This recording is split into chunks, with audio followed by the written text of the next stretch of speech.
What's the solution? I'm just gonna do the laptops now. Yeah, look, I think once you sort out your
Good morning, all. It's 29 minutes past 9. We are ready to start the day's proceedings. Please make sure that your phones, all your devices are off, that they don't make a noise. Thank you.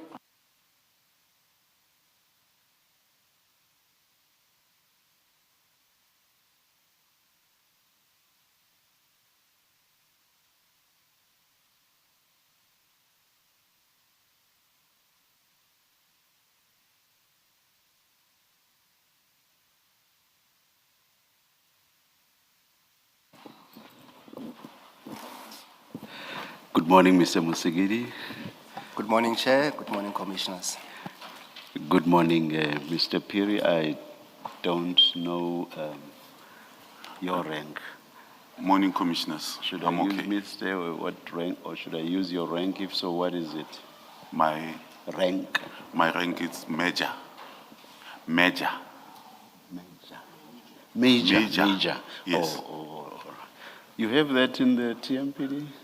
Yes, we have that. Oh, okay. All right. Thank you. In fact, Chair, previously it was called Superintendent. Oh, yeah. Okay. Yeah, so in line, when they aligned with subs, it is called Major. Major. All right. Yes. Thank you. Please place your full names on record. My full names will appear on the files as Lebogang Andrew Piri, but in actual fact, it's Andrew Lebogang Piri. But due to... No, let's use what you go by. Okay. Lebogang Andrew Piri. Lebogang Andrew Piri. All right. Will you be swearing or will you be affirming? I'll be swearing. Do you swear that the evidence you're going to give is the truth, the whole truth, nothing but the truth? If so, please raise your right hand and say, "So help me God." So help me God. Thank you, Major. Thank you, Chair. Good morning, Mr. Piri. Good morning, Advocate Msikidi. Yes, Mr. Piri, you should have with you a couple of files, about 5 files. We will assist you to go through them, but for the purpose of this section, I just want you to focus on the first 2 files, and then when you move to different files, I will guide you accordingly. So would you pick up the very first file? That's file I don't 1. have, sorry for interjecting, I don't have 5 files, I have 4 here. It's But, fine. Let's work with that. Let's start the with first file 1. files. Yes. And you will see that on file 1, when you open it, Yes. it will refer to a statement of Lebogang and Rupiri. That's on the index. And then if you page over, you will see the actual statement. Are you there? I page 2, page 7. That's 1 to 7 years. Yes. Can you confirm that is your statement, Mr. Piri? Yes, this is my signature and this is my statement. Yes. And the signature appears on the very last page, which is page 7. Yes, Yes. that's my signature. And you confirm the contents thereof as well, of your statement?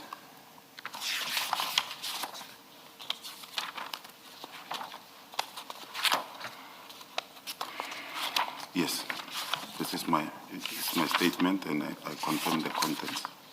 Thank you. Mr. Piri, you submitted another second statement, Yes. which appears, you will see right at the end of the file, towards the end of the file, it's a 3-page statement.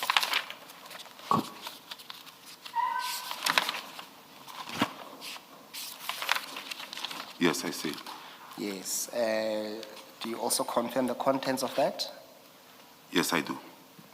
And also, do you confirm that at the bottom of page 3, that is your signature? Yes, this is my signature. Thank you. Mr. Peter, we'll start with the first statement. Yes. So the idea is that you go through your statement and read it into the record. but also feel free to expand or explain where needs be. We will try not to disrupt you, and there might be clarity-seeking questions here and there. And then only once we've done going through your statement, then we'll ask some probing questions. So that's the theme that you want to follow. So let's start with paragraph 1 on the very first statement that we just dealt with, the one with 7 pages. Okay. Just a clarity, Advocate. When I read this statement, do I have to refer to annexures?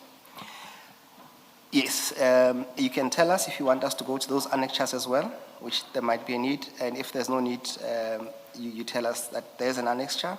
I don't want to go through it, but if you want us to go there and go through that annexure, feel free to do so. Okay, because Yes. I think it will be helpful so that I read the statement, go to the annexure, As we and go. then we move on. Yes, no, that Okay. makes sense. Thank you. Can I begin? You may. Okay, thanks. I'm an adult male residing in Pretoria, employed by the City of Tshwane Metropolitan Department as a major in road policing, Region 3, Sector 2 of the City of Tshwane.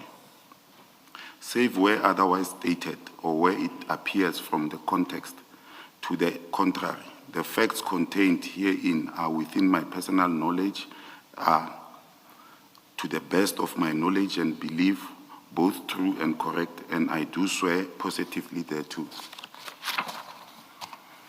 I deposed to this statement to assist the Judicial Commission of Inquiry into criminality, political interference, and corruption in the criminal justice system arising from the specific allegation made public by Lieutenant General Ntlanhla Mkhwanazi on the 6th of July 2025. As well as in response to the notices issued in terms of Rule 3 of the Rules of Commission dated 27 March 2026 and Regulation 1, subsection 6 of the Regulation of the Commission dated 2nd April 2026. I wish to place it on record that I am currently suspended from my official duties.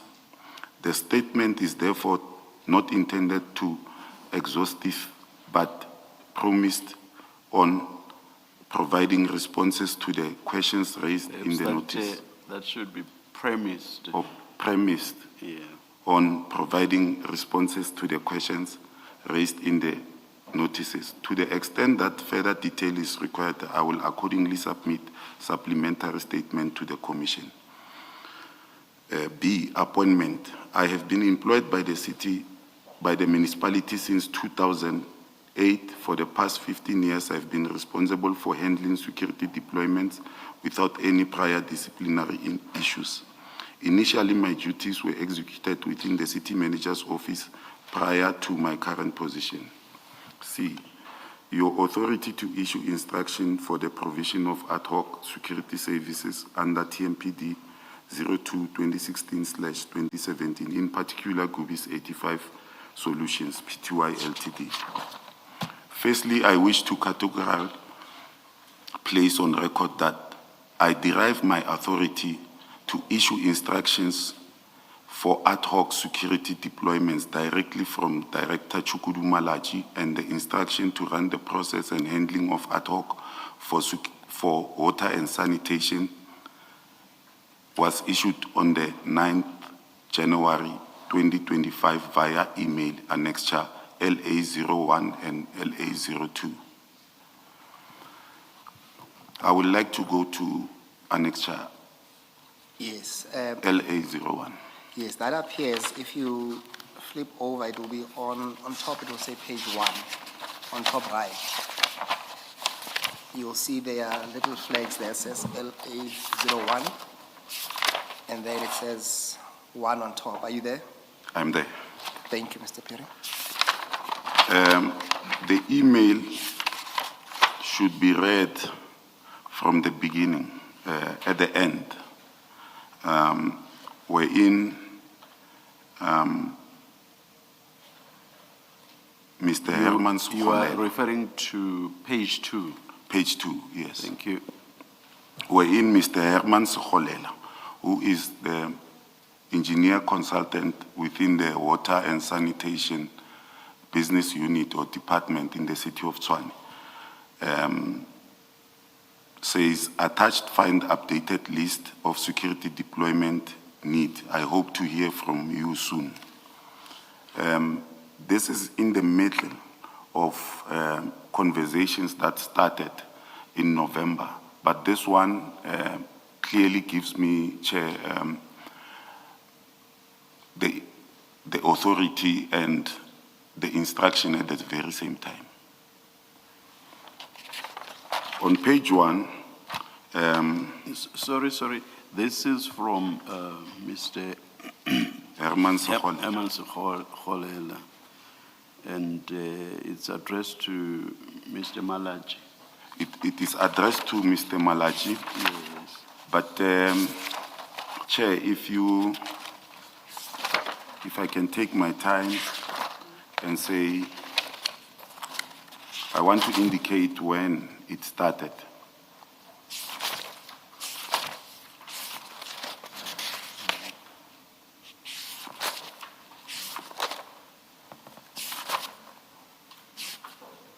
Yes, I'm sure you already see the point I'm making, which is Yes. I see nothing addressed to you. Yes, it will be on the first page. Okay, But alright. it started on annexure LA04. 04. That's on page 10. It will be on page, 10. it will be on, it starts at page 14. Sorry? Page 14, Commissioner. 14. Yes.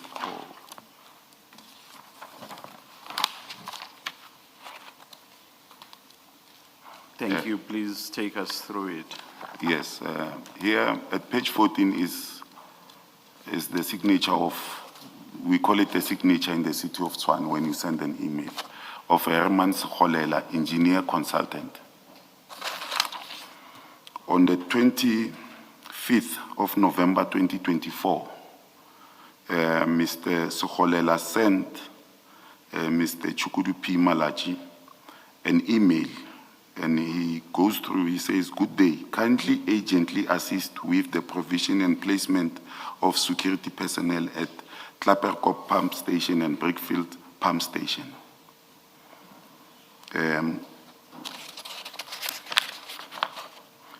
My inclination is that Mr. Malachi doesn't respond to this one on the 25th of November 2024. Mr. Herman Sekgole, engineer consultant, follows up on the 27th and says, "Good day, kindly receive below email that was sent to you on your work email. I was not aware that your email has a problem receiving messages." And I believe he doesn't get a response. That is my, because he sent it to a Gmail account.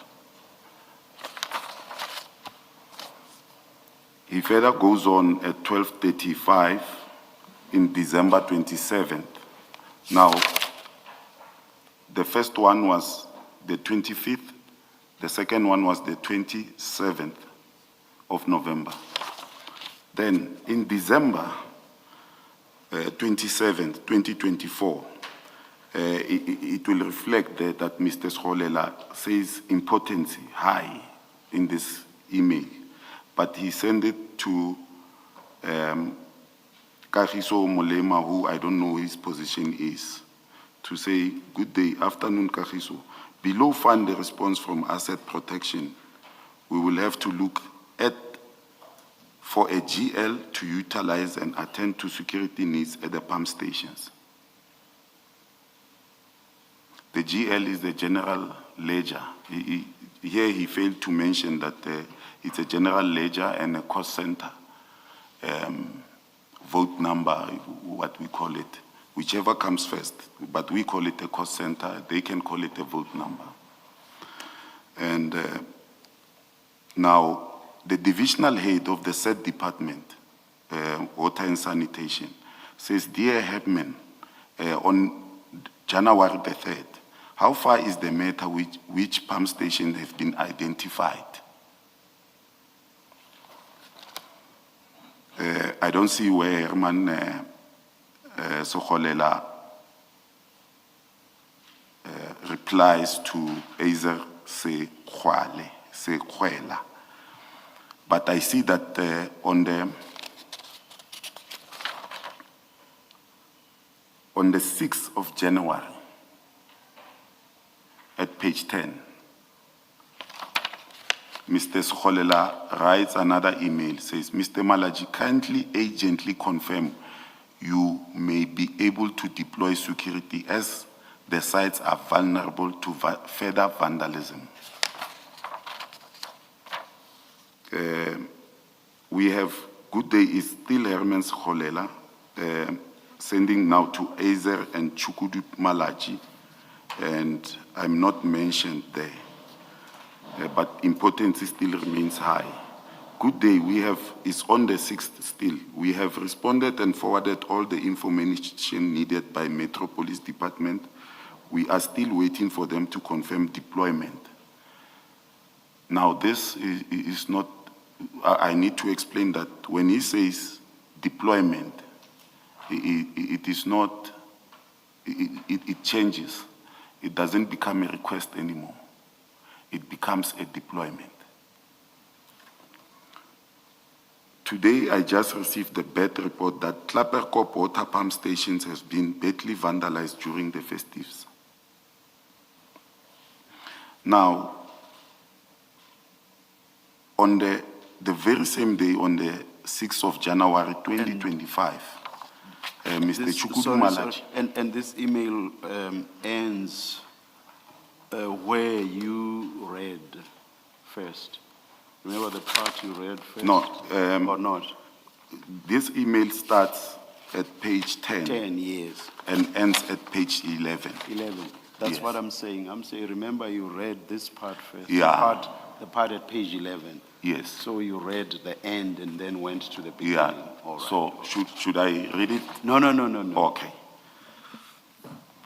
Commissioners, on the very same day at 2:30 p.m., we must take note that these conversations started in November 2024 on the 25th. Now is the 6th. Is the time now that Chukudu P. Malachi also responds to Herman Sokolela. Now I'm also listed here because we had engagement before the 6th because we were supposed to deploy on the 31st at 12 o'clock midnight. Hi, Herman. I have ordered Mr. Piri to convene an agent meeting with you to discuss the deployment. I also want to make sure that we underline the word deployment because I will be asked about the processes.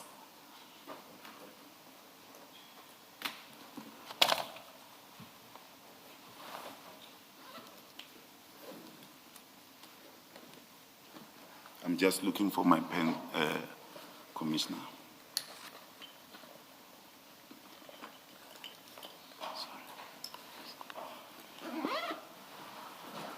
The reason I'm underlining deployment is that we will discuss deployment when we go further. He says, I've ordered Mr. Piri to convene an agent meeting with you to discuss the deployment and findings prior to the deployment of security, wanted to say of security, on the 31st December 2024. But the date here says January the 6th.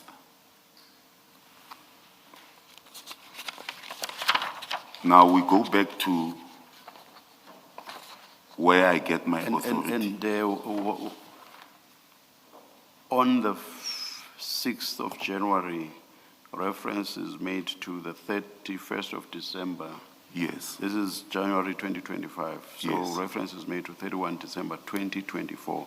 Deployment of security on that date, 31 December What did you understand this to mean? Why reference to a past date?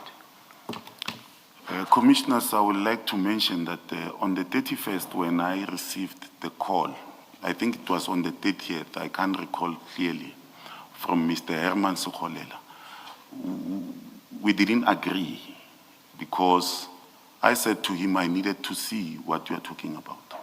So he was saying deploy. Yes, he was. In fact, he had already made arrangements for Gubis to deploy. Okay. And now And had deployment taken place already or not? I stopped it Okay. on the 31st, and I said I'm not around, and I cannot do it. Okay. Yes, and then I cannot do it even on the 1st, That happened on the deployment on the 31st? on the 31st. All right, okay. Now, commissioners, you will see that we are speaking about the 31st, but we are already in January 2025 on the 6th. Oh, so effectively then, Mr. Malachi was saying a meeting should be arranged between you and Mr. Herman Sekholela to discuss a deployment that had already taken place on 31 December 2024. Yeah, which I did not effect. Yes. All right, okay. Yeah. Okay. All right, okay. Please continue. Can I just understand, when you say a deployment that had already taken place, are you agreeing with the chair that on the 31st of December, there was in fact a deployment? There was a deployment, the guards were there, Okay. and But you stopped it, I stopped it. and they Yes, went because- off-site. And they withdrew? Yeah, they withdrew. Okay. Okay. Was it a verbal instruction that they deploy? When you say there was a deployment, somebody must have told them where to go and what to do. Yes, So it was verbal. when they talked to me, it was a WhatsApp message and then a call from Herman Sekholela. So it shows that Mr. Herman Sekholela had spoken to Gubis commissioners that you will deploy at this site where there is vandalism. Yes. But then I come, remember this thing started in November. I'm not privy to what they were saying at that time. I only come in at the stage when is the 31st. In fact, when I say the 31st, is that they must start at 12 p.m. That will be the first. So I'm saying if they deploy, I must be there and see them. So it shows that they had an agreement and they went in and deployed. But in essence, they realized because Director Malachi was not answering them. He started answering them at the end. Then I was supposed to be there, or my subordinates were supposed to be there. But in essence, I must be there. It's a rule of delegation. I cannot delegate to another delegate. So I was not there, and I said stop. But I'm not writing an email. I've locked my laptop in the safe. It's festive seasons. Everyone is up and down, and it's the 31st. I cannot do that because I didn't see them. But then this question, the trade that I'm giving is to show how we got to the 9th of January. So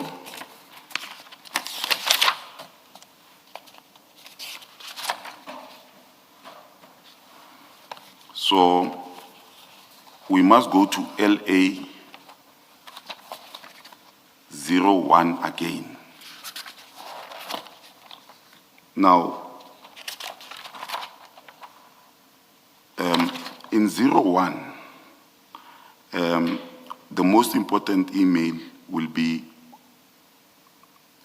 dated Thursday, 09 January 2025 at 8:45, 20:45, from a Gmail account of Director Chukudu Malachi. He is sending the email to Dr. Kwapeng Maditlaba via again Gmail. Who is Dr. Kwapeng Maditlaba? Dr. Elvis Kwapeng Maditlaba Yeah, who is he? is my direct supervisor. I see. Yes.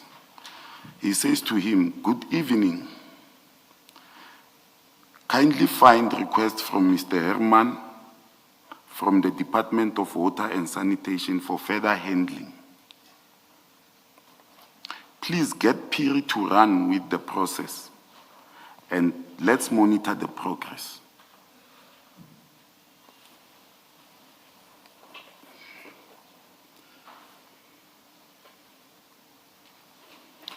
Now, Commissioner, I don't understand here.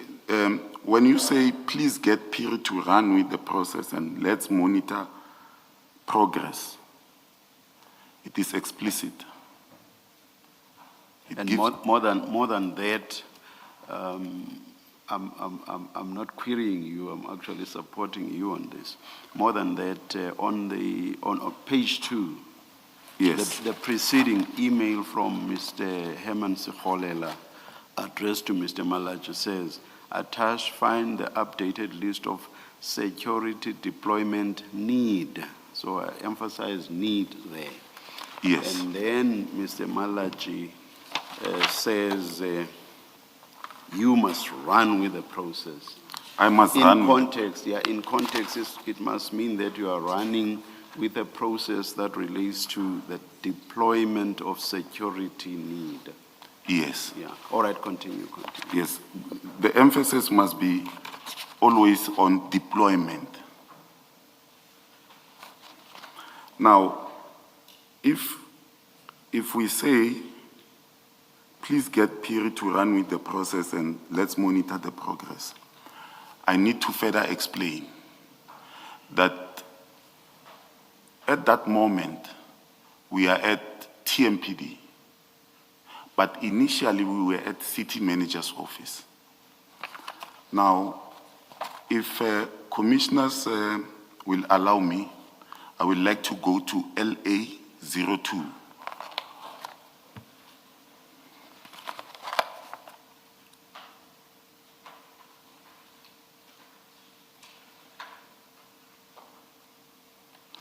On LA 02, I will start on the email that is written on Wednesday, 15 April on Friday, May 5, 2023 at 12:47 by Mr. Navapile. He says, "Hi, Speaker," he's writing to group heads of departments. He says, "Hi, Speaker, Chief Whip, Chair of Chairs, and colleagues, please find attached the security details as discussed at this morning briefing convened by the City Manager." CM is City Manager. Kind regards. Navapile, Executive Specialist, OCM, and MEO, Office of the City Manager, Municipal Electoral Officer. Here he tells the Office of the Speaker, Office of the Executive Mayor, security preparedness for IDP and budget community consultations, and then he outlines everything. That I'm not going to read. I'm going to read what is important for this commission.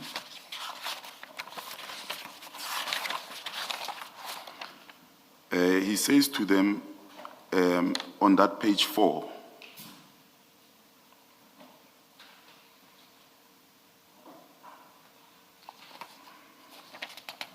there is a page missing here.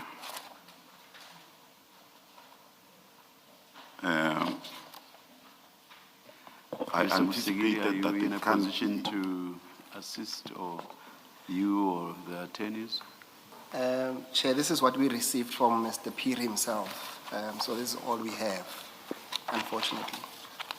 No, I think it's missing. When we were at the office, the machine was playing its games. But I have it here. Mr. Piri, perhaps you can come back to this after the tea break. Do you think it's 25, the tea break takes 25 minutes. Yes. Do you think within that time you can get hold of this document? Yes, I have it. I will avail it too. It's just a document to show But yeah, why Director Malachi will know that I'm an overall coordination and command. It's me. okay. So, but that was in the city manager. I don't know how they work in the TMPD now. Okay. But I will avail this document. Or at least that completes the picture in The terms of what picture. you wanted to tell us about Yes, the the missing. authority and how the instruction came All right. about. So we are able to continue then. Yes. Do you still want to speak to the emails, or do you want to proceed? No, from I your think- statement now. I want to proceed to my statement because this covered the authority and the instruction, just to exonerate myself that I didn't just wake up and become a rogue inspector at that time and started deploying. There are paper trail that shows I did what I had to do. And I would like to mention that in the police structure, the rule of delegation, and it's a funny way, delegatas and non-potest, it doesn't work that way. In the police, it's command and control. They tell you, you do, and then you will explain later why you think. So it's another thing. Unless it's an unlawful instruction, of course. Yes, when it's an I'm not suggesting that this one was. yes. Yes. Okay. I'm on paragraph 7. My designated role was akin to security coordinator for municipal departments experiencing security vulnerabilities. The establishment procedure was that when a user department required security assistance, Director Malachi will provide me with an instruction, which was often through email, to timeously facilitate the necessary deployment. On the 10th of January 20, I received an email from Mr. Herman Sekholela for updated list of sites for deployment. Now, in this annexure LA03,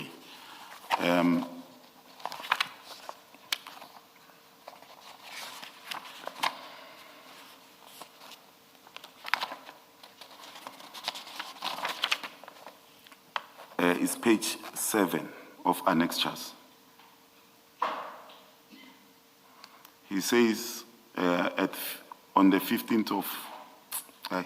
10th of January 2025, 11:23 a.m. He sends this email to me, Dr. Madlanga, and he says, Mr. Piri, I hope this email finds you well. This is the updated list. I was supposed to start with 2 on the 31st, but if commissioners go to page 8, the pump stations are now 19.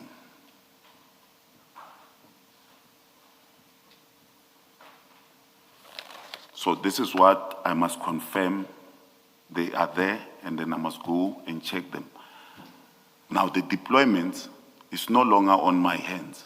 It's on Mr. Herman Sekholela. He allocates, he identifies. Mine is to go and make sure.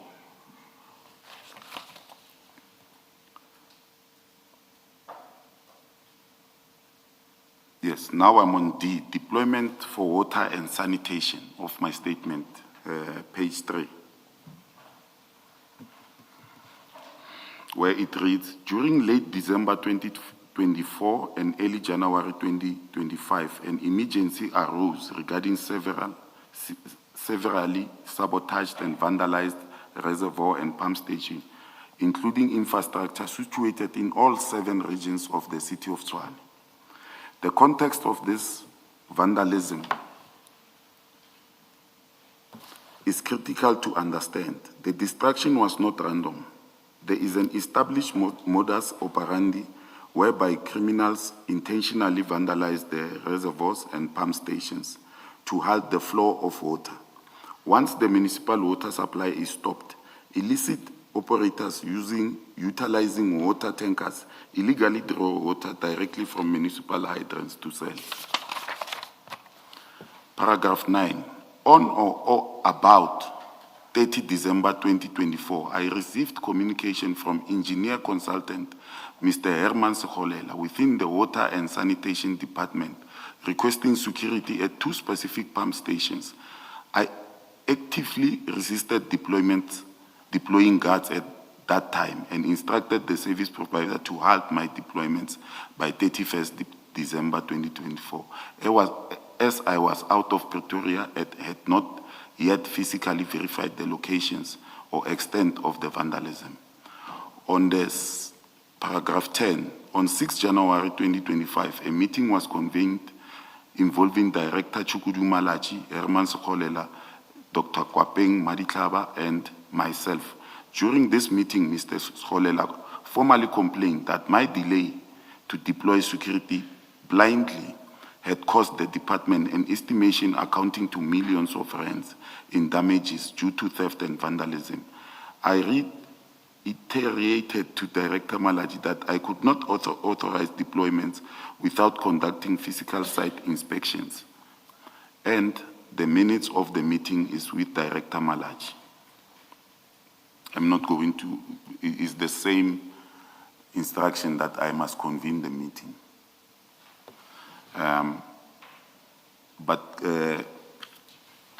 Commissioners, I would like to say here, on paragraph 10, the last sentence, where I say I reiterate to Director Malachi that I could not authorize it without conducting physical site inspections.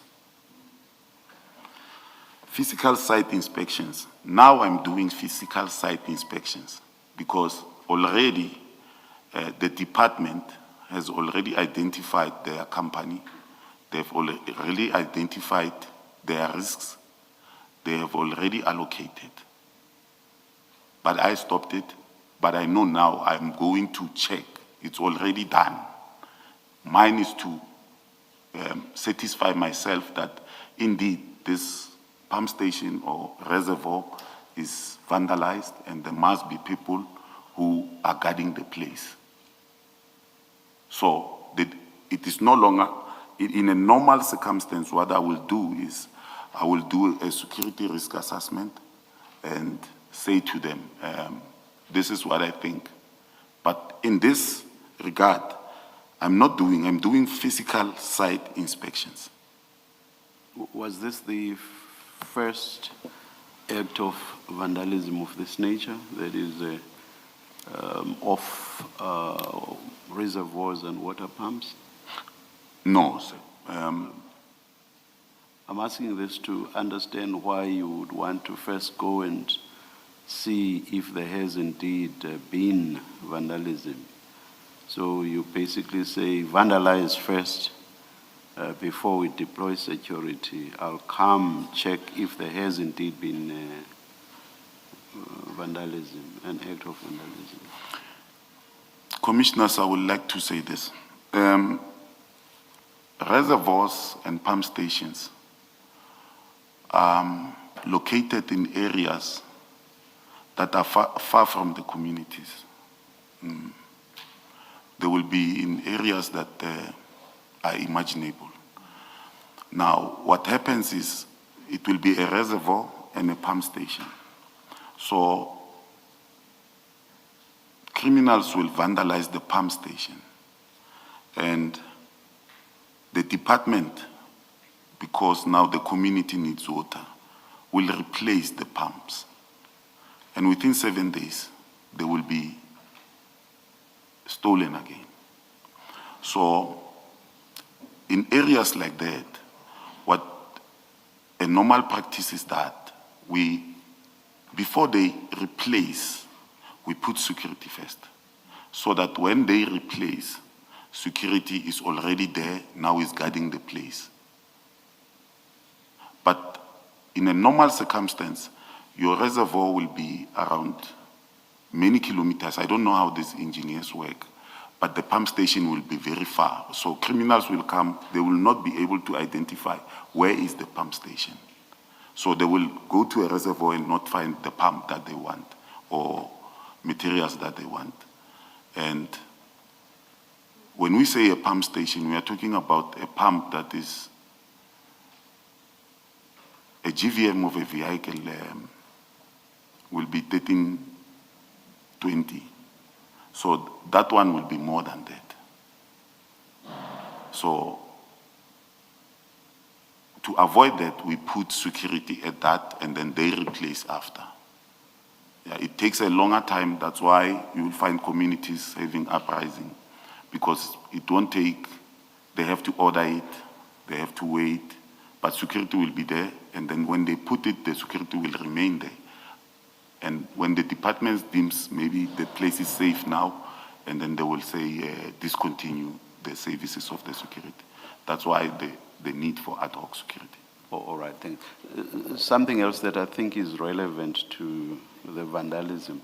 You earlier said criminals will vandalize and then get water from municipal water hydrants. And yes. You said sell the water.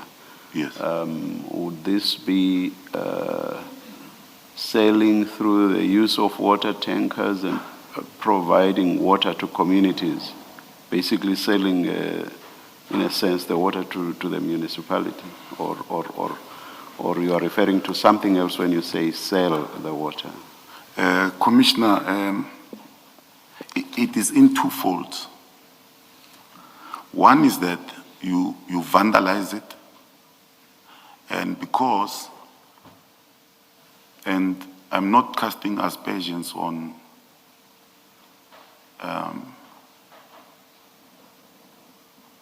people businesses.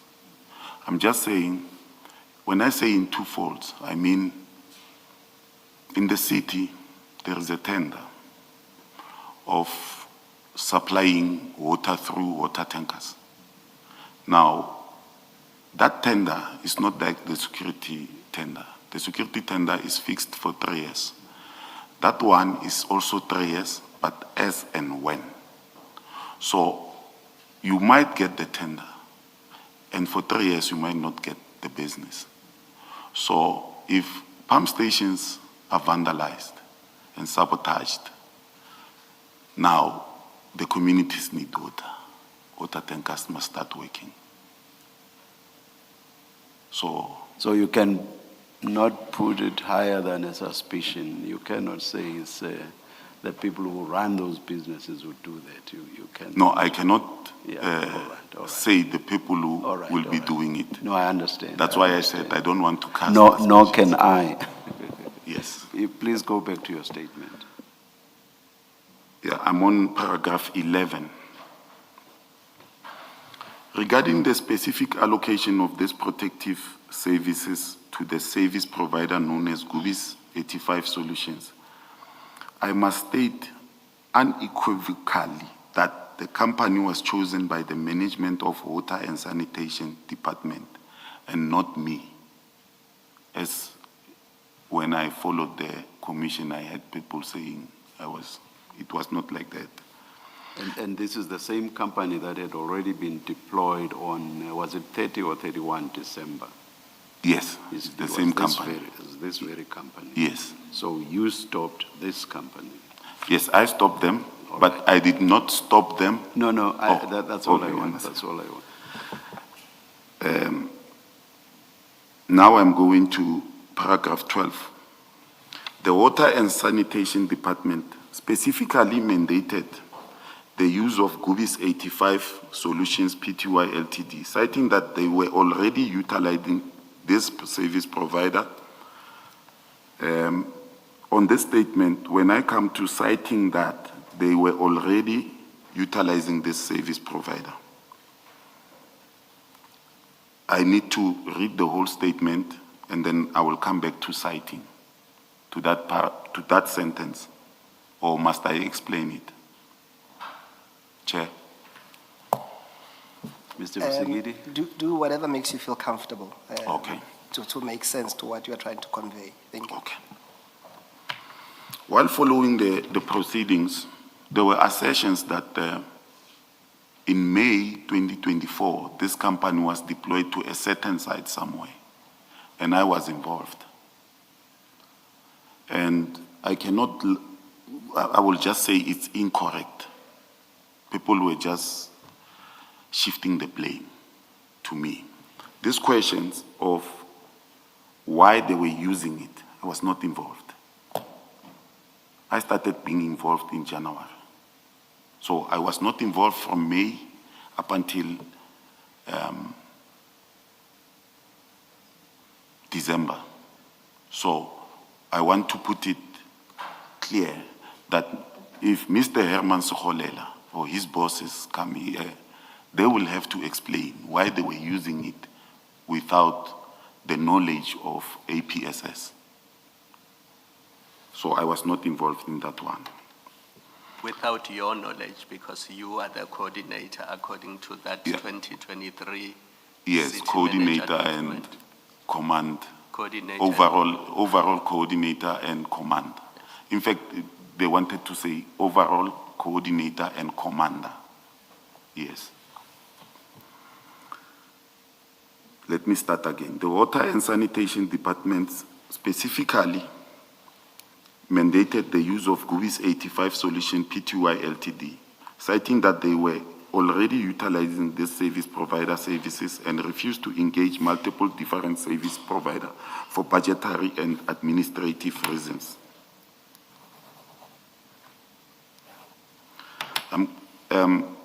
In fact, the department was already utilizing GUBIs before I was even involved. And I'm aware there were existing prior invoices for approximately, now I'm thinking to myself because I once saw an email. That's why I say approximately 2 million generated by GUBIs for service rendered to the department.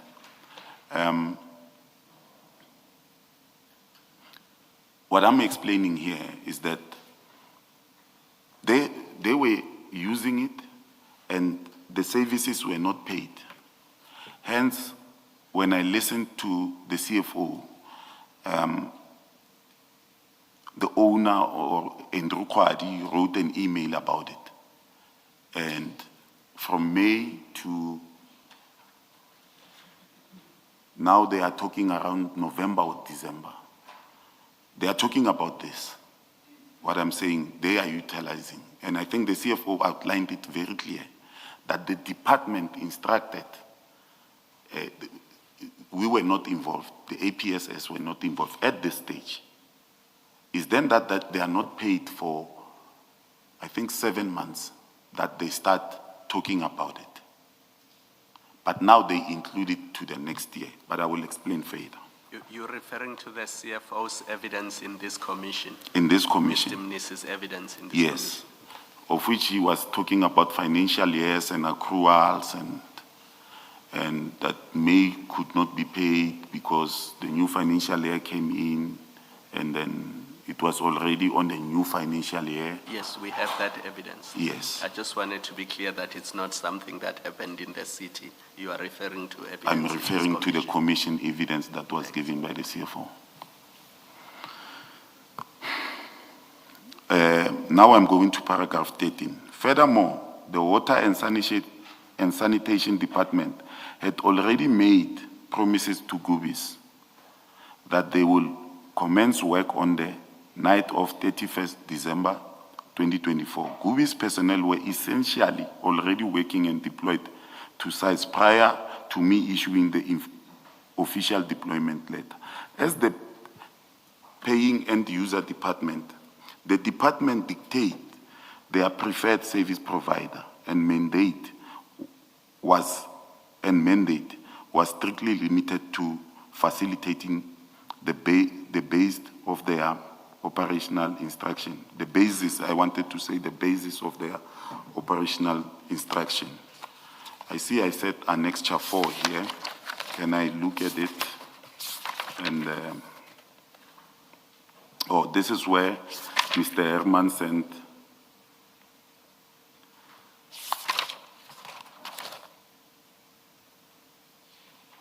or this is when we had the meeting with Mr. Herman to speak about the deployments before the updated list can come on page 10 on January 6th.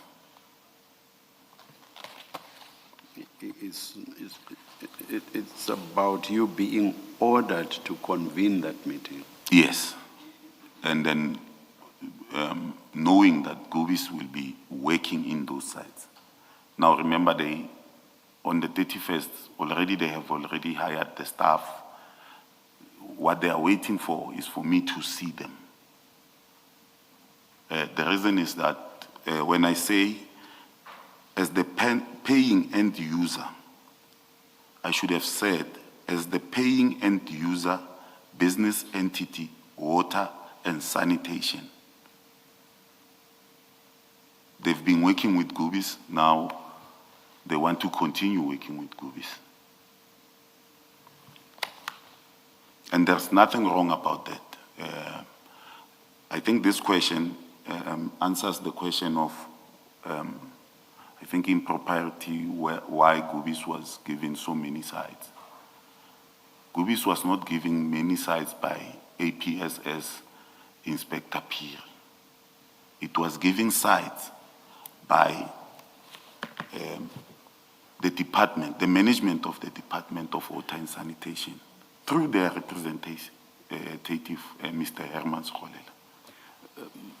Where does the power lie to select a service provider? Does it lie with the department in this context, with the department or with your section? In my 15 years experience at Protection Services, which is now called Watchman Services and APSS, it lies with us when we allocate to them. But on ad hoc services, a person will request, let's say, power station. He will come to us and say, guys, you have company X. Now, company X works at the power station with 5 guards at day and 10 guards at night. But now I'm going to deliver 50 mini-subs. And your guards that you allocated to me, they are manning the gate and other premises in the power station. Now, what I need from you is that I need physical security and control for those mini-subs. Now, for that to happen, I need 4 guards on the entrance and 2 guards at the exit. It's just an example. But then at that power station, company X is already there. So in our language, we call it double packing. You cannot bring another, he will tell you, you cannot bring another company to come and work with company X, and then you bring company Z. Accountability will be lost there. But if you bring this company, I will be able to hold them responsible if one mini-sub goes missing. Now, logic dictates he's right, because accountability will remain with one company. It will be able to penalize them if that 2 million mini-sub goes. But if, let's say, a tender is approved today, and then we include that duty in that tender, we allocate now, because the budget that belonged to Watchman Services, it's centralized. So if we already have 50 reservoirs that must be, let's take a typical example of this one, where it's 37 reservoirs and pump stations. If we have them now, the department is not going to pay any longer. But because when they requested at that time, they were using their GL account and their cost center, they allocated a certain company. But if now the guards are 10-day, 15-night, it will come from the budget of the TMPD, no longer from the budget of electricity for power station. So we only allocate at that stage. But immediately when they decide to increase security, it becomes another story. So on this one, the anomaly was that the reservoirs and pump stations were scattered all over 7 regions. But water and sanitation decided to use only Gubis. And for their reasons, which are unknown to me, but I can think that they are competent. Just to make sure I understand the response, when I asked my question earlier, I put it in general terms. Yes. Let me be more direct now and ask whether water and sanitation had the power to select Gubis. Could they say Gubis and no other entity deploy Gubis? Did they have the power to do that?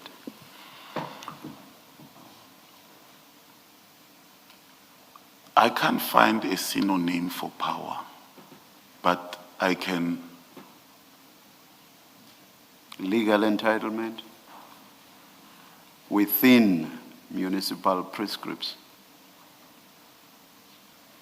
I've never came across it.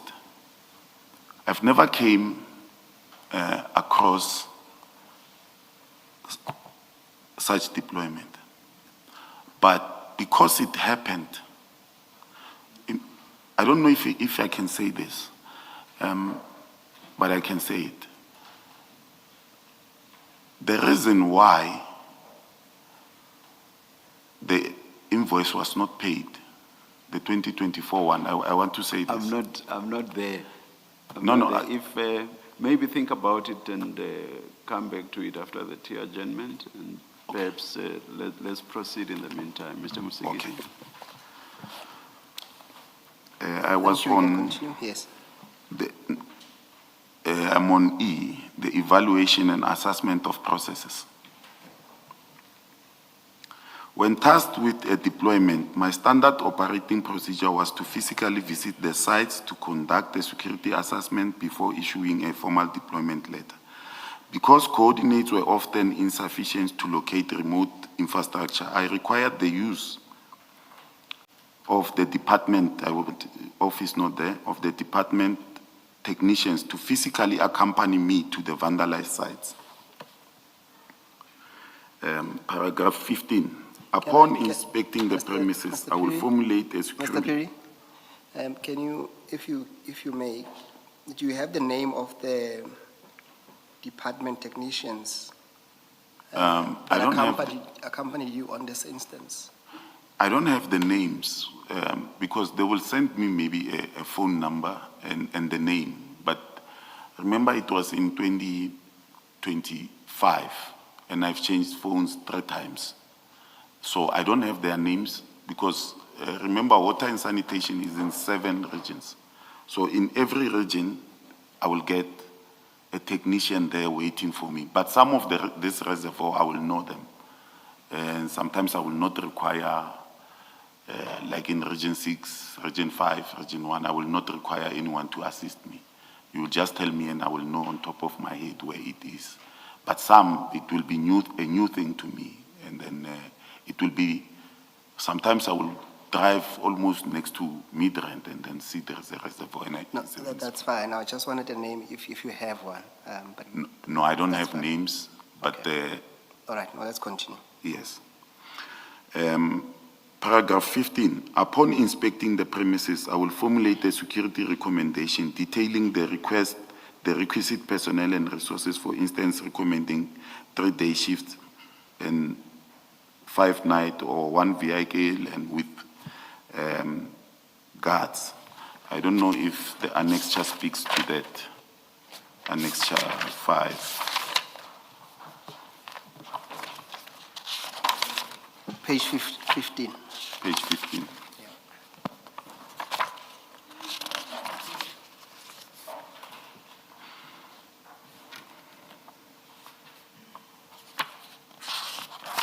Look at 18, page 18. Yeah, it started page 18.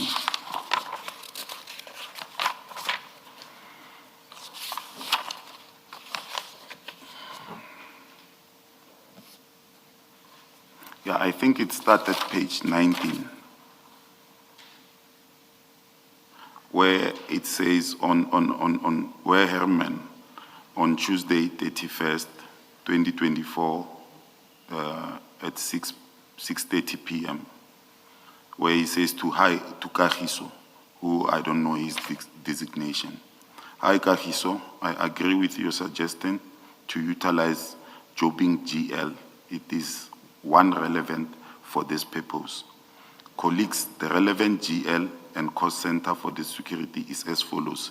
He puts in the general ledger account and the cost center, the vote number. They are there. Herman now goes to Mr. Malachi and says, Mr. Malachi, below found the agreed GL and cost center. Regards, Herman. I'm also not the preview, I'm not CC'd. It's on the 31st of December when I stopped there. But then when Director Malachi responds, he includes me on this email with Dr. Elvis Madikaba and myself. This is sent to us. He says, colleagues, below find, it's on the 7th. The email was written by Herman Sokolela on the 31st of December. But now the meeting has happened. Now, Director Chukudu Malachi now, he says on the 7th, colleagues, below found correspondence indicating that the GL and cost center number from which the services will be paid for further handling and agent deployment of security at both Klapperkop and Brickflix. The service provider shall submit all invoices to the Department of Water and Sanitation for payment now. Mr. Herman Sekholela, for payment purposes. There's no other thing that is mentioned here. It's payment by Mr. Herman Sekholela at Department of Water. The service provider will resume deployment on security guards today, 07/2025 at 18 p.m. as follows. Klapperkop Pump Station, 6 armed guards, day shift, 6 armed guards, night shift. Brickfields Pump Station, 5 armed guards, day shift, 5 armed guards, night shift. 1 times patrol vehicle, armed, will be deployed per shift. Hope you find the above in order. Chukudu P. Malachi, Director, Asset Protection Services. I noticed that with this one, this is almost a deployment letter because the service provider is copied. Yes. I see there's Calvin from Gubis, and there's Zakele from Gubis, and there's Andrew from Gubis. And they are told that this is where they will send the invoice to, and this is the date of the deployment, and these are the guards that will be deployed, and these are the pump stations in which they will be deployed. Yes. So this is equivalent to a deployment letter It's a for these 2 pump stations. yes. But this is before the other 17 were added in the updated list. In the updated list. Thanks, Commissioner Kumalo. I think this one we will peg it, we'll come back to it. But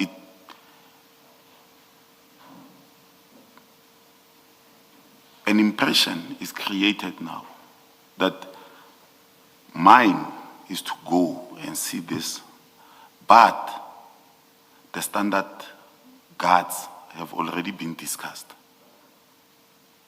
Mine now, through my supervisor, Elvis K. Madiklaba. Well, the email says to Elvis K. Madiklaba, but I know it's intended to me. It's on because we had a meeting the previous day. But remember now, I'm busy checking. The reason I went to that page 18 is because upon inspecting in paragraph 15, I'm saying, upon inspecting the premises, I will formulate a security recommendation detailing the requisite personnel and resources. For instance, recommending 3 day shifts, 5 night shifts, or 1 vehicle with 8 guards. But then, I want to highlight that here, even if I recommend, the recommendations have already made. They were already made. I don't know if the commissioners understand me. It means mine now is go and see if there's 6 day, 6 night. So this shows that I'm not acting ultra vires. Someone is acting ultra vires. And command and control says go and say, make sure it's 6 day, 6 night, and a vehicle with armed guards. And I get there, I fight 6 day, and I send the monitoring team, go and check at night, is it 6 day and 1 vehicle? They say, hey, Ndona is 6 day, 6 night. Mine is done. You're not being asked for a recommendation in 18. It's already done because It's already they are done. saying the deployment will happen 1800 hours as follows. Yes, So it will happen. it will happen. You're not being asked to recommend whether it's necessary. No. And perhaps to round off the point, you would not have been involved in the assessment and the recommendation of this particular one No. because you came after. Yes, I came after, and then it was clear to me. Remember, people, when they refer to me, they say I'm a junior member. And I'm sitting here with my supervisor, the director, and I don't know what position is an engineering consultant. I cannot assume anything. But when they say that, you understand what they are saying. You must just go and see that this happens. But that I will outline again later. No, that makes sense. Let's continue. Thank you. Let's continue. I'm on paragraph 16 now. It was only after satisfying myself that this infrastructure sites existed and had been verified that I signed off approximately the first batch of deployment notices on the 14th January 2025, which officially became effective on the 15th January 2025. The purpose of this ad hoc deployment was to secure the premises adequately so that water and sanitation could safely execute repairs and reinstall infrastructure. Sorry, Mr. Peter, can you just explain so that I understand? So in this paragraph 16, are you describing a process that applies to the instruction in page 18, LA05? Are you saying that following that Malachi email, which tells you and Goobies about the deployments, you then issued the deployment letters? Is that the relationship between the two documents? May I kindly ask the commissioner to repeat the question? Okay, what I'm trying to determine is, or to understand is, in paragraph 16, Yes. are you explaining a process that this is what happens and this is what I did? Or are you saying in paragraph 16, that you issued those deployment letters on the 14th in relation to page 18 instruction from Malachi, Klapperkop pump station, Brickfield, and 1 patrol vehicle? It's just a clarification. I'm not fighting with you. I just want to No, make no. sure I understand the sequence. No, thanks, Commissioner Baloi. Here I'm explaining my duties. My mistake is that I didn't go further to say my recommendation were already disregarded. So I had to work with what they give me. If they say at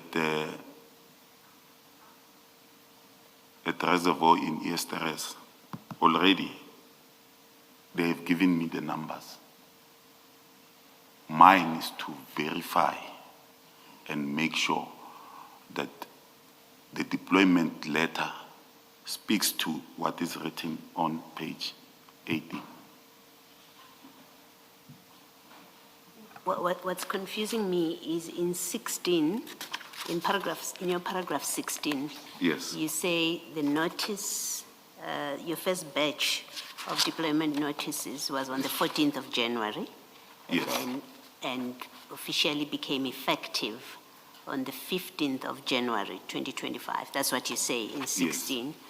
But Director Malachi's email Yes. at page 18 Yes. says the deployment starts on the 7th Yes.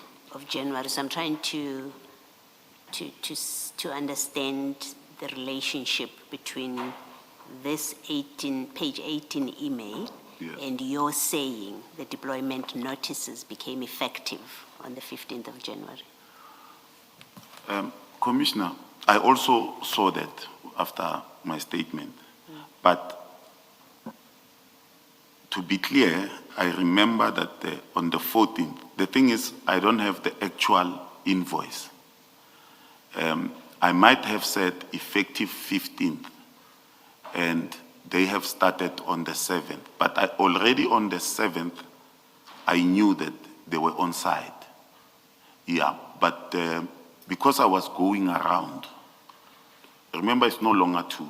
It's a first batch, which is about, I can't remember, 15 or 17 or something. Now I'm still going around checking the batch that I have. And when I write this, if I have seen the actual invoice, I would have known that what happened there. Can I just try and summarize what I think you're saying? Yes. You're saying you issued your notice on the 14th, and, Yes. and therefore, The deployment and it becomes effective on the 15th. Yes. Right? Regardless of the fact that these have already deployed on the 7th of January. On the Your 7th. notice is the 14th, and it Yes. will be effective the next day. Yes, I'm saying to them, this is effective on the 15th. Yes. But remember, my deployment letter gives effect Yes. to working. Yes. But the actual invoice, the company might dispute my Yes. I my understand. letter and say, but we started, and then bring evidence to that effect.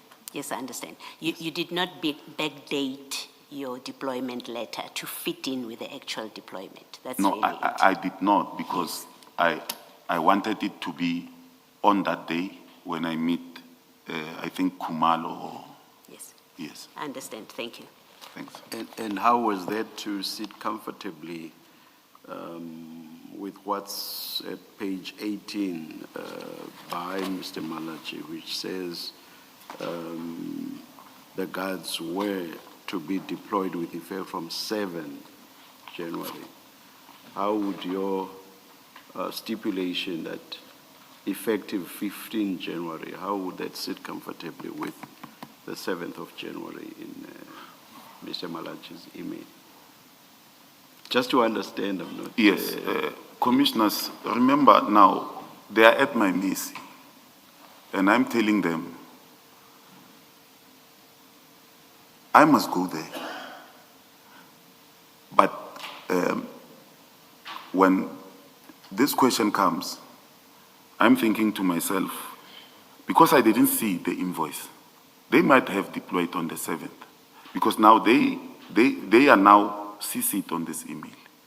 Even if I say to them, effective from the 15th, if we check that my deployment letter, they might take it and dispute it with their evidence, because already they have the sheets that guards were there and stuff, and then they can use the date. All right, thank you. Yes. Mr. Msigidi? Thank you, Mr. Phiri. You were just rounding off paragraph. You still have to finish paragraph 16, I think on the last sentence there. Oh, the purpose purpose. of this ad hoc deployment was to secure the premises adequately so that Water and Sanitation Department could safely execute repairs and reinstall infrastructure. I've already done that. I must go to 17.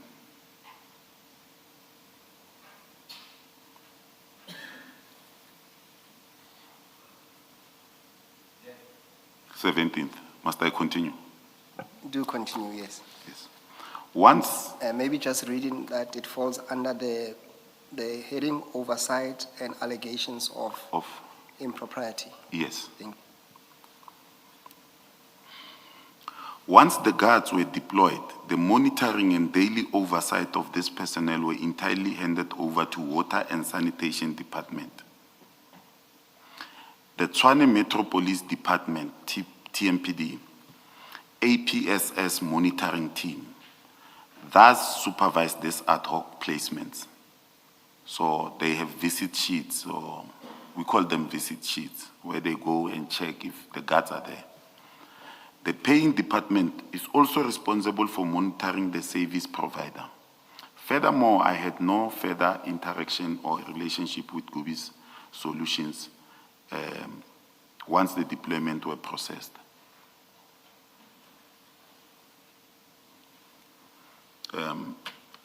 You should just continue unless Mr. Musigidi. Mr. Msikidi.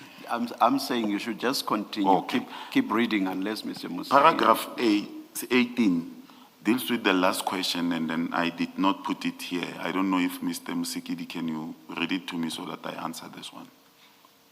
Paragraph 18. Yes, I'm on paragraph 18, but there is no heading, No, continue as in your statement. as in my statement. Yes, Okay.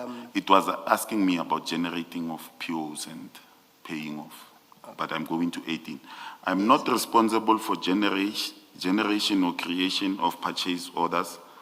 That is the sole responsibility. In this case, it was going to be the sole responsibility of Department of Water and Sanitation. As in 18, it was told that the invoices must go to Department of Water and Sanitation or TMPD Finance Department. And I have been made aware of inferences suggesting that I may have favored Gubi's 85 Solutions or received incentives for channeling work to them. I categorically deny this allegation. I executed my duties strictly pursuant to instruction from Director Malachi and the explicit directives of Water and Sanitation Department without any improper motive or corrupt relationship. Concluding remarks, I maintain that my actions regarding the deployment of Gubi's 85 Solutions were transparent and executed entirely within the perimeters of instruction and then handed down by my superiors and the requesting department. All right. Before we go to your second statement, Mr. Phiri, on paragraph 17, on page 6, just one page back, just to seek some clarity, when you say I had no further, so that's the last sentence.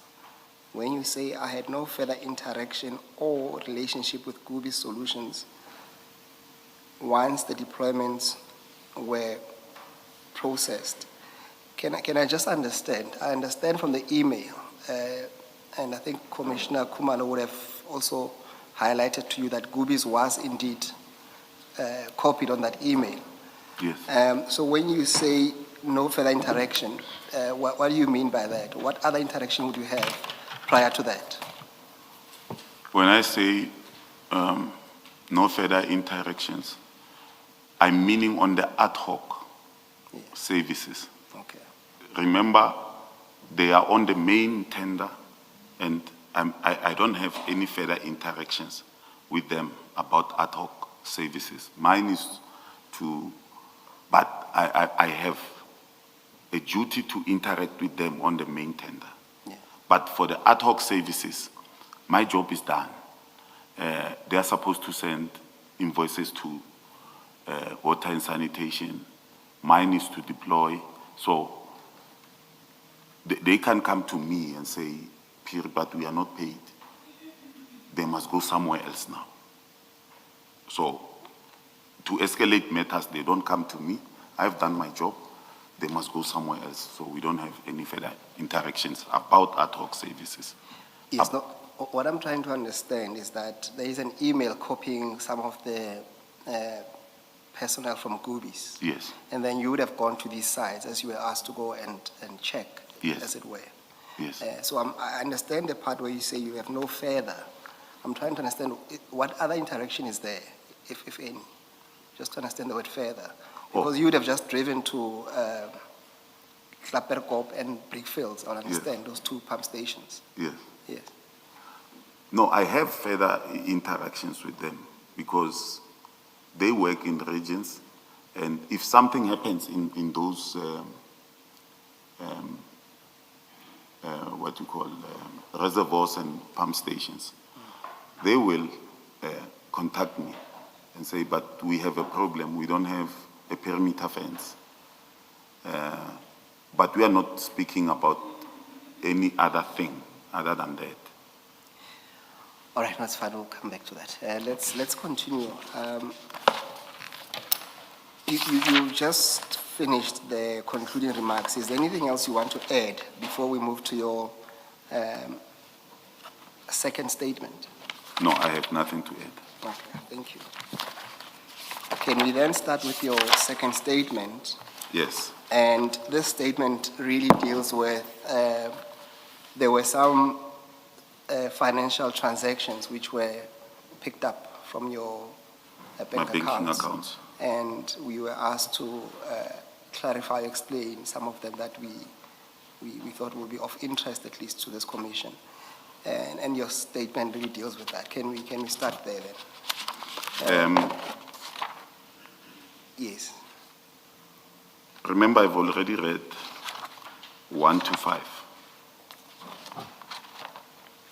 Yes, no, there's no need for you to repeat. You can just Yes. pick it up at 6 under the financial statement topic. Yes. Start at 6, yes. The first question there is that the Standard Bank account 5366, can I read this because this is my account? Don't read the account number, please. Yes. You don't have to read the So account. just say Standard Bank account and then deal with the other things. Standard Bank account number, bond settlement amount of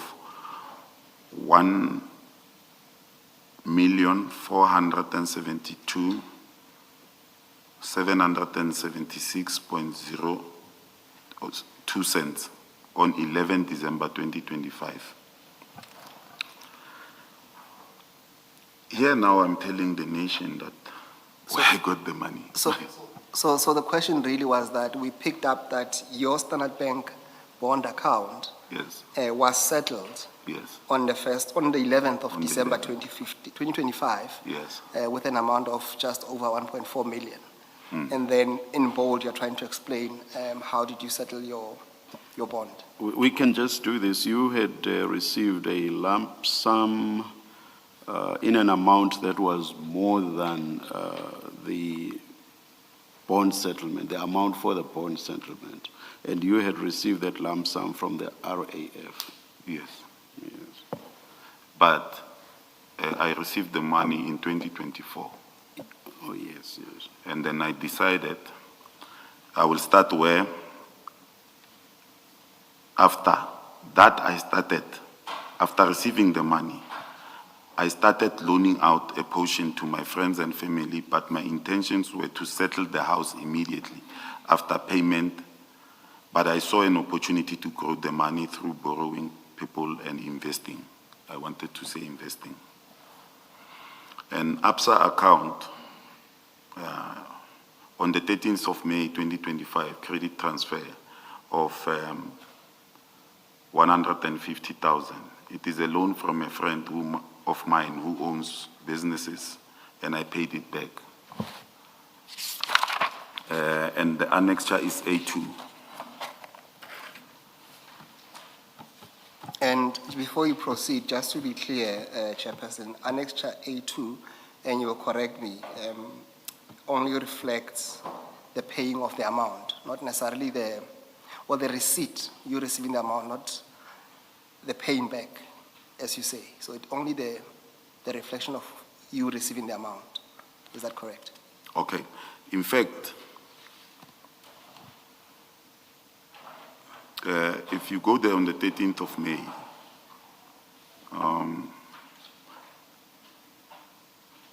I received 151,462.07 BMW payment from BMW, and another one. Before you go to the 13th here, you will see that on the very same day I received 145,000 from We Buy Cars. And on the very same day I received this money that I borrowed from this friend of mine. The intention was Yes, Mr. Peter, my question was that, my only question was that what we see there, at least for the purpose of this question, is that we see you receiving the amount. Because when you finish your sentence, you say, and I paid it back. And then you put A2. So I'm saying we don't have the I paid back as yet. Okay. Is that that should be that's what is on A2. Oh, yes. The receiving, not the paying back. Yes. Yes, that's what I was asking you. Oh, this friend of mine said to me, you must pay back in cash. No, it's fine. We're not there as yet. I was Okay. just saying A2 only shows you receiving. That's all for now. Yes, it shows receiving, Yes. but at the very same time, when you go to the end, Yes. you will see that after loaning this amount, I sold a vehicle the very same day. And the very same day I made a purchase of 587,690. Okay. But on the 2 days after, I sold another vehicle. It's a credit to We Buy Cars. They paid me 124,000. And then just at the end of the page, I show you my balance. It's 101. So I already have the money to pay the guy. I want to send it back to him. But he says to me, no, I need it in cash. Because I don't know if I can mention, but we are professional gamblers. So we must use the money. No, I understand that. All right. Yes. Do you perhaps have the name of the friend? The name is William Supe. Okay. All right. Yes. Now let's continue. On the 23rd October 2024, credit transfer of 45,000 Jabu. This is 2023 in October 2024. Jabu is also a friend of mine. He's a businessman. Here I'm saying Jabu, it is a friend of mine who owns businesses and properties. On this date, he gives me a loan of this amount, and I paid it back.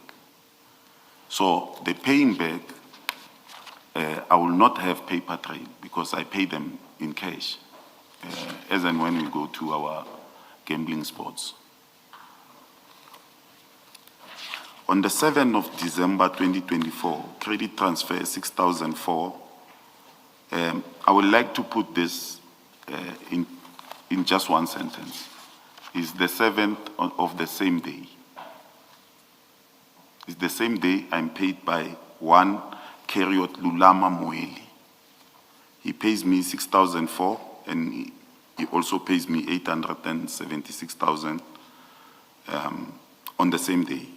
So Keriot Lulama Moeli is a friend of mine where we have a social club.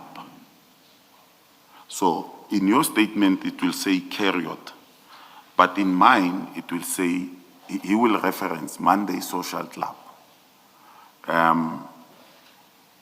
So the two amounts is what we share at the end of the year.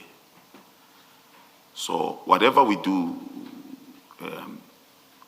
usually I buy cars and sell them.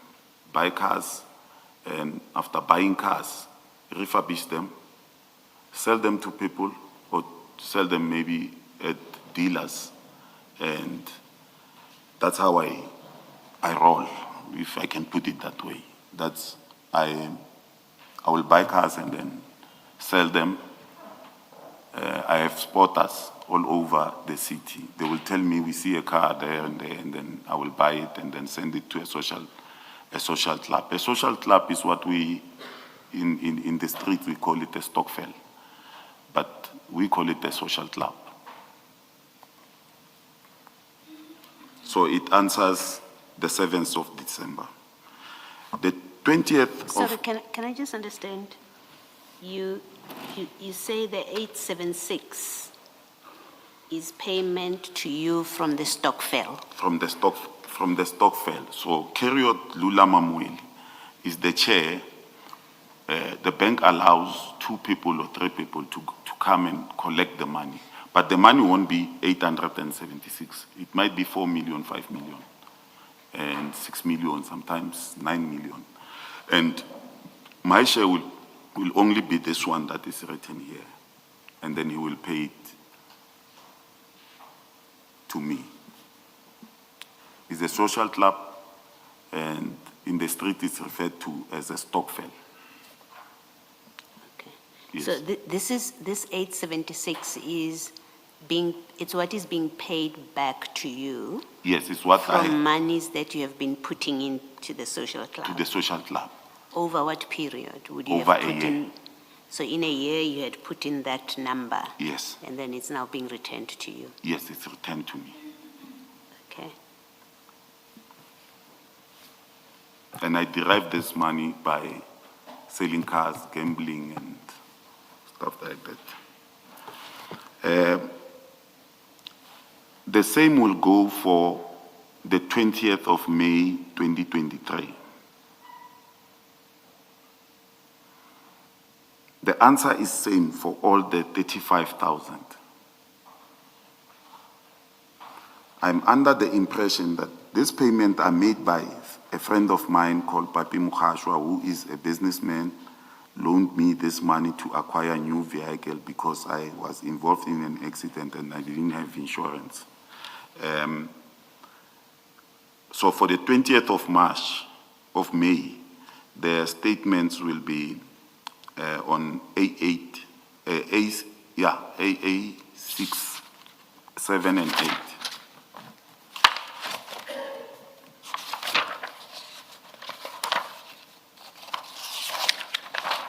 It's on page 8. So is it 1 or 3 payments It's 3 payments of the same amount? of the same amount.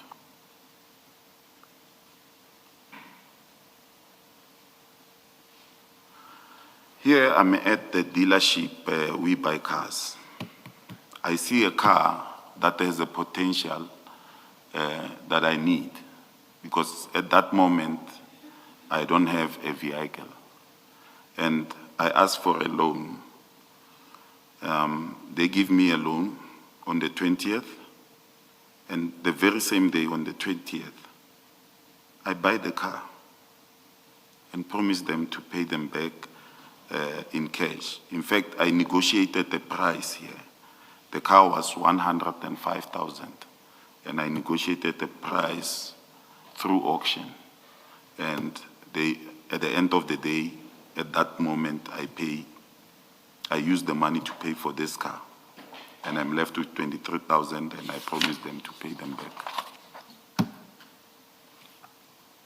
Mr. Piri, just to be clear, and we don't get confused on the word they being plural, what you are saying in essence is that on the 20th of May, 2023, those 35,000 rand Yes. were from one person being Papi Mogashwa. I asked Papi Yes. to say, Papi, send me some money. I will sort you out at, I think it was on Saturday, the 20th of March or Friday. And I say to him, send me some money, I want to buy a car. And indeed, the very same day, I buy a car. And I say to him, when we meet in our corners, I will pay you. So I don't know from which account he pays me, but he pays me the money, he gives me the money, and I use the money for my intended purpose. And this Papi, does he have another name? You see, I cannot say, but I speak to Papi Mogashwa. And then I'm telling him, I need this car by the end of the day. And I know that why I need that car at that moment. I'm asking you a simple question to say, Papi Mogashwa, does he have another name? The name Papi appears to be somehow informal. Do you know if he has another name that's formal, as far as you know? That is formal. Yeah, a name. No, I know Papi as Papi. Okay, no, that's fine, thank you. Yes.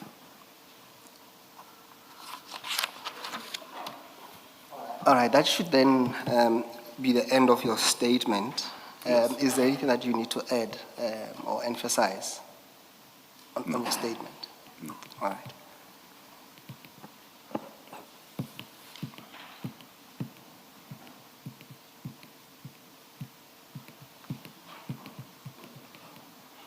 Chair, it's 11 o'clock, or it's 11:05. Can we take some tea then? Thank you, Mr. Musigiri. Let's adjourn and come back at 11:30.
All right, it's 11:29. Let's get back to it. Please make sure that your phones are off. Thank you.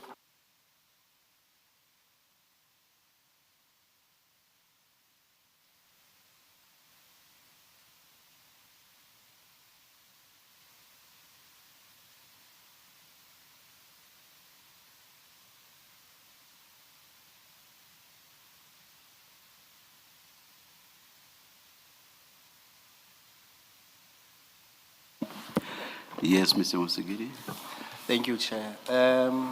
Mr. Piri, before we went for break, you had promised to find a part of the missing page Oh, to yes. some of your annexures. Have you been able to do that? Yes, Okay. I have. Chair, there should be a document. It's going to be part of LO2. May I beg leave for the document to be handed up? This is a document that Mr. Piri extracted and copies were made, Chair.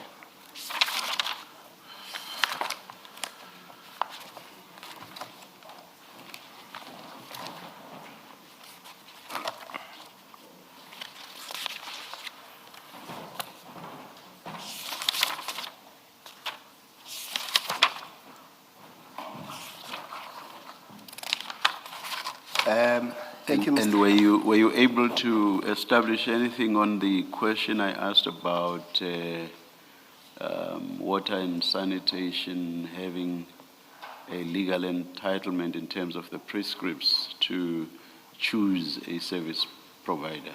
Yes, I was. Can you please answer them? Okay. Chair, you asked me if they have powers to allocate and deploy services without the intervention of APSS. They don't. Everything is done through us. There is a memorandum that I believe was sent to departments. I was unable to get that memorandum when we had a security, the city's security meeting with all departments to tell them the process. And then I believe it was sent to them. But on this occasion, that memorandum was not followed. How then, in legal terms, must we make of what happened here with regard to Gubis?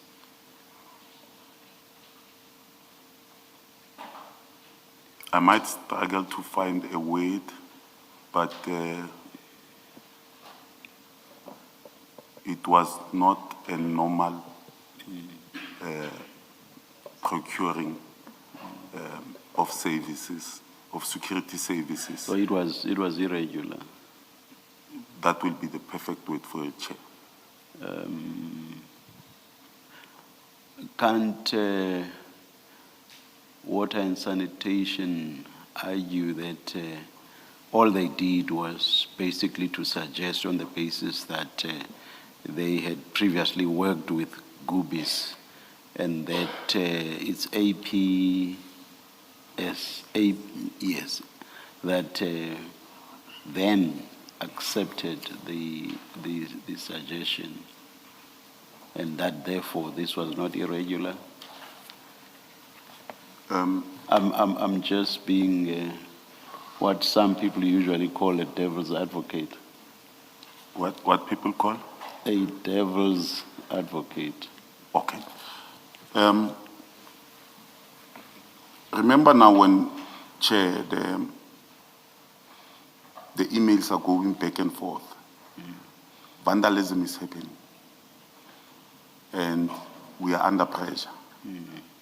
And at that moment, you don't think about what they are. Do they have ulterior motives, or do they have genuine request? But then you don't want the blame to be put on you. you accede and say, no, it's fine, we will do, as long as your infrastructure is protected. It's that very act of acceding that I'm basing my question on. By acceding, is the deployment not regular, or does it not become regular because you have acceded? So effectively, because you have acceded, it's a deployment by you. Would that not be so? Remember now, I don't know if it is And by you, I don't necessarily mean. Oh, you mean, yes, Major period, I mean your section. the department. Yeah.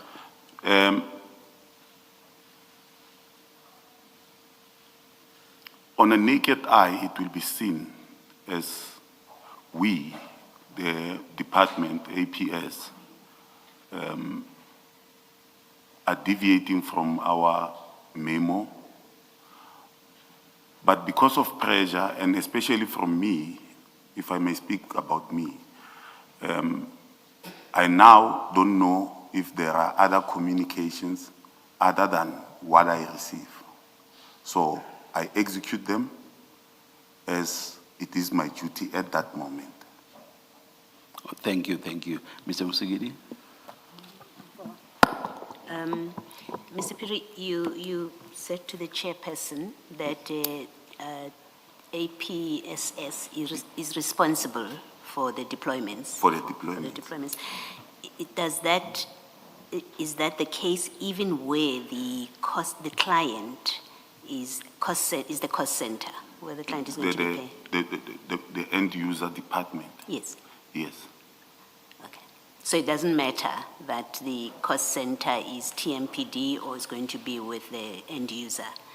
No, it doesn't matter. In a normal circumstance, you will send us this request before deploying, and then we will do what we are supposed to do. But in this one, everything has been done. Ours is to satisfy that indeed these people are at that place. I understand. Thank you. Thank you, Mr. Piri. Mr. Piri, you were about to speak to the document that we handed up. Do you still want to speak to it? Oh, yes. Yes. The document was on page 3 of my annexures, and that is where authority and instruction was asked. So my authority, in terms of, I was referring to paragraph 7, which in my understanding and the document that I could not extract from my laptop might have led to Director Malachi giving me the authority and the instruction. And I read it, it's LA02.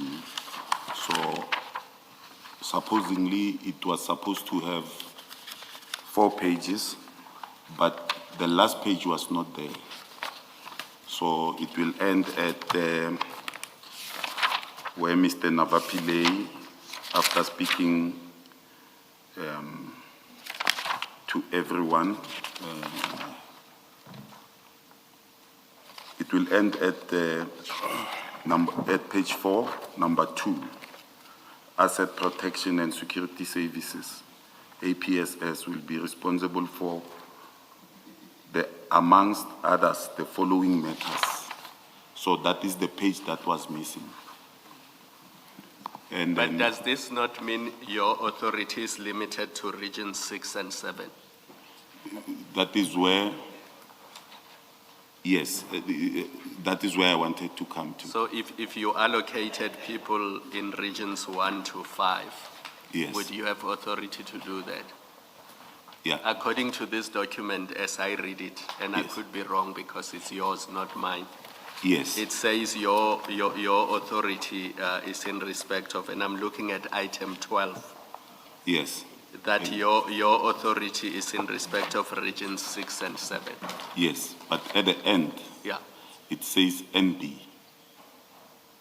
NB, the last, NB, yes. Oh, yeah, I see that. Okay. yes. Then it says overall coordination and command. And that was what you wanted, that you are the overall coordinator and commander. Yes, I might be responsible for 6 and 7, but there are people also at 6 and 7. Yes, But I'm the overall for all the regions. for all of them. Okay. Thank Yes, you. so overall coordination and command.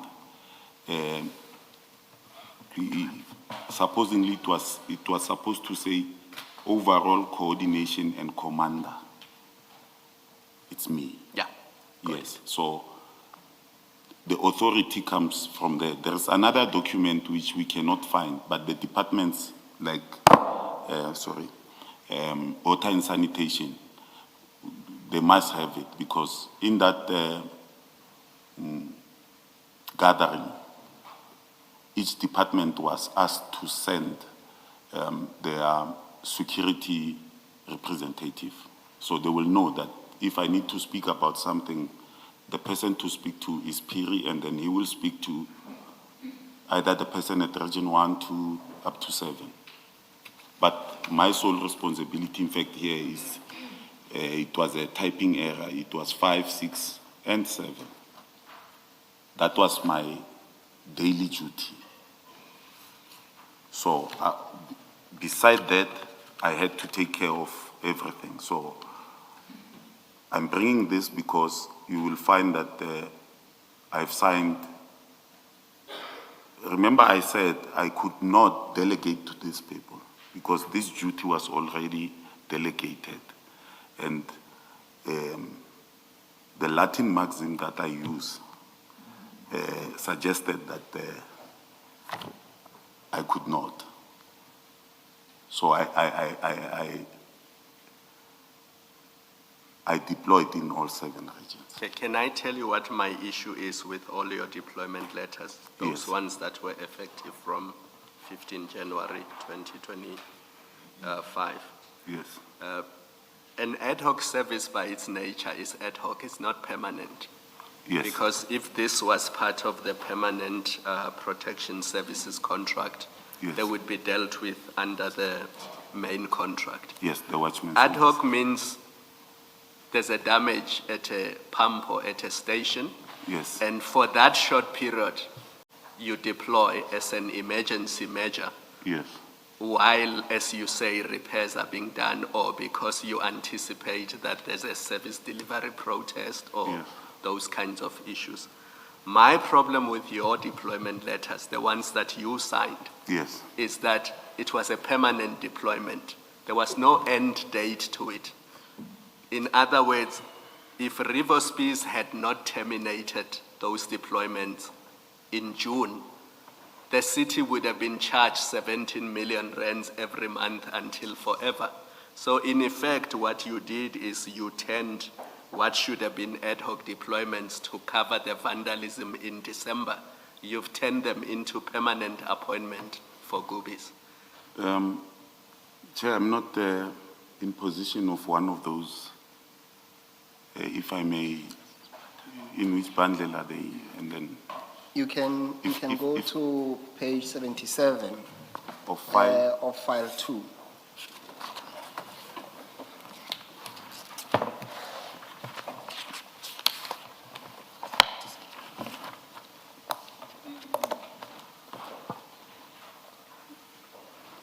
Tell me once you are there. Yeah, Commander. I'm there. Are you on page 77? Yes, I'm on So page just 77. look at that deployment letter for Goobies.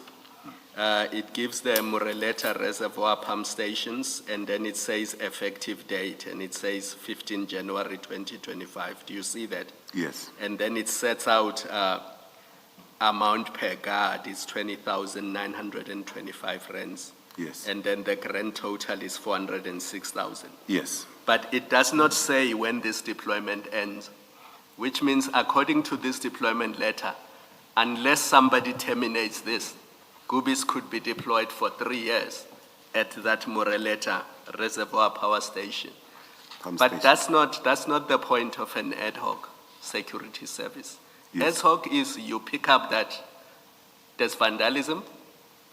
On an ad hoc basis, you deploy security. It's not intended to be permanent, Yes. but all your deployment letters, in effect, appointed Gubis on a permanent basis. And if Revospis had not terminated this in June, they would have been entitled to this 14 million forever. Do you see my problem? Yes, I see your problem, Commissioner. So Khumalo. you did not take precautions to say, if it said, for example, this will be on a month to month, so unless we appoint you for February, your appointment has stopped, so that they don't have entitlement to be there forever. And your deployment letters gave them entitlement to be there forever until the deployment is stopped.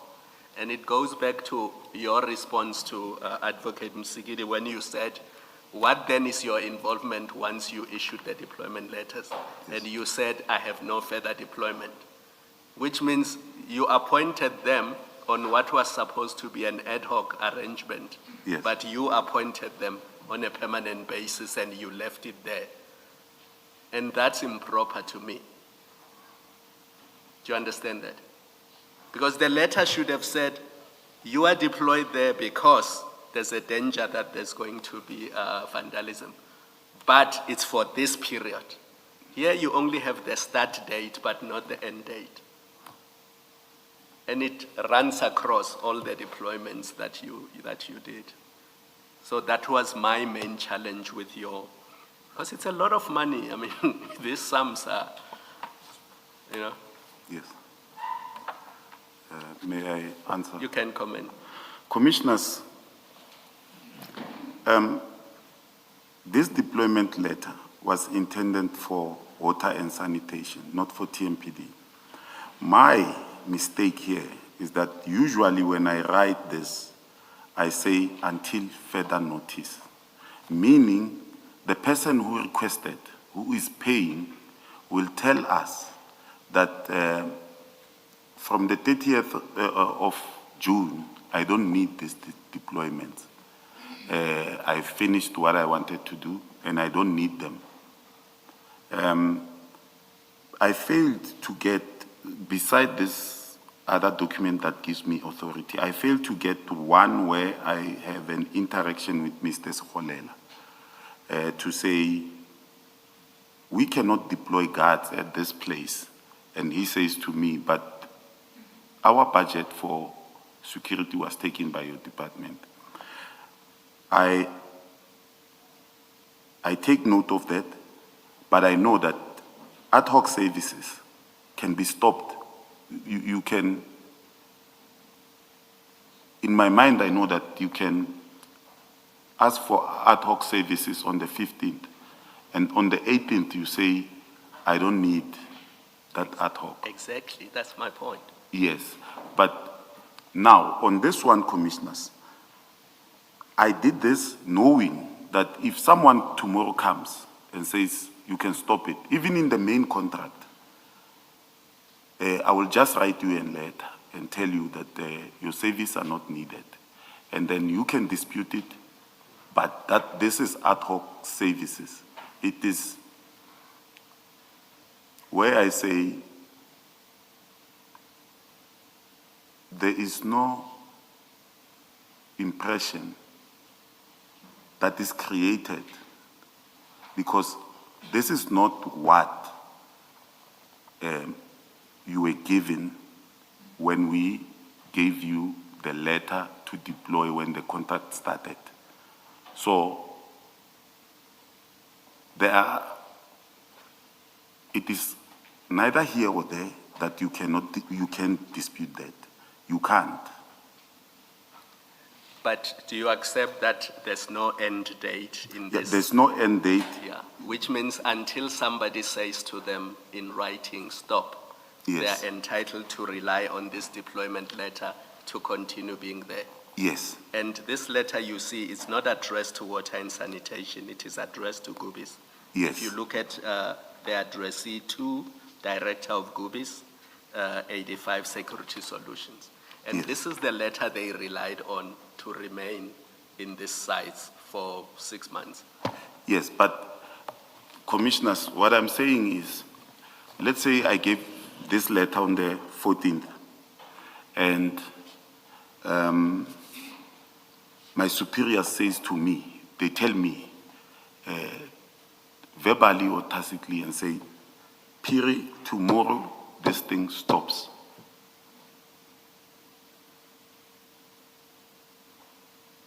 I'm telling you, I fought with a lot of them because I will stop it that day, and then you will not invoice the next day. You are the coordinator and they don't have authority. So I don't think it's right to say, because they didn't say anything to me, I'll let it run forever. I don't think that is right. I will leave it there with you. Can I just understand on this discussion how it works? Yes, You've got Director Malachi, yes, and we know from that earlier message that we saw that he writes and he says deployment will happen from tonight Yes. on the 7th of January, Yes. right, at 1800 hours. yes, And then you subsequently issue a deployment letter. yes, Now, there are these three players. There's Director Malachi. yes, There's the Water and Sanitation Department, which is Yes. the client Yes. department. And then there's you.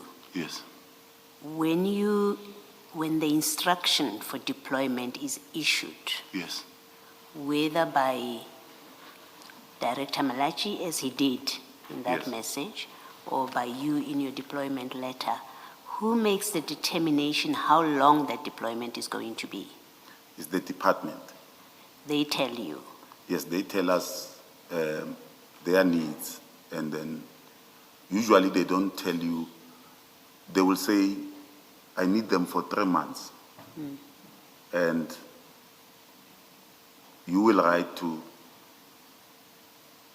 most of them won't say, I need them, but most will say, I need them for 3 months. But in that 3 months, the work won't be done. Or maybe they wanted to put perimeter fencing and maybe cameras and stuff. But in 3 months, it's not done. And then they continue. So usually when I write these deployment letters, because I already know, I will say until further notice. But on this one, I think I missed that part. And then, but I knew, because already there were engagements that they will be paying and fixing, because I've done it before, where they said to me, we need to, water and sanitation, we need this place to be guarded. And then I will go there and tell them, but you don't have a fence and stuff, and they will say, that's why we need security. And then as soon as we complete that, we will stop. And they will indeed send me an email and stop. So in this case, when Commissioner Spies issues that termination letter Yes, to Gubis, and then Gubis responds to say, we have an appointment letter. Yes. And we will carry on working. Do you get to determine whether their services are still required? Because you say you go to in the normal course, you would have gone to the site. Ordinarily, you would have gone to the site and looked at the need for this service. Yes. So when Gubi says to Commissioner Spies, sorry, we've got this letter from Malachi, signed by Piri, do you and did you go to those sites to check whether Gubis was still required for the period, however long they carried on after that letter? in fact, the first site that I went to, I was in the meeting when they were issued letters. They did The letters, you mean the termination letters? termination letters. Yes. I think it was on the 25th or 26th of June. The first ones that I went to is in Mamelodi and Kalinin, because there were water issues. And I did not dispute the termination. It is not in my, it's above my pay grade. And I think I went again, things were still fine, the guards were out of the reservoirs in those areas. And in 7 days, one of the directors, I can't remember, is Mr. Mabasa or of Water and Sanitation, called me and said, "Have you been to Mamelodi?" I said, "No." He said, "You must go and check in Mamelodi, Refilwe, and come and tell me what you see." When I got there, the Clearview fence was gone. The pump was damaged on all those three. And he said to me, "I know it's above your pay grade, but look at this." And I went and I looked, and then I came back, I reported to my senior, who is Dr. Elvis Madiklaba. I think within 2 months after that, without my knowledge this time, with the knowledge of DCSPs and Dr. Madiklaba, because director was already on suspension, and there were ad hoc services, but not in Mamelodi, in Refilwe, because those were new reservoirs, but they were already vandalized at that moment. And then the pump station in Mamelodi, and it was vandalized, water was not coming out, but I couldn't do anything because they were stopped. And in Refilwe, ad hoc services resumed. Again, they are there as I speak. Without my knowledge, but only my assessments. Yeah.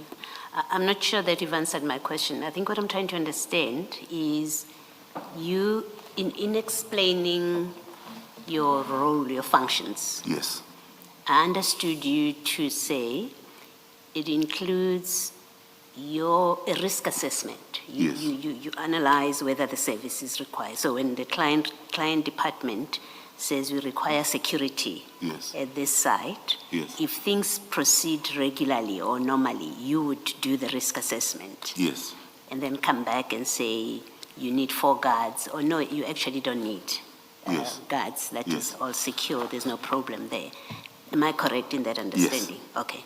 So on the back of that understanding of your functions, my question then is, when Gobies refuses to accept the termination of its ad hoc services, yes, right? When they say to SPIS, we have a letter of deployment, Yes.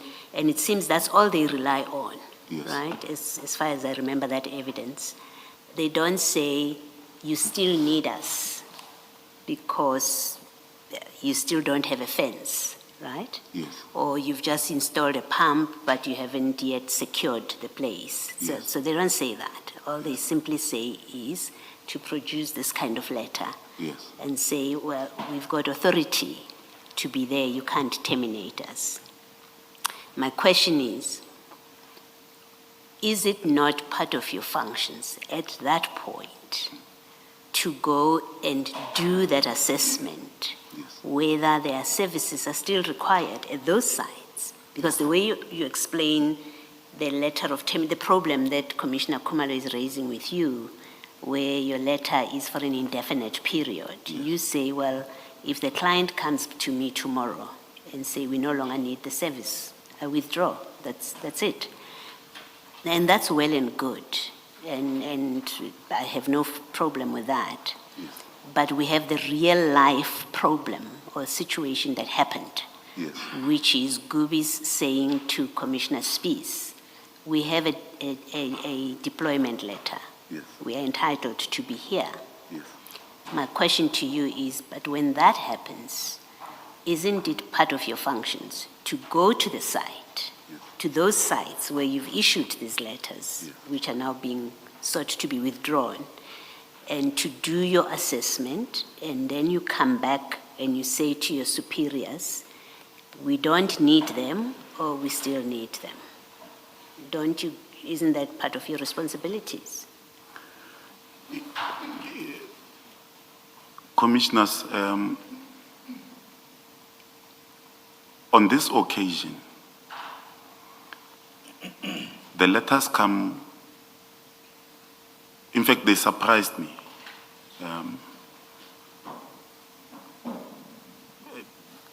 Surprise, in fact, is not a word that I can use. I can say I was flabbergasted. The termination letters? Yeah, when they come. Yes.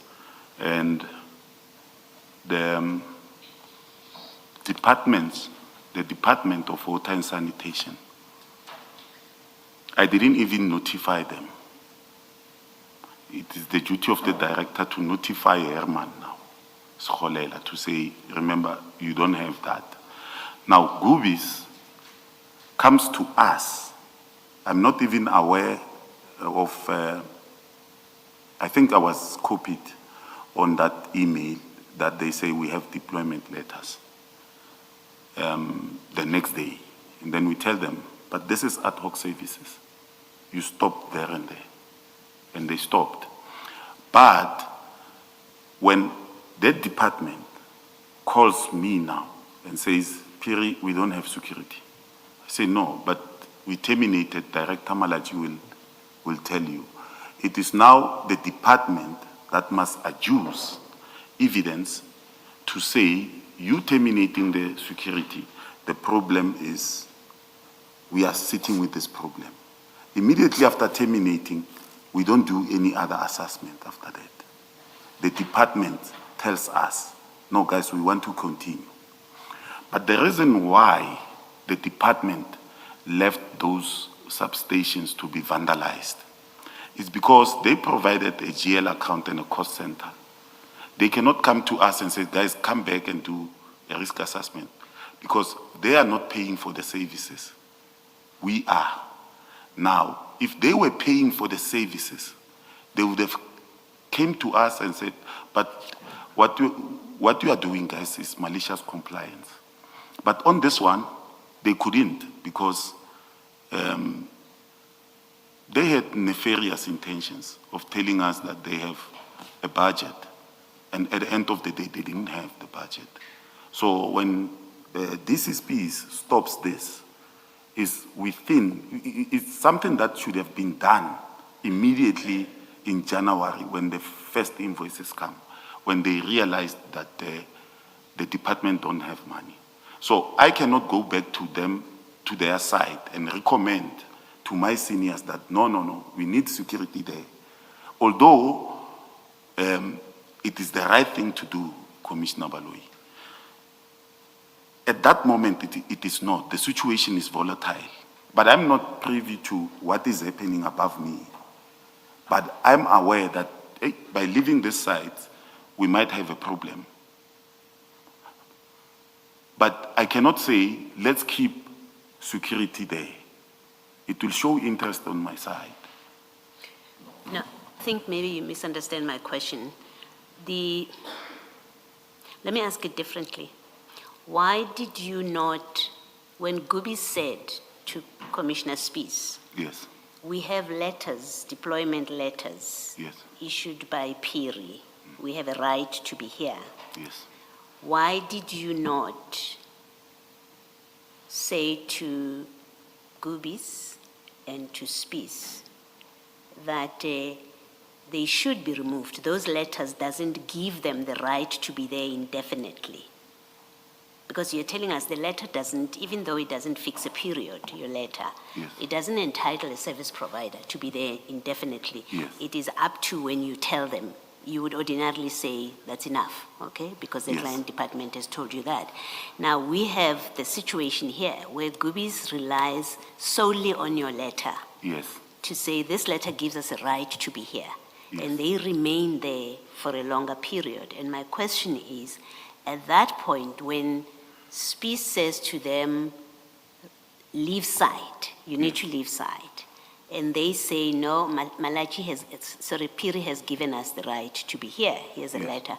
Why do you not say to Gubis, leave site. I'm now instructing you to leave site. You're no longer required because you are the one that does that, right? You Yes. tell them on and off the way that it works. Yes. Why, in this case, did you not back up space by giving the instruction to Goobies that I gave you my letter, yes, that entitled you to be there, but now you must move off? Okay. In actual fact, I must explain what happened. I'm not aware of everything. It happens on the 25, 26, and I see the email. I can't remember the day, what day was it. But then when I see the email, because we have management meetings, we call Goobies. Not only Goobies, all other ad hoc services that are cancelled, that are specified to be cancelled.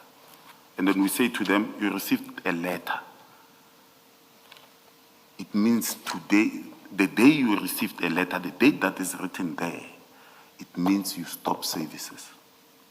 Hence, there is no invoice for July because they stopped. I think they were strong-arming DCSPs just to test if my letter can go beyond the cancellation date. And if I may say it, in our profession as security practitioners,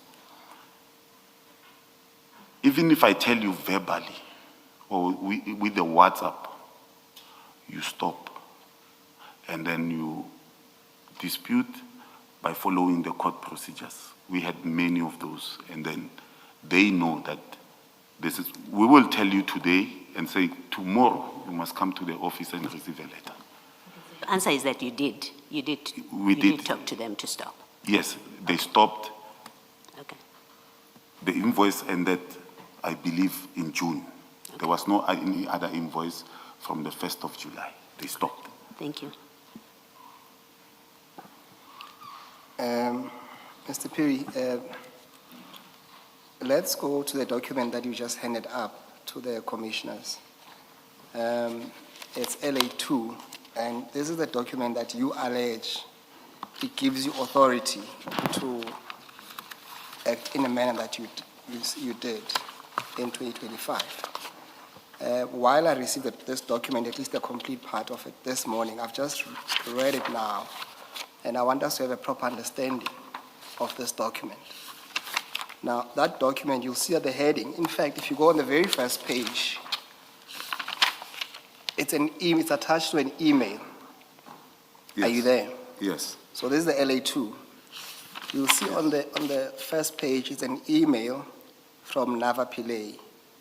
And the context of it really is one sentence, which says this: please find attached the security details as discussed at this morning's briefing convened by the CM.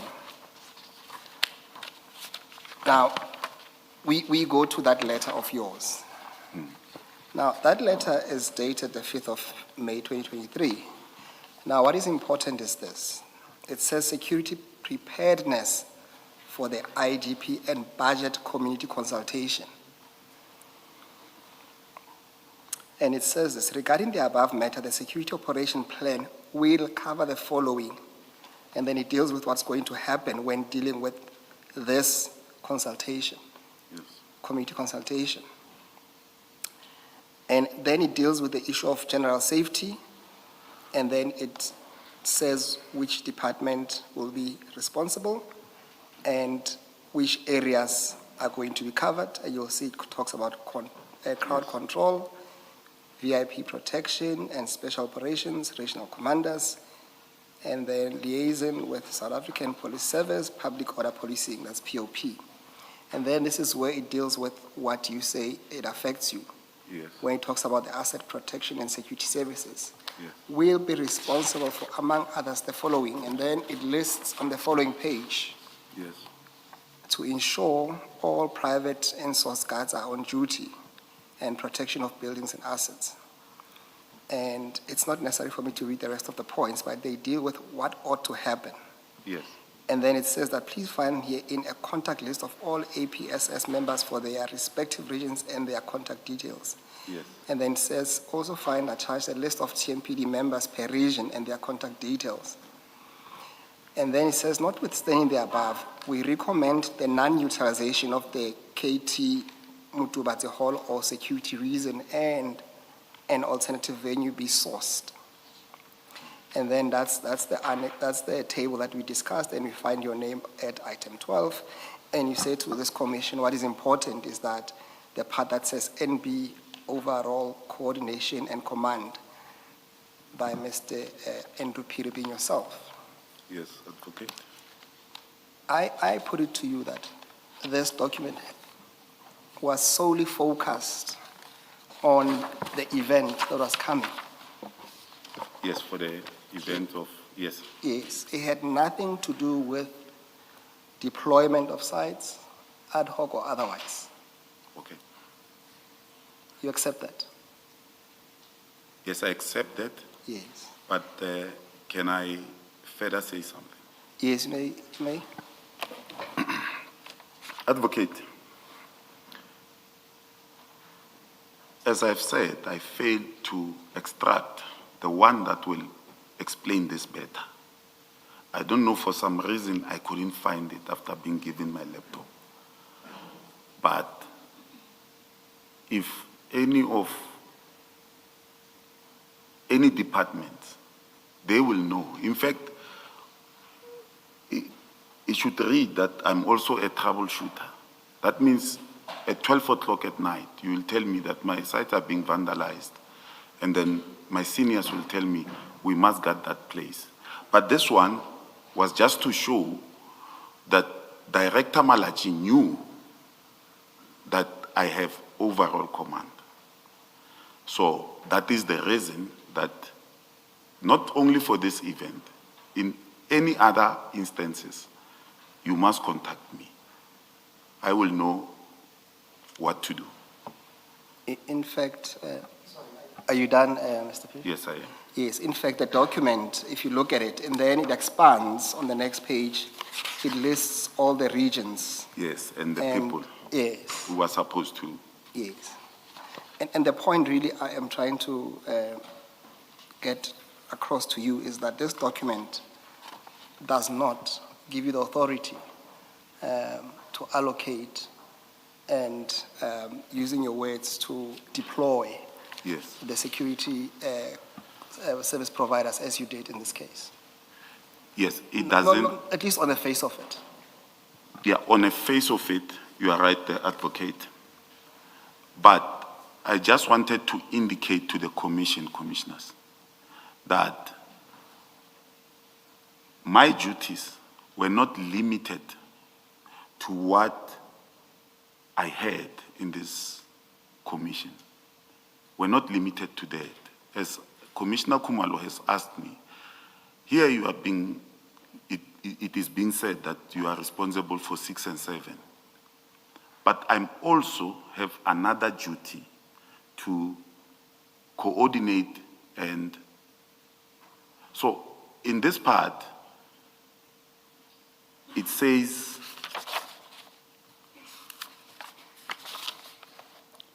ensuring all private and in-source guards are on duty and the protection of buildings and assets. Now, advocate, commissioners, so it will happen that we have a site in Soshanguve in Jugu Lane. And at that moment, there is no security. The management of community services, and I can't remember where they fall, they will have to call me at that moment and say, they will write an email to Mr. Nava and Director Chukudu, and then they will arrange and tell them that the person who must come to your place at this moment to see that security is deployed is the guy that is called Piri. The number is there. And someone even call my bosses. They will call me directly or send me an email directly to say, Piri, You see, with this problem, we are sitting with this problem, we need security. The reason I'm referring to this is because it has happened before. So I want to highlight that even when Director Malachi took the decision, he knew the person to delegate to. So it comes to, on my statement, where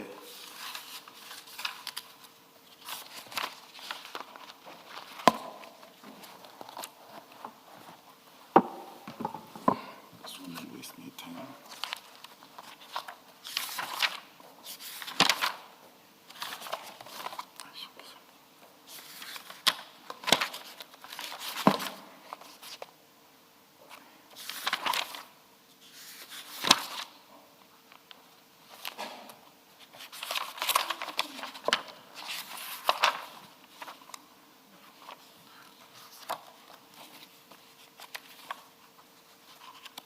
It comes to LA 1. The reason I attached this is because on LA 1, page 1 of my annexures, where Director Malachi says, please get Piri to run with the process and let's monitor the progress. So I'm indicating that he knew that I have authority. So in essence, what I'm saying is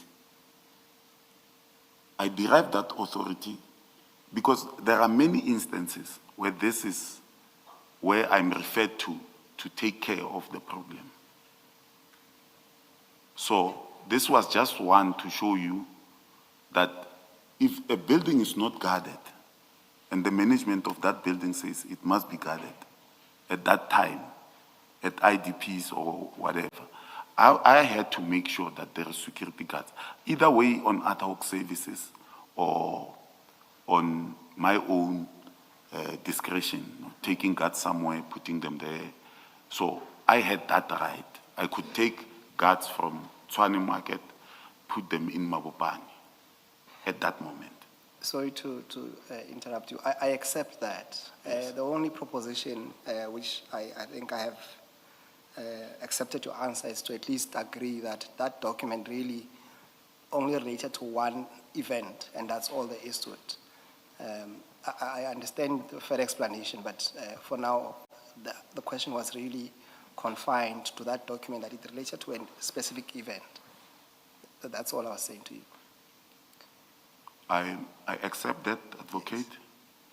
But I must say to you, Commissioners, had I known that this letter will not suffice, I would have extracted Tamalachi and then others at the back. So this was just to indicate that I did not act ultra vires. I was not a rogue inspector. As I'm made to be seen, I was following instructions. All right, let's move to page 18 of your statement. It's annexure LA05. Page 18. Yes. File? It's the first file, file 1. File 1, Yes. page 18. 1-8, yes.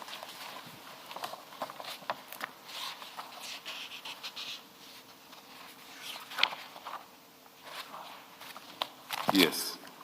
Now, you will remember while having a discussion with Commissioner Baloyi, and you were asked about the deployment letters relating to Klaperkop pump station and Brickfields pump station. And part of the discussion between the two of you was that, at least in this email, we see that Goobies, or at least some of their staff members were copied on that email. Yes. And then in explanation, you said that you carried out this instruction, but then while this took place a bit earlier, as this email is dated the 7th, Yes. You, however, when you dealt with your letters of the 14th, you did not see the need to backdate because you had to deal with it as and when you were dealing with those letters. Yes. Do you remember that? Yes, I do. And remember, part of that discussion, it started from when you were reading paragraph 15 and 16, where there was a bit of a disjoinder Yes. of the two paragraphs. Yes. Yes. Now, I want to put it to you that that answer that you gave is incorrect, Yes. because I want to draw your attention. If you go to file 2, the second file, Yes. Yes. and you go to page 8.1. Let's start with 8.1.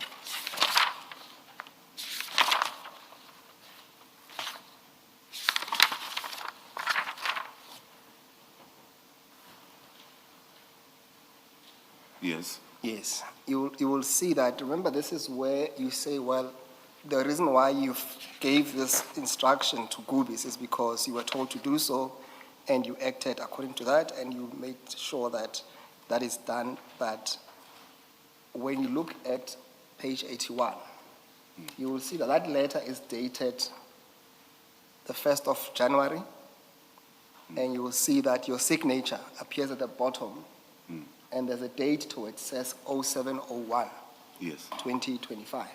Yes. Now, you will see the same, so this one deals with brick fails, and you'll see on page 83, the same letter dealing with Laperkop. Yes. Similarly, it's dated the 1st of January, and you will see that your date says 0701, Yes. 2025. Yes. And you will see the number of the armed guards, the number of the patrol personnel in the vehicle, they accord with what's on the email. You accept that as well? Yes. Yes. The 7th, remember when Commissioner Baloyi asked me the question, he was referring to page 77.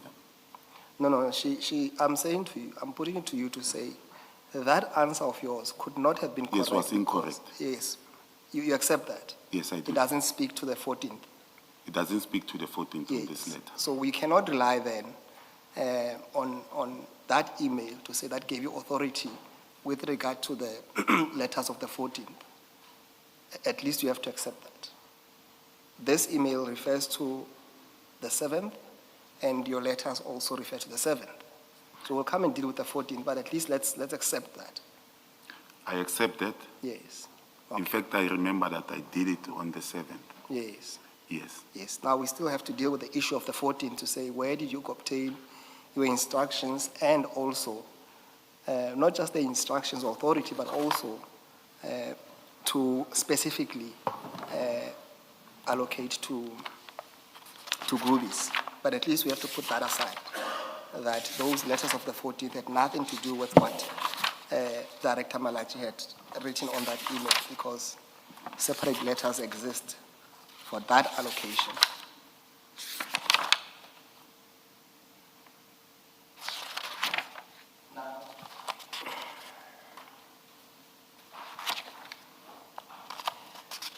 Mr. Peter, you'll accept that 3 people came to testify before this commission, Yes. dealing with the issue of these letters. We had DC Spies, we had DC Ballhays, and we also had Director Malachi. Yes. And the crux of their of their testimony is that they never gave you an instructions, or you never had authority to allocate any sides to Gubis as you did. When we, can we go to file number 3 and go to page 59?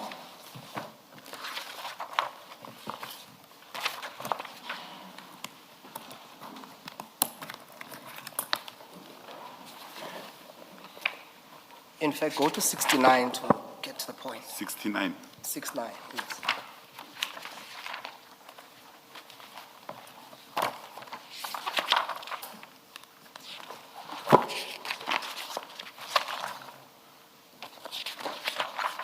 I'm there. Now, this is Director Malachi's statement, which when he was being deposed to, he stood by the statement, and this was also recorded in the transcript. So at paragraph 23, well, in fact, let's deal with 24. When asked the question whether I delegated powers of allocation to anyone, in particular Mr. A.L. Piri, in respect of the sites to be guarded by the service providers rendering services under TMPD 02/2016-2017. And then he says this: I have not delegated powers of allocation to anyone in respect of the sites to be guarded by the service providers rendering services under TMPD 02/2016-2017.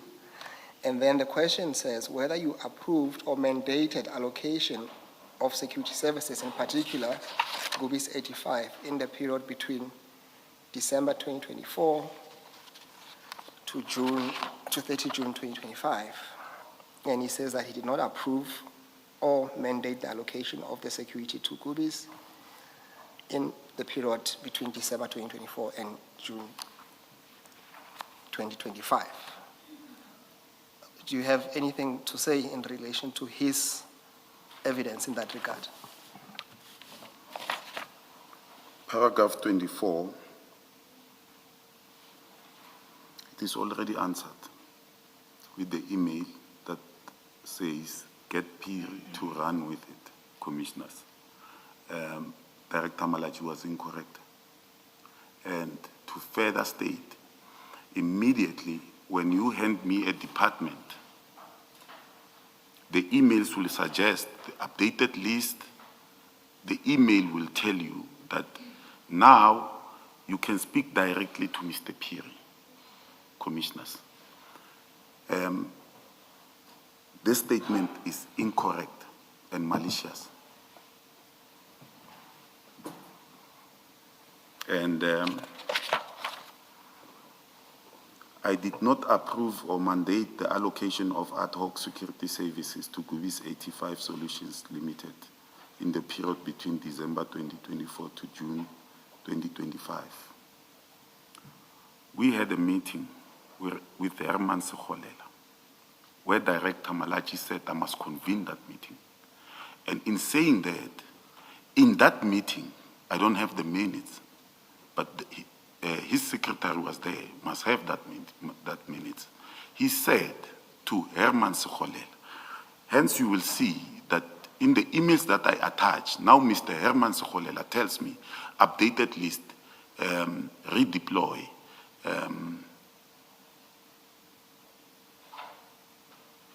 cancel this one, send to this one.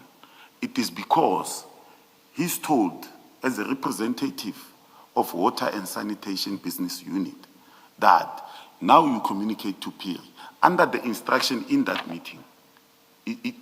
It's unfortunate I don't have those minutes.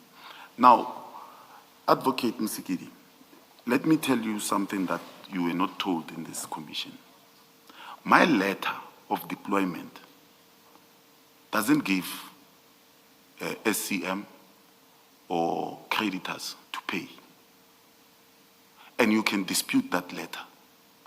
Now, how things work in Tshwane is that you get an invoice.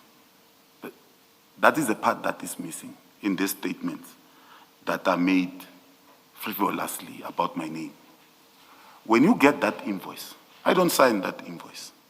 I don't. I'm not even involved there.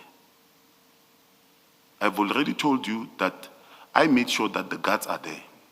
Now, you put your signature as Director Malachi, and you are validating what you said you did not approve.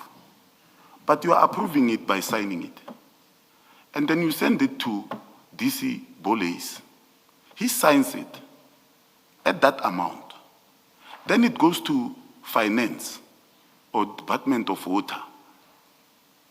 They take it at face value. Is that possible? To me, it's not. The people knew and they signed. They validated what was written there. So if he says, I did not approve or mandate, then how does that happen until June? So this statement, to put it mildly, is incorrect.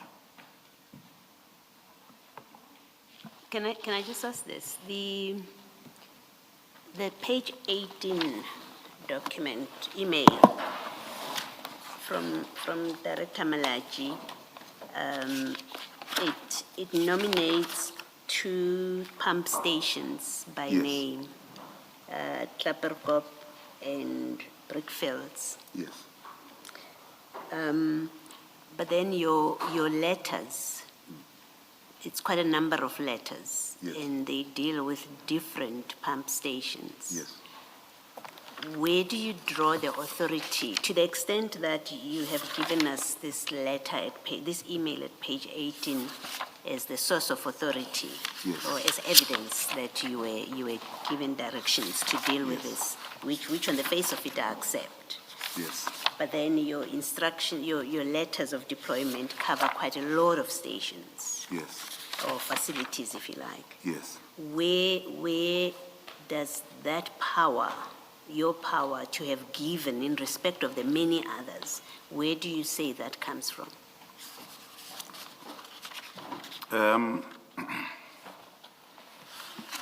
If we go to page 7 of my annexures,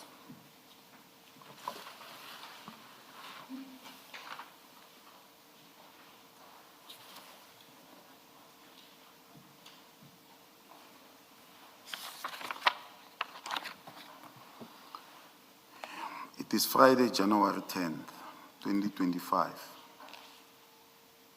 Now, Herman Sekholela, being told in a meeting that the person who will be dealing with your problems is Mr. Lebohang Phiri. He sends an email at 11:23 a.m. Mr. Phiri, I hope this finds you well. This is the updated list. But here, he sends this to me and my supervisor, which is Dr. Elvis Kwapeng Madiklaba. Now, the authority came with that email. Let him run with it. It is given to Dr. Elvis Kwapeng Madiklaba. There is no need for now, because we had a meeting. We convened a meeting on the 6th. We agreed that Mr. Phiri will run with the process.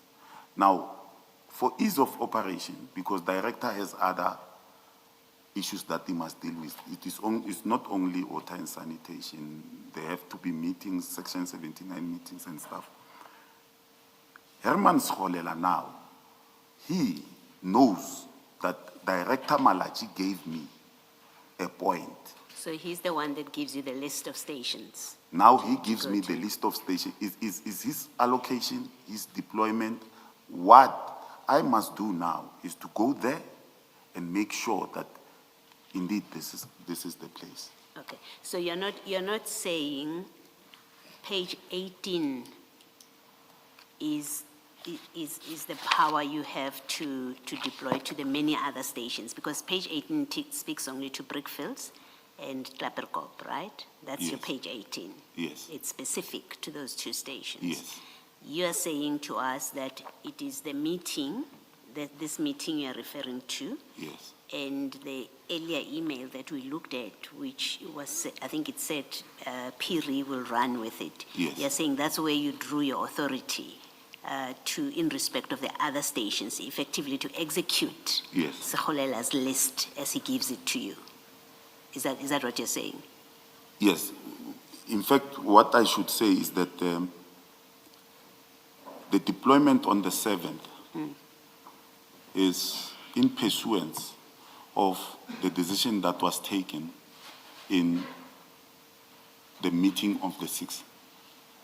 Because the meeting of the 6th gives effect that Mr. Phiri will, in fact, let me read it so that I don't. It says, it tells Dr. Elvis Kwapeng Madikaba that please get Piri to run with the process and let's monitor progress. Yes. Remember in a meeting, already Sokolela has told us, Herman, that we don't have this problem only here. We have a larger problem that you must deal with. So you must prepare yourself. Okay. So I'm now leaving my other duties, delegating them to another colleague of mine to say, please take care of my regions and stuff and my meetings, reschedule some of my meetings. And now I'm going to see what is happening. So they come in as they come to say, Mr. Piri, because I've already given an instruction, Yes. now I must execute. Understand. Thank you. Mr. P, maybe to piggyback on that question, you will see that at page 7 of file 1, and then what is then referred to by Herman Sokolela is what is called an updated list, which then appears on page 8. Yes. Now, when you look at that list and then you compare it with maybe go to file number 4 on page 153. Page 153. 153, yes, of file 4.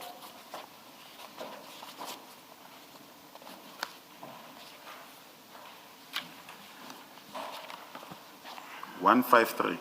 153, yes, file 4.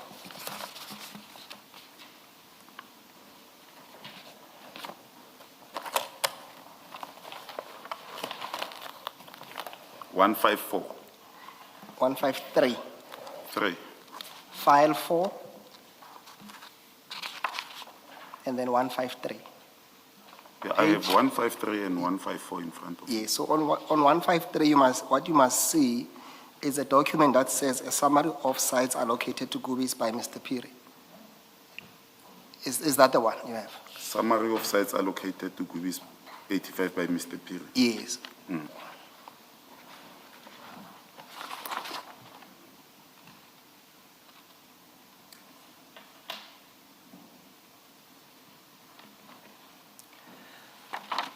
Now, this document, it's populated from the letters that you signed. Yes. Yes.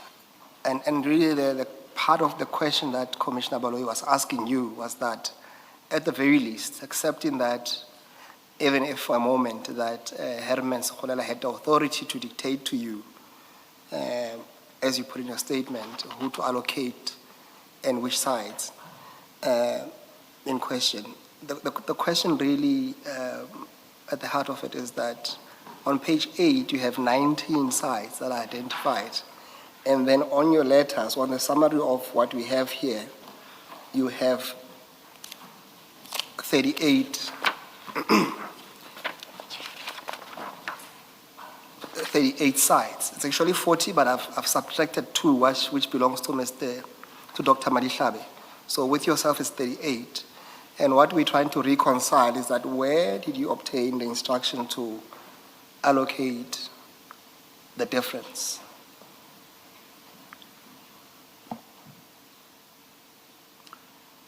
Just the last question so that I can give you a proper answer. Yes, you have on page 8 what you referred us to is a list of sites, which is a total of 19 sites.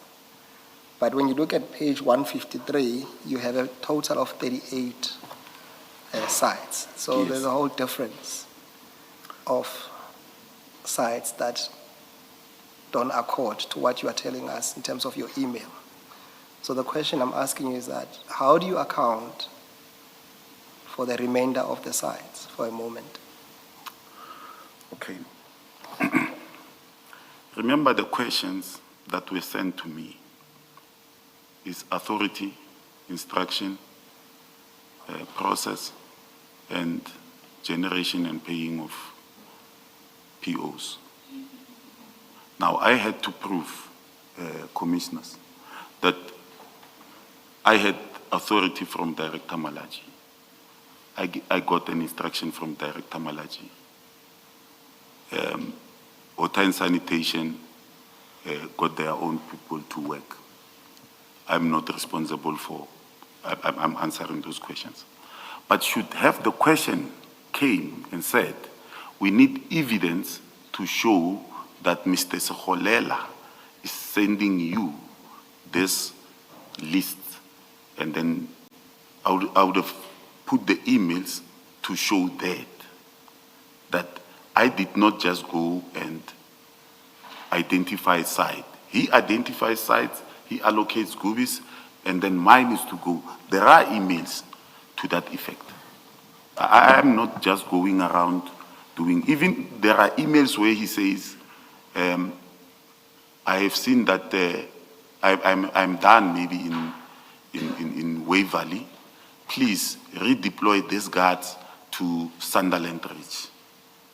Because now he is in control. He's telling us where his problems are. And then we are going where he tells us. I don't identify these sites. He identifies them, but the question from the commission did not say, Piri, show us how did you arrive at 38. I would have showed you that as much as I've given you the updated site, I would have shown you that the updated site also comes with new sites. Mr. Musigi, perhaps in the interest of time, let's resolve this by affording Major Piri an opportunity to supplement on this point. Chair, I'm happy to do that, but the question still remains, and it's not really what was sent to him. The question remains is that the letters that he sent, and that's what he must answer to.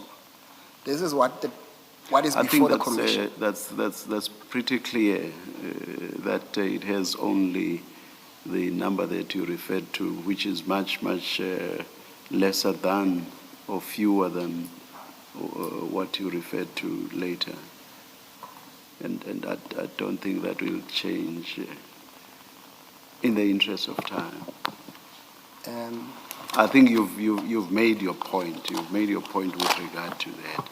And then that's what Major Piri says he would have addressed had his mind been directed to that specifically. And it's on that I think, in fairness, we should afford him an opportunity to supplement. You are free to respond to me. Yes, Chair. I take heed to that, Chair.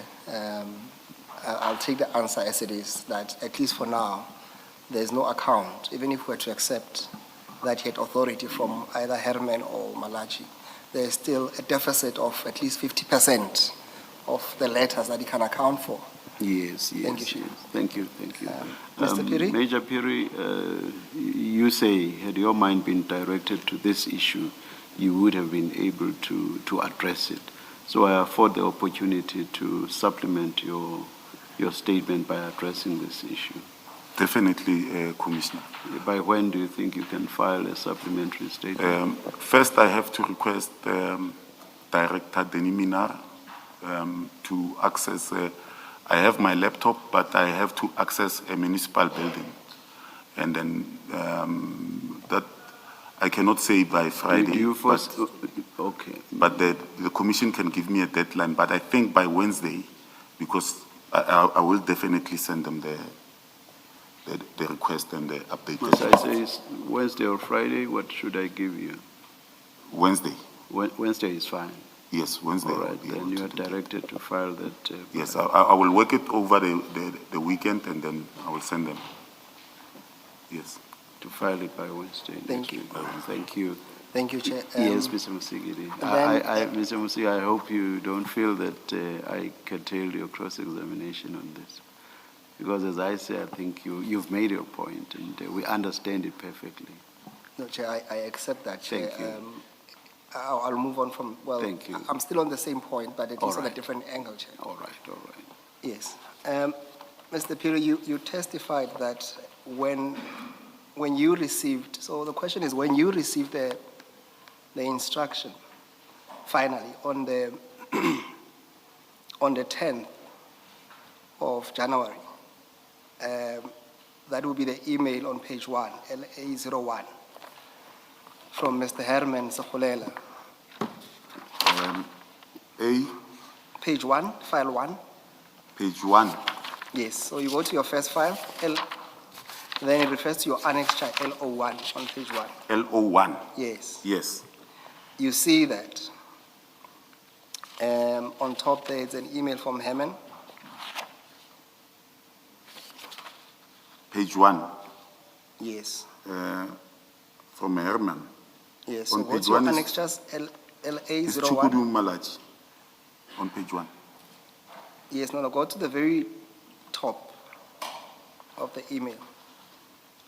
Yes. You see that? Yeah. Now that's an email addressed to you. Yes. Yes. And that is the email that gives you the go-ahead. Is that correct? Yes. Yes. So the question is that, how many sites did you then visit on the day? On the day. Yes. There are no sites attached here on the 10th. Yes. Let me see this sites. Remember your testimony is this, Mr. P. Let me assist you. You say that finally you received the final go-ahead on the 10th, Yes. having taken into account all these developments between Mr. Hellman, Mr. Malachi, Yes. and you say on the 10th is what triggered you to start doing your job.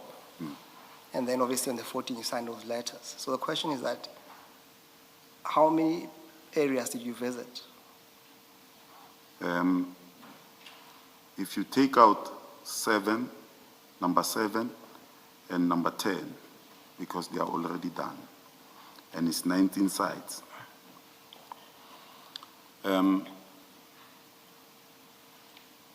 Or you take out number 1 also, it's 16. Moreleta, Grasfontein, Grootfontein, Carina, Ilados Park, Mokelneck.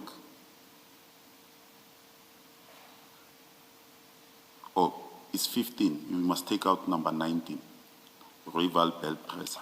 It is already in force. He is not aware. I'm aware because it's the one that I'm taking, it started in May. So it's 15. So if I read you this, it's in Region 6. The reservoirs and Glenway, I see there's Glenway Estate Feeder. They are in Region 6. That is your Mamelodi up until Grasfontein. It takes me 4 hours to visit all of those sites. You take Rayton Reservoir and Refilwe. It is already, I know these 2 sites. This is what I'm talking about, that I've been to these sites before he can send me this. Because these sites, when he sends them, I realize that he is not aware. But I say to him, let me go to Rayton and Refilwe and satisfy myself. But I know them. I go there, it's in Region 5. When I'm finished with Mamelodi, I just drive up around, I think it's 15 kilometers. It is not exactly in that area. It's on the road going to Moloto. When you move from Glenway, I think it's just 5 kilometers in the bush. I just go there and I see the sites. But these are new sites, I've been there before. And it was in December, I think 2023. And then I go there. And then it says Florona LL Reservoir Pump Station. It's in Pretoria North. So already now... Perhaps to deal with this more quickly, did you do all of this in one day or not? Yes, I did. And what was the day or date? I think it was, he sent me this on the 10th. I think I either went if I can see the email, I either I started on this day. Because remember now, commissioners, Now, when you say you started, because you just said you did all of them in one day, when you say started, are you suggesting that you started and did not finish, or you started and finished on the I same started day? and finished. All right. Because I'm on standby. Okay, I'm paid. can you tell what date it was? I believe I started on the same day. On the same day? Yeah, on the 10th. Yes. It must be just after 12. All right, thank you. I think that's what you wanted to establish, Mr. Musigiri, not so much the order in which he did this and the time he took. Does that answer your question? It does, Chairperson, answer the question. It just still begs the other question as to how many sites did he visit? Because the letters that were produced, according to our records at least. I think he did answer that. He said, taking out this and that site, then it's this total. I think he did answer that. Unless you want him to just give you that total again. Yes, that will assist me for my notes. Yes. Okay. You take out number 1. And you take out number 3 and 4. It's 3 now.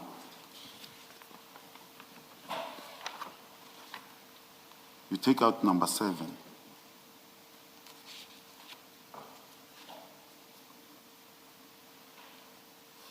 You take out number 10.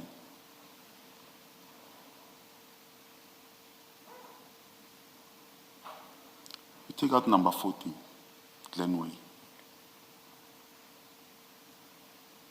You take out number 19. So I visited, it's 5 or 6. I visited 14 on that day. The nature of my work, advocate, I'm one person.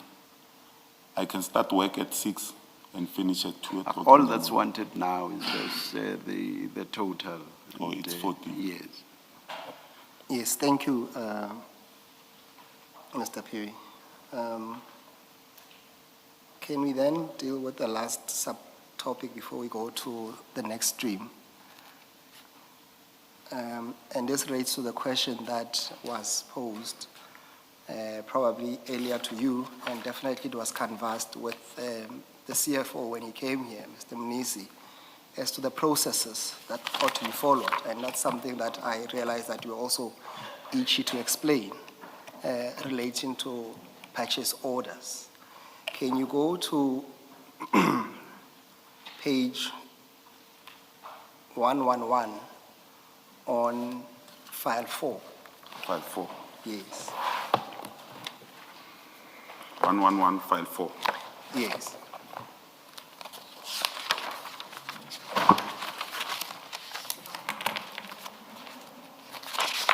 Now, before you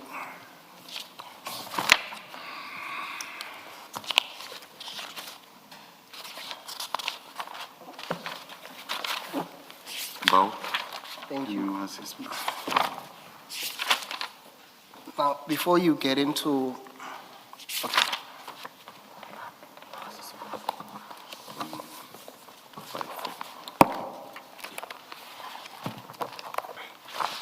so it's 111. Are you winning? Yes, I'm there. Yes. So there was much huff and puffing about the processes that relates to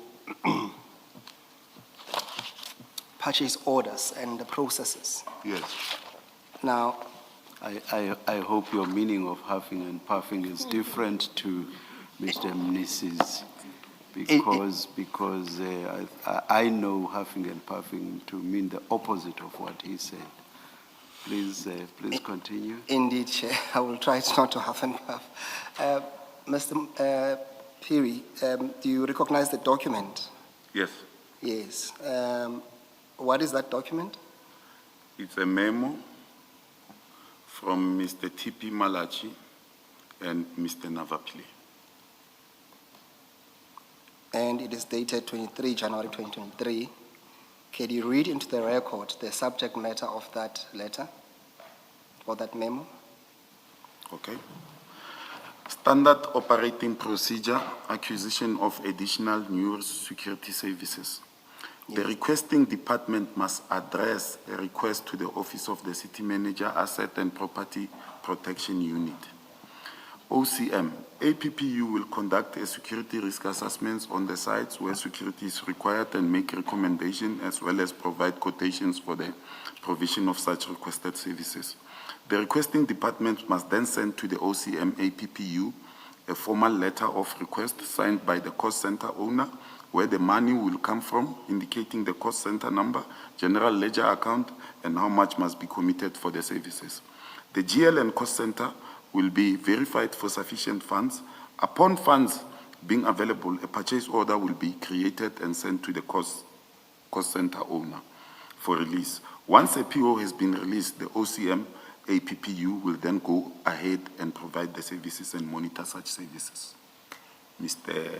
TP Malachi signs it on the 23rd/01/2023, and Mr. Navapile approves. We're not the city officials. Can you explain to us what's your fair understanding of the process here, Mr. Phiri, just to assist the commission? To assist the commission, I would say there's, in the office of the city manager, it's a memo outlining the standard operating procedure. It indicates what must happen. But advocate commissioners, this was not followed on this instance.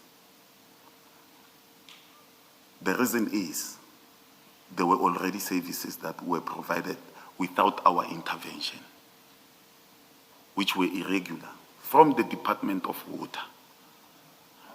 We come to realize when they have a problem. No, I get that. Before you get there, I was just saying on what the document, the process that it prescribes. Yes. Then we can come to this instance where it was followed or not. I think you did say for whatever reasons. Yes, Just it to was not understand followed. how it works. How it works? Yes, in terms of when you, in an ideal situation. Yes. And when would a purchase order be produced? What it says here, it's true. A purchase order must be produced before work is done. But the systems in the city of Tshwane now, as we speak, as we are here, doesn't allow that. Because they don't rely on the quotation. They rely on an invoice. Remember now, here they are talking about the quotation. Creditors say, and SCM, we cannot produce a PO without an invoice.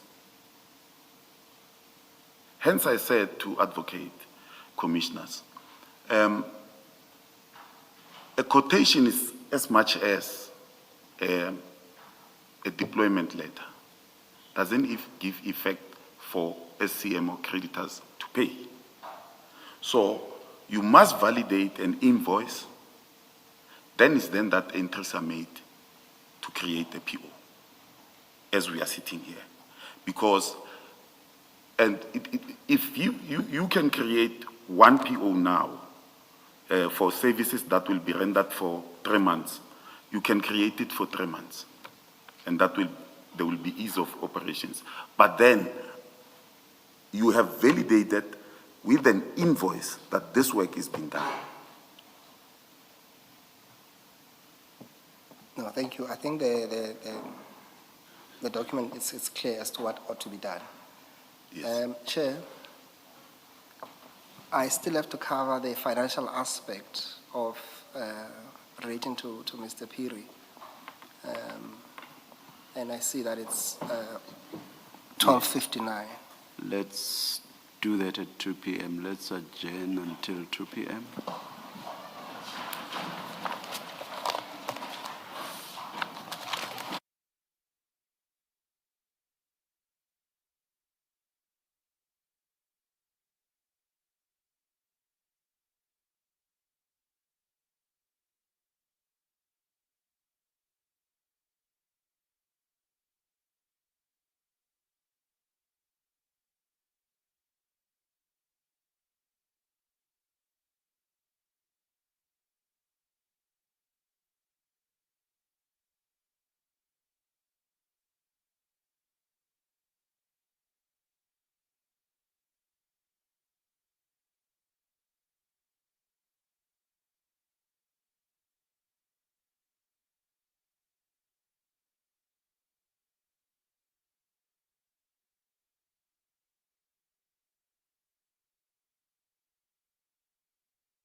Good afternoon, all. We are ready to resume the hearing. Please make sure your phones are off. Thank you.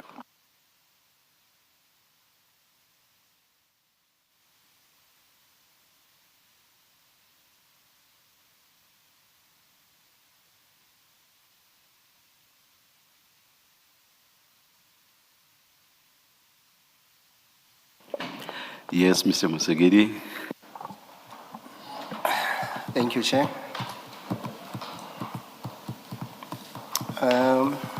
Mr. Phiri, please go to file 2.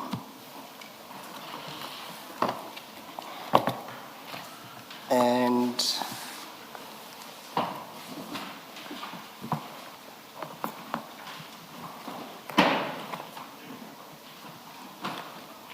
I refer you to page 152 of that file.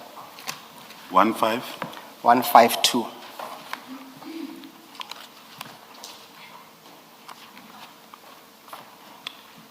You should have before you, Mr. Phiri, a bank statement. When you get there, it's a Standard Bank statement. Yes, I do have it. Yes. And I think this statement, part of the statement is also duplicated in your own annexures anyway. Yes, it's not a Standard Bank, it's a Absa Bank. Thank you, yes. On 5.1, that's where the Standard Bank ends and we start with ABSA, that's correct. Yes. Yes. I want us to focus on, there's a payment. Maybe for the record, you confirm it is his bank account. Yes, Mr. Phiri, can you confirm that that's your bank statement? Yes, it is. Thank you. And for now, Commissioners, I want us only to confine ourselves to the payment made on the 13th of May 2025 of 150,000 rand. There are other payments that we can deal with later. You will see that the reference to that payment is stationary refund. Chair, this transaction is recorded on Mr. Phiri's statement as well, and he explained that when he was in chief, that was a loan from a friend. And when I asked him the name of the friend, he said to us the name of the friend was one Willie Mashupie. Mr. Phiri, can you confirm that? Yes, I did so. I did say that. Thank you, Chair. Now, Chair, we had to go and try and find out and subpoena the banks to find out the source of the transaction. And Chair, I will refer you on file 4 to page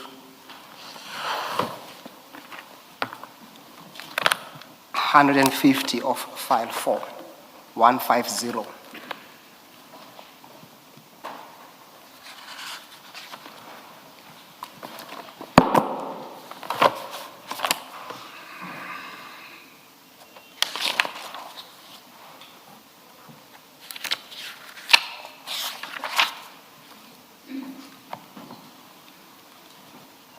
So what we have done, Chair, as indicated, we have subpoenaed the banks to get the source of this payment, because from the face of a bank statement, at times you cannot see who the money comes from. Now on page 150, you will see that we just dealing with one transaction, and that is the account of Mr. Phiri, and you will see on the third column the amount of 150.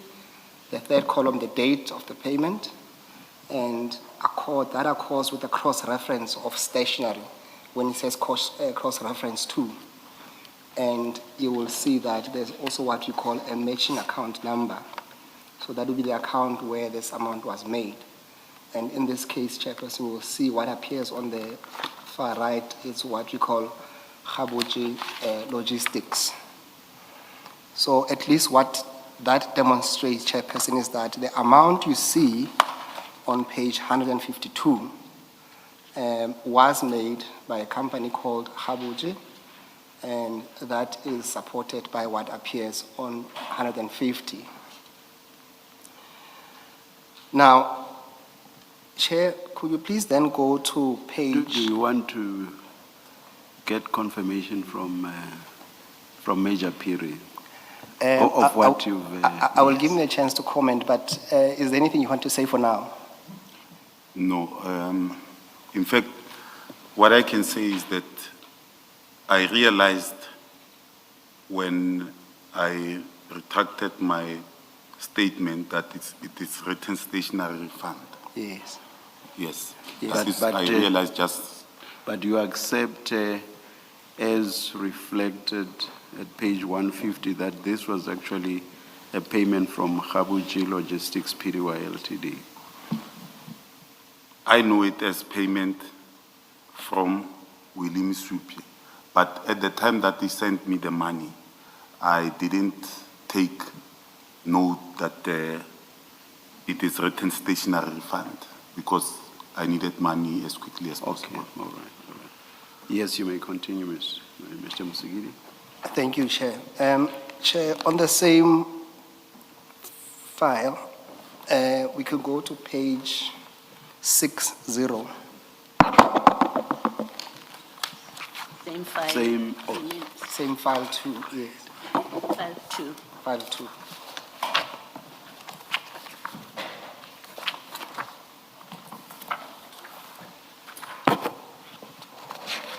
Now, 60, Chair.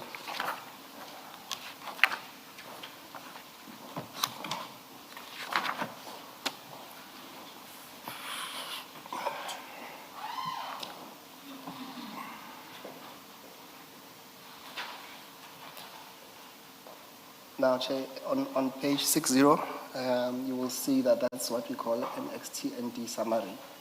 And you will see the name there that appears is Mr. William Mushupia. And what I need to refer the Commission to is page 64 of that document.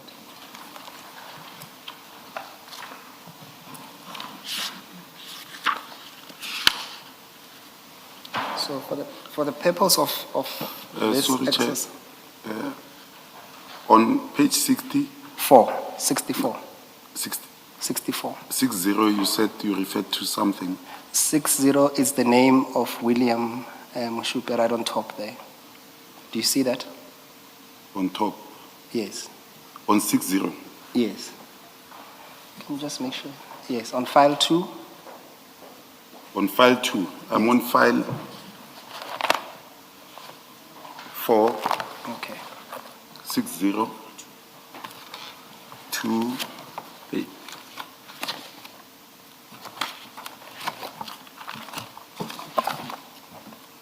is that file 2? The one you are going this is to? file 2. Yes. Just go to page 60, yes, I'm on 60. And then 0. then move to You see there, it refers Yes. to them. Look at the name reflected, their first name and surname. And, Yes. And then go to And- 64. It's still the same document. 64 of file 4. Same file, same document, Major. Yes, I see. Yes. So it's 64, it's, that same document is Yes. still continuing. Yes. Yes, Chair. For the purpose of this discussion, Chair, what we need to look at, you will see that this document, what it does, it gives a profile of Mr. Mushupia, and for the purpose of this exercise, the Chair will see that right at the bottom, line number 4 from the bottom, there will be a company called Habuji Logistics, and that comes under the topic directorships. You say line 4, I'm not sure I 4 get from that. the bottom. Sorry? Oh, from the bottom. From the Sorry, bottom, Chair. sorry. Thank you. Yes. Now, that document, Chair, at least it depicts the companies that Mr. Mushupia will be a director of. And you will see that one of the companies that he holds directorship is Khabuchi Logistics. Which appears to be the same company we saw in, was it File 4? Indeed, Chair, that's the company that made the payment of Yes. 150,000 rands. Okay. Major, do you see that? Yes, I see. Yes. Now, if you go further up, Chair, it also shows you that under the employers, it shows you that Mr. Mashupia is employed by Gubi's 85 Solutions.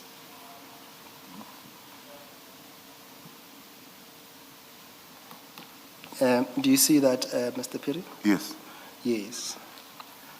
Now, part of the questions that was posed to you to answer to this commission was that whether you have received any incentives or benefits from Gubis. Yes. And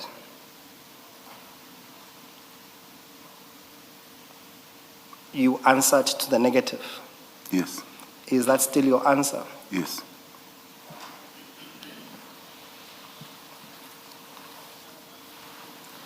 Chair, What is the nature of your relationship with Mr. Masupia?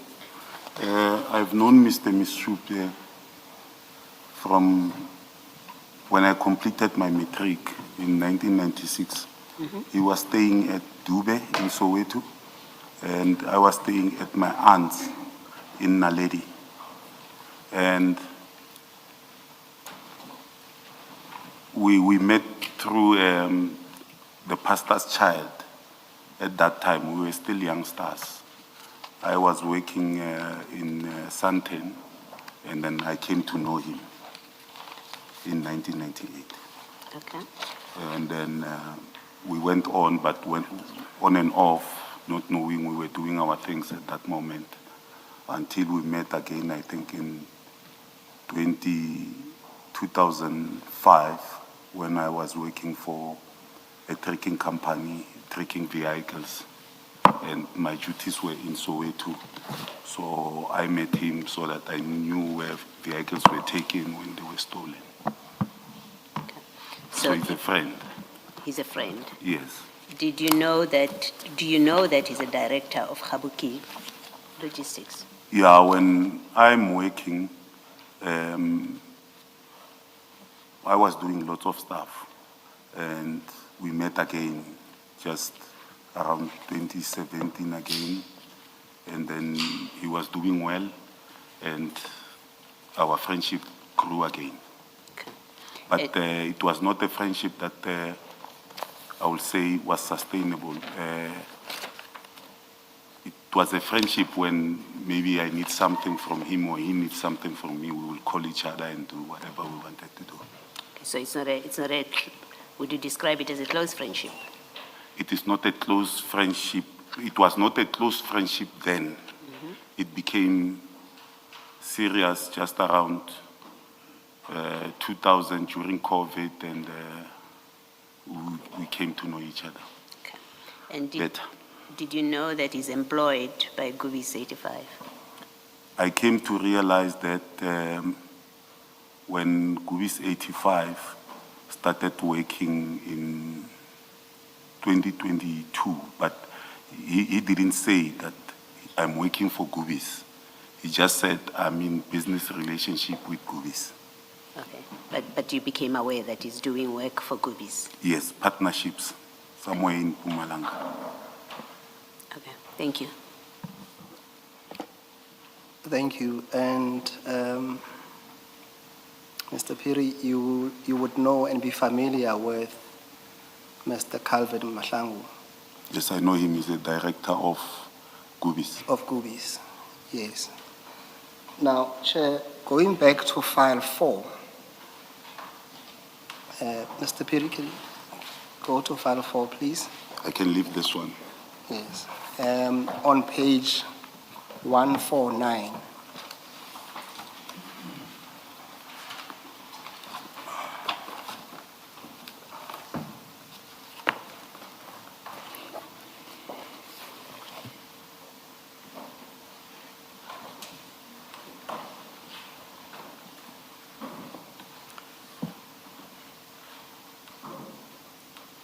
Chair, you will see there, those are transactions or financial transactions that were made by Mr. Calvin Mahlangu, but obviously they are not made to this witness, so we'll not canvass that with him. But what I need to demonstrate for the purpose of this exercise, Chair, is that you will see that from the 23rd of February 2025 all the way to the 18th of October, that's just a sample, Chair, of him paying monies into Khabuchi Logistics, Chair.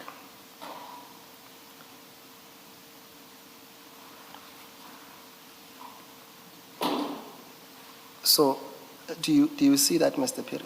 Yes, I see that. Yes. And you will see that even on the 14th of May, he made some payment as well of about 18,000 and subsequent payments to Khabuchi. And obviously what we have before us is that on the 13th of May, Khabuchi made payment to you, as you have described. Yes. Yes. What I want to propose to you is that the information put to us demonstrates a clear connection of funds from the director of Gubis to Khabuchi, and ultimately those payments making their way to your account. Do you accept that? Well, I need to answer this in a very... Let's say this, Mayor. You accept that, and then if you accept that, then I can go to explanation then, if you have an explanation. No, I don't. I don't accept that. Okay. Because my reasoning is that you say the payments were made on the 13th to me. Is what the advocate is advising. Yes, no, a payment was made to you on the 13th of May. That's Yes. common cause. Yes. Yes. And on the 14th, he pays, Calvin pays Khabutsile 18,000. Yes, no, that's not the question. Yes. It's what I'm asking you is this. Don't confuse yourself with the transaction on the 14th. I'm saying what we're looking here accumulatively is that Gubis, or Mr. Mahlangu on behalf of Gubis, is making payments to Khabuchi. Forget Yes. about the dates. Yes. Yes, that's what is depleted there at least. And I'm saying somehow those payments through Khabuchi, they make their way to your account. Is that accurate though, Mr. Musigidi? When, for example, we take the payment of what date? The 18,000 rand? The date is not even the same. You base your question suggests that there will be corresponding deposits from Khabuchi to Major Piri's account, unless you want to reformulate your question. No, Chair, that's not the suggestion at all, Chair. Please reformulate your because that's question not- then, because That's not what that's is- how I understood it, and I suspect that's how Commissioner Balway understood it as well, because I heard her. No, Chair, we are not putting it any higher than this. Just reformulate the Yes, question though, because as is, it may be conveying something that I doubt you want to convey. Yes, Chair. Because as presently formulated, it suggests that the payments correspond even in terms of amounts. Yes, Chair, no, that's not the suggestion. No, Let me, I hear let me you. try and deal with the question differently. Yes, please, Yes, please, yes. And Mr. Piri, understand me, I'm not saying there's a corresponding payment, for example, in your case of 150,000 rand, that came from Gubis directly to your account via Khabuchi. That's not the proposition I'm putting to you. The proposition is simply this, is that what is put in front of you is that you have payment from Khabuchi. And what we also know is that Khabuchi also receives monies Yes, from Mr. Calvin. yes, That's as high as I'm putting it. yes, Yes. Is there any comment to that? yes. Thank you. Advocate, first, you are saying to me that, commissioners, it must be clear, he paid me on the 13th. And I agree. I say I requested the loan he gave me. Now, when I look at your documents, it says there's no way that where it shows the 13th that Calvin Madlanga paid him on the 13th to pay me.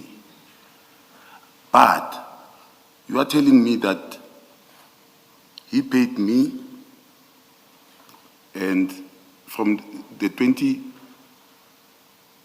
of February 2025 up until 18 October 2025, he's paying this company. And there's no evidence that on the 13th, 150,000 came from Calvin Ponso Madlanga to Kabuchi Logistics, and then it went out and came to me. Remember now, I'm talking about my friend that commissioners, I'm loaning money from, knowingly that he told me that I know the guy, I sometimes work with him. And he loans me the money. But I don't see the money here on the 13th. So I don't know what are the relations in relation to the 150,000. Yes, no. I think, let me be fair to you. I'm not putting, and I'm trying my best here. I'm not saying to you, you'll find a 150 amount Yes. transaction from Gubis to you or to Kabuchi and yourself. Yes. And remember, I prefaced my question by saying the transactions on page 149 is Yes. just a sample of the transactions between Calvin Madlanga and Kabuchi. And I said to you, I would not invite you to make comment on those because those has nothing to do with you. Okay. That Remember I that. accept. And you'll see those transactions, they add up to 194,000 Yes. on the sample. And I said to you, that had nothing to do with you. Okay. Yes. If you say so, they have nothing to do with me, I accept. Yes. What we wanted to demonstrate is that Kabuchi does receive money from Gubis, Yes. and then we can deal with the rest. Can I? No, I'm saying then we can move on and deal with Okay. the others. Yes. Yes.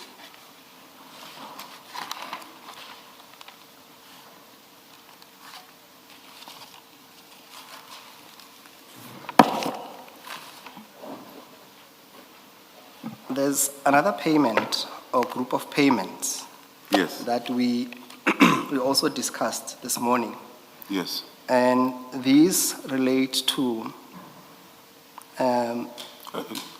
Sorry to interject, Yes. Advocate. Chair, I would like to know that the 150,000, we are clear on it.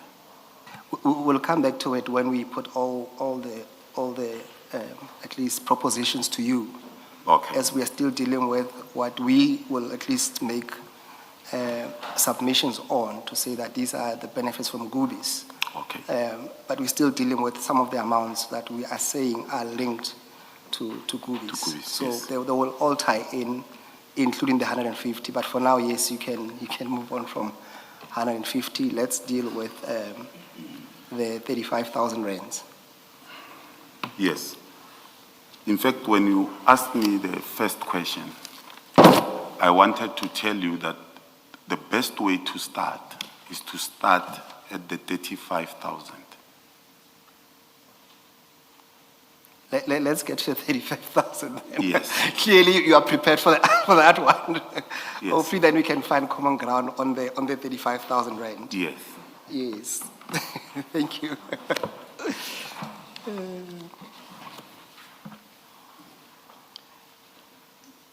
Chair, Chair would have seen on file 1,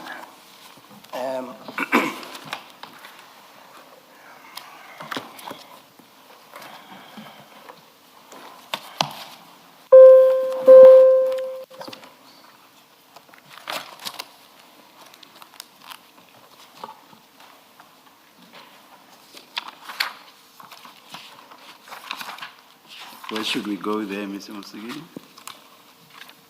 yes, Chair, just give me a sec to find my footing.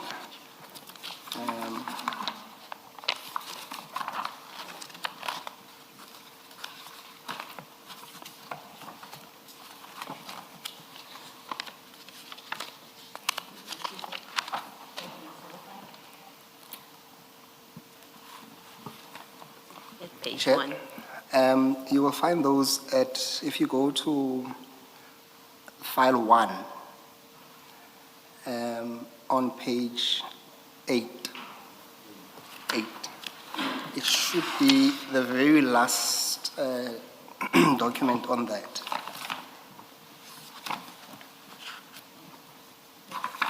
It's tab number LA05. Yes. Okay, so then. 02.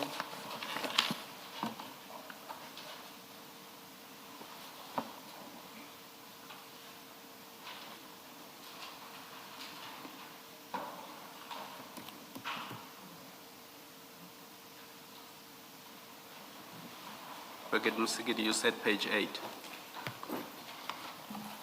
Yes, Commissioners. So this is file 1, Yes. The bank statement. the bank statement, Yes. yes.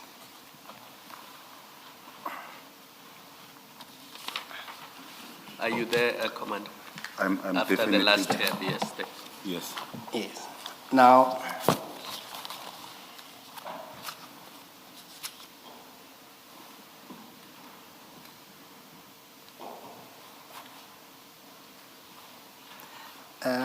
these 3 amounts, Yes. in your statement, when you explained, I think you said, well, you said that these were the amounts from amounts from one person in relation to a loan as well. Is that correct? It's correct? Yes. What bank account is this? Is this ABSA ABSA. Standard Bank? ABSA. ABSA. Okay. Please, I'm sorry, Can- Mr. Which date are you looking at and what amount? Thank you, Chair. I haven't gotten there, Chair. Yes, we were just speaking to what he confirmed in his own statement. Just identity, okay, Yes. all right. Now, Chair, while we are there, you'll see on top there, Mr. Piri, you'll confirm on the top right the account number there. That's your account number? That's my account number. Yes. And now, Chair, we're looking at the transactions almost right at the bottom on the 20th of May 2023.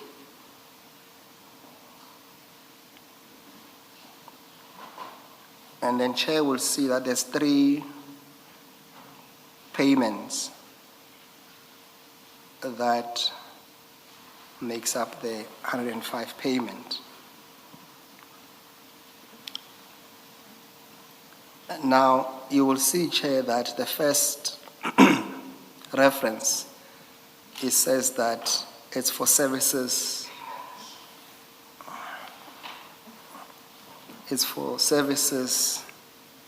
rendered, or at least the word render will be missing the last few words, but it will be read as service rendered. And then the second item, the reference will say first rent puppy, and then the last payment will also say first rent puppy. And just Chair, on the score, when the witness was asked in examination chief, he testified that these amounts are from a person called Papi Mohashwa. Is that correct, Major? Yes. Yes, Chair. Now, Chair, we have also conducted the same exercise where we subpoenaed the bank in an attempt to trace where these amounts originate.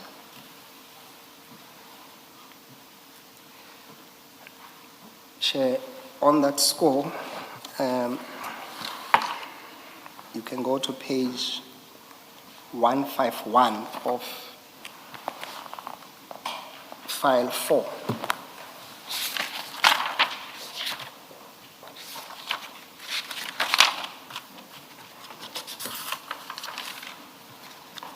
One 151. 151, thank you. I'm there, Chair.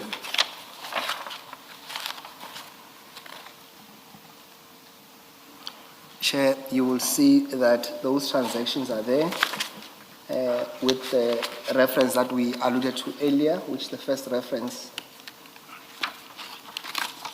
First of all, the amount are 35,000 rand, and the date being the 20th of May, and then the reference they accord with what we identified, which is the services rendered, PAPI and PAPI. And then you will see, Chairperson, there will be the account numbers where that amount originated from.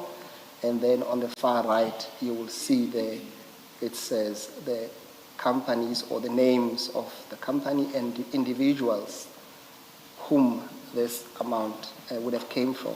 This will be on the last row, which says inflow, Chairperson. Now, Chairperson, I would like to deal with the first transaction, and I want to focus, Chair, on the last column. The second last column says Papado and PTY Ltd. PTY Ltd, Chair. Chair, for that, we'll have to go back to page, on file 2, page 64.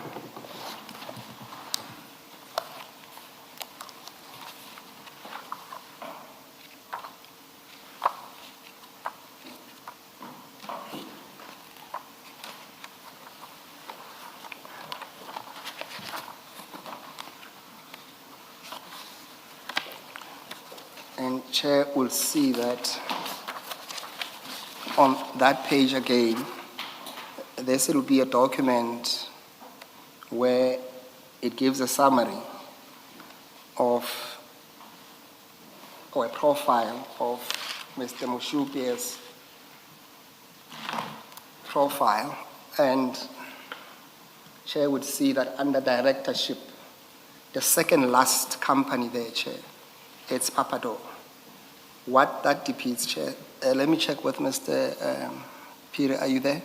I'm there. Yes. What this depicts, Chair, simply is that Mr. Mushupe is a director of Papado. And Commissioner Baloyi has already canvassed the relationship between Mr. Piri and Mr. Mushupe as the director of Papado. So here, Chair, we're saying that it's the second company, which we will deal with later on, making payments to Mr. Piri under the directorship of a Gubi's employee, being Mr. Mushupe.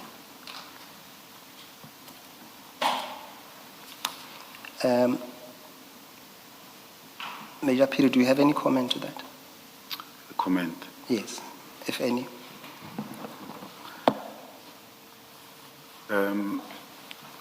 Commissioners, hence I said we must start at the payment in 2023.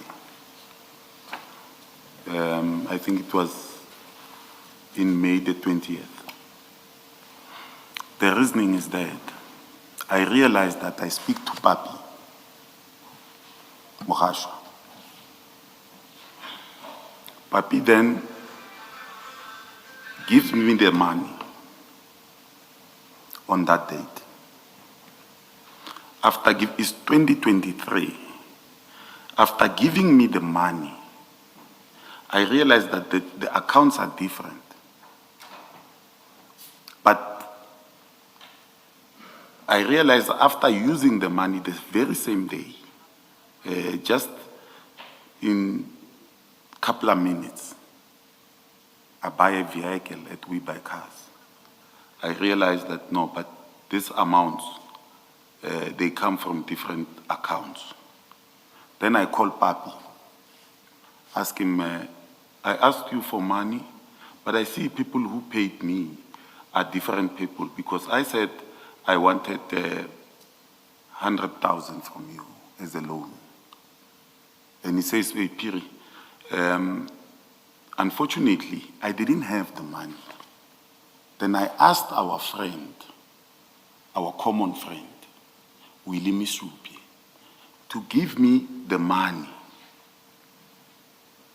Then I took the money knowingly that it comes from Papi. It's then that I engaged Willie Misupi and said to Willie, is it true that this amount comes from you? And he said, yes. And I said, Papi said he will charge me 20% if I don't bring it the 20th of next month. And I don't believe I will have that money at that time. So if it comes from you, can you tell him that the interests are off the limits? That gives effect now that if I need something, I don't have to speak to Papi. I need to speak to Willie. So ultimately, the money came from William Mashupi and not Papi, not Papi Mokgadi. Yes. That's how I knew that in future, I don't need to go through Papi to get money, because his businesses are not running. He is charging me, but the money comes from my friend.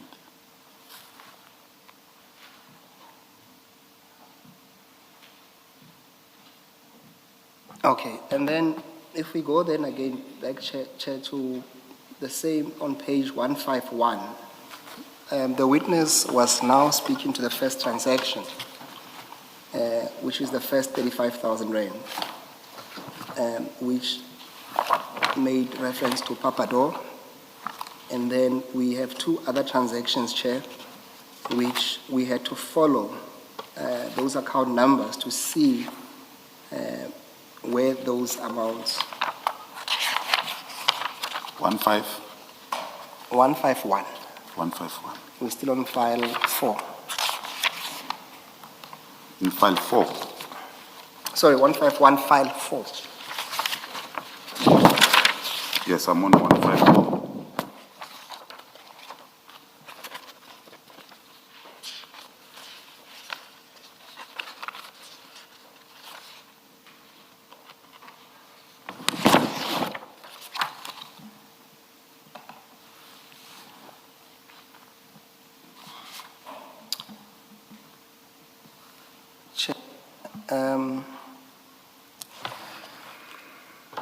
On that score, Chair, we discovered that the last two transactions come from individuals which I am not going to mention their names, which I don't think is necessary at this stage, Chair.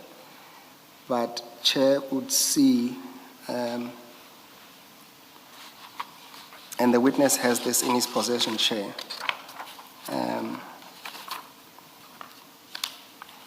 There is a document, Chair, that was handed up. I'm informed that it was inserted right at the back of the commissioner's files. That will be file 4.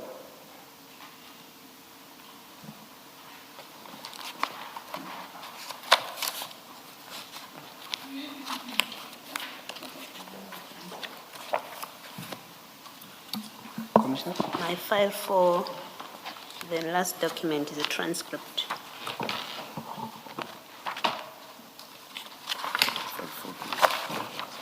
That will be file 3, I think, Commissioner Malone. File 4 is page 161. And then after that, there should be a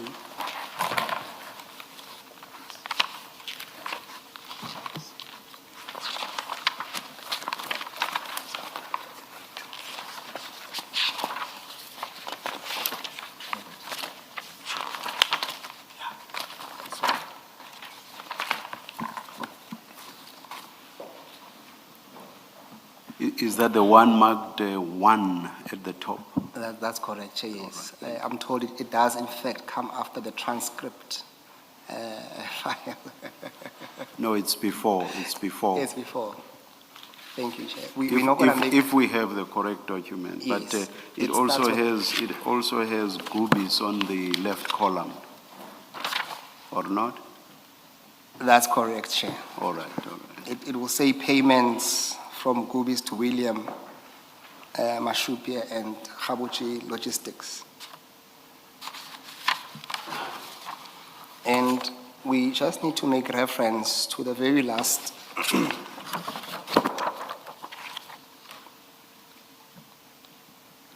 page on that document, Chairperson.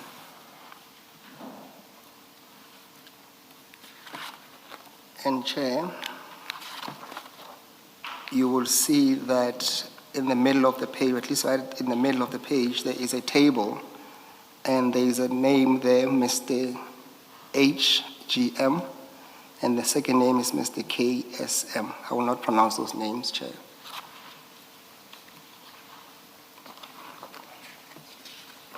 Now,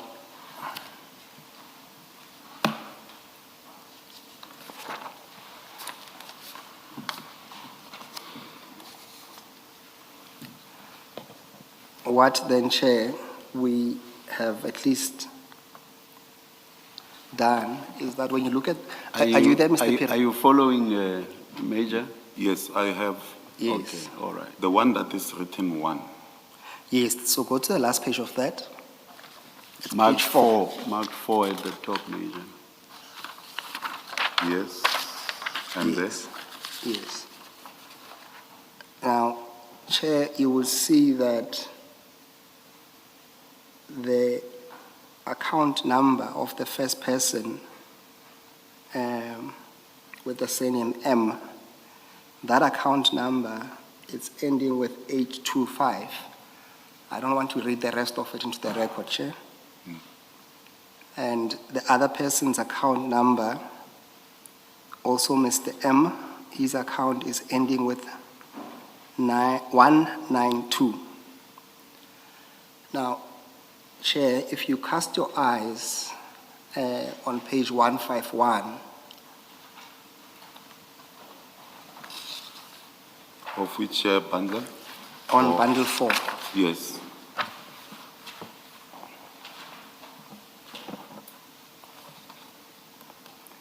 now those account numbers, Chair, we will submit that they accord with what is seen on page 4, Chairperson, in terms of the account numbers. So it is quite clear, Chairperson, we submit that those two people, Mr. M and Mr. M, made those payments because we have linked those accounts. Do you see that? Clearly. Yes, thank you. Now, ordinarily, Chair, we would not have difficulties with that transaction on the face of it. What gives us difficulties is if you go back to page 4, Chairperson, the one that we're looking at, the one with...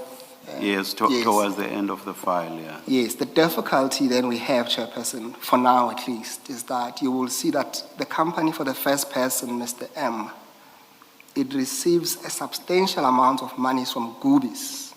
In this instance, you will see that there's an amount of, if you look at the third row, just on that, you'll see there's what we call, there's a payment, or at least a transaction between this individual and Gubis of 10 million rands. It's 10.8 million rands, Chairperson. And you will see that, again, on that transaction, on the transactions to Mr. M, you will see that on the names, customer names, there's also the name of Mr. Calvin, where there's also an outbound amount of 100. Are you still following, Major? I'm following. Okay. Thank you. You will see that there's also an amount of 105, Chairperson. And then on the second person, Chairperson, we have the same difficulty, Commissioners, which is that on the fourth column, there's an amount of 3.9 million. Again, that comes from Goobies.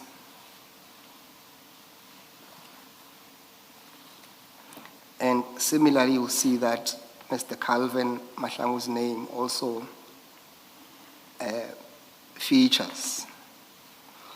And lastly, Chair, you'll also see quite clearly that Papado, which also made payment to Mr. Phiri, also received, at least on the face of it, 5.9 million, or at least there was an exchange of 5.9 million between Papado and Goobies. Do you see that, Mr. B? Yes, I do. Thank you.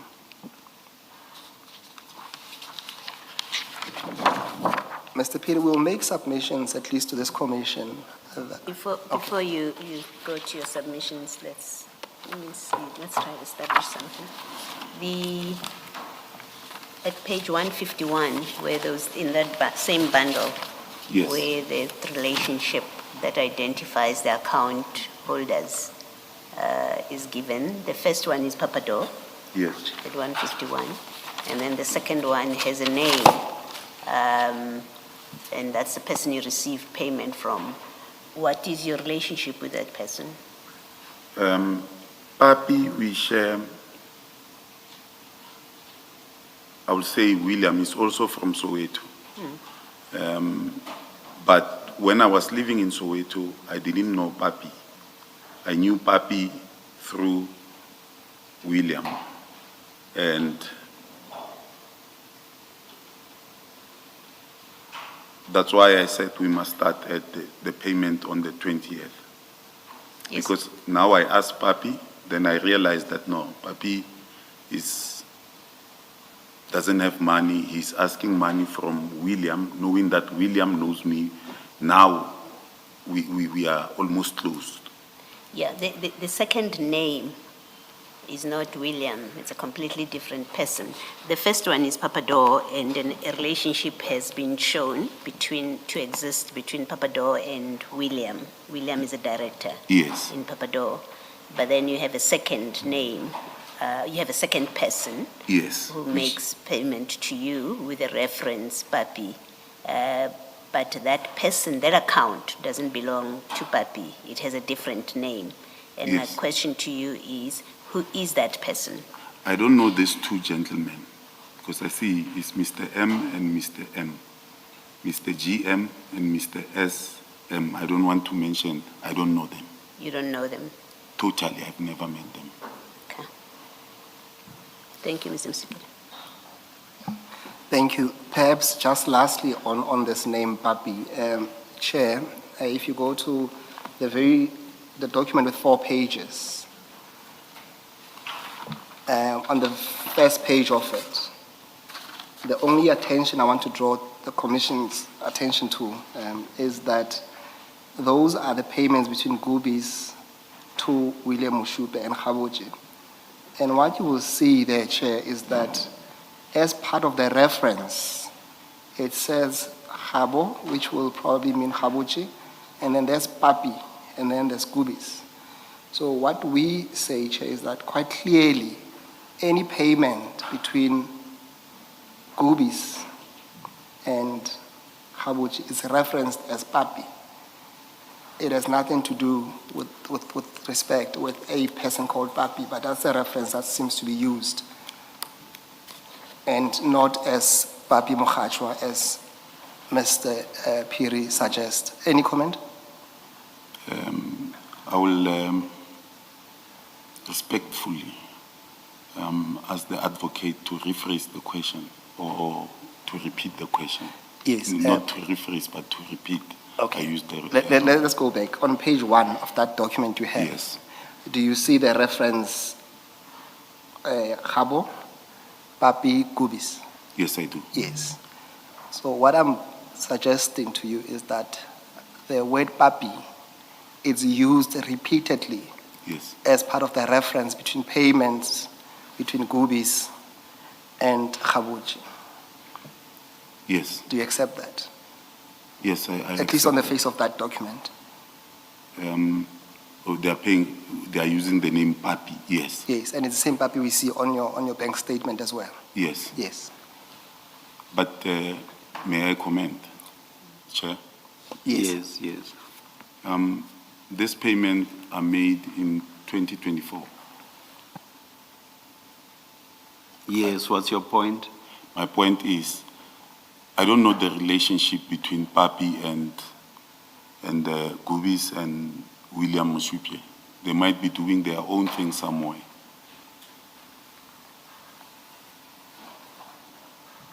Mr. Musigidi, is the suggestion being put to the Major? Major, let me apologize. I had a slip up and I called you Commander earlier, and you nodded instead of correcting me. Well, at some point, the Major said he was the coordinator and commander. Okay. So I apologize for that slip up, Major. Mr. Musigidi, is the suggestion being put to the Major that there is no person called Papi? In fact, Papi is the payment reference. Just so that he understands and can comment on the suggestion that is being put to him. Well, it's twofold, and at best I can say to you, yes, there's no person called Papi. It's just a reference being used to trace the payments so that it's known who they come from. Or at the very least, if there is a person called Papi, then that Papi is always linked to Mr. Mosupie. Do you follow that? Commissioners, I will reply to the advocate that we can spend the whole day opining about this matter. But I'm not a forensic investigator. I'm not. I will know why Papi is mentioned on these papers. But I will know that I asked Papi. So sometimes maybe these payments, if you look at them on page 1, in accordance with your assertion, advocate, and sorry, Chair, for not replying through you, they are made in 2024. They are not made to me. So it might be happening. We are talking about 2,000, 4,000. It might be that Papi, it's a go-between between William Mosupie and other people. And then for him, maybe, it's an assumption. And I say it's an assumption on my side because in my line of work, an assumption will kill you faster than a bullet.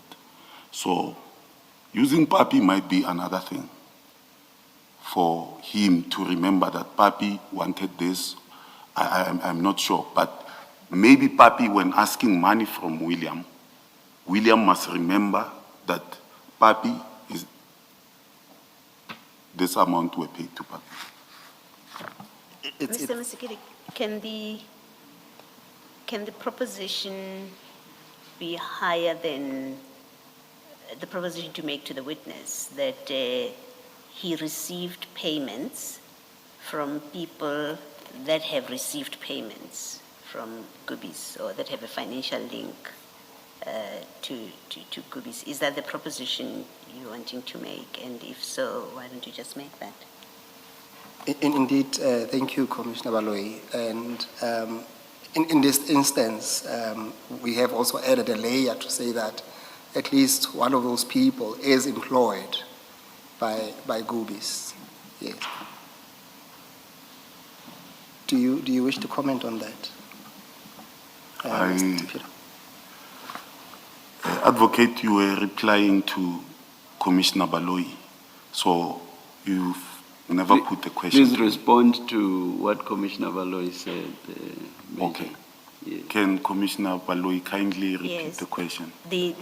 What is being put to you, the proposition that's being made to you, is that on these financial documents, and we Yes. can for now limit it to Mosupie and Papi, whatever the name is, Yes. that the proposition made to you is, on this information before us, you've received payments Yes.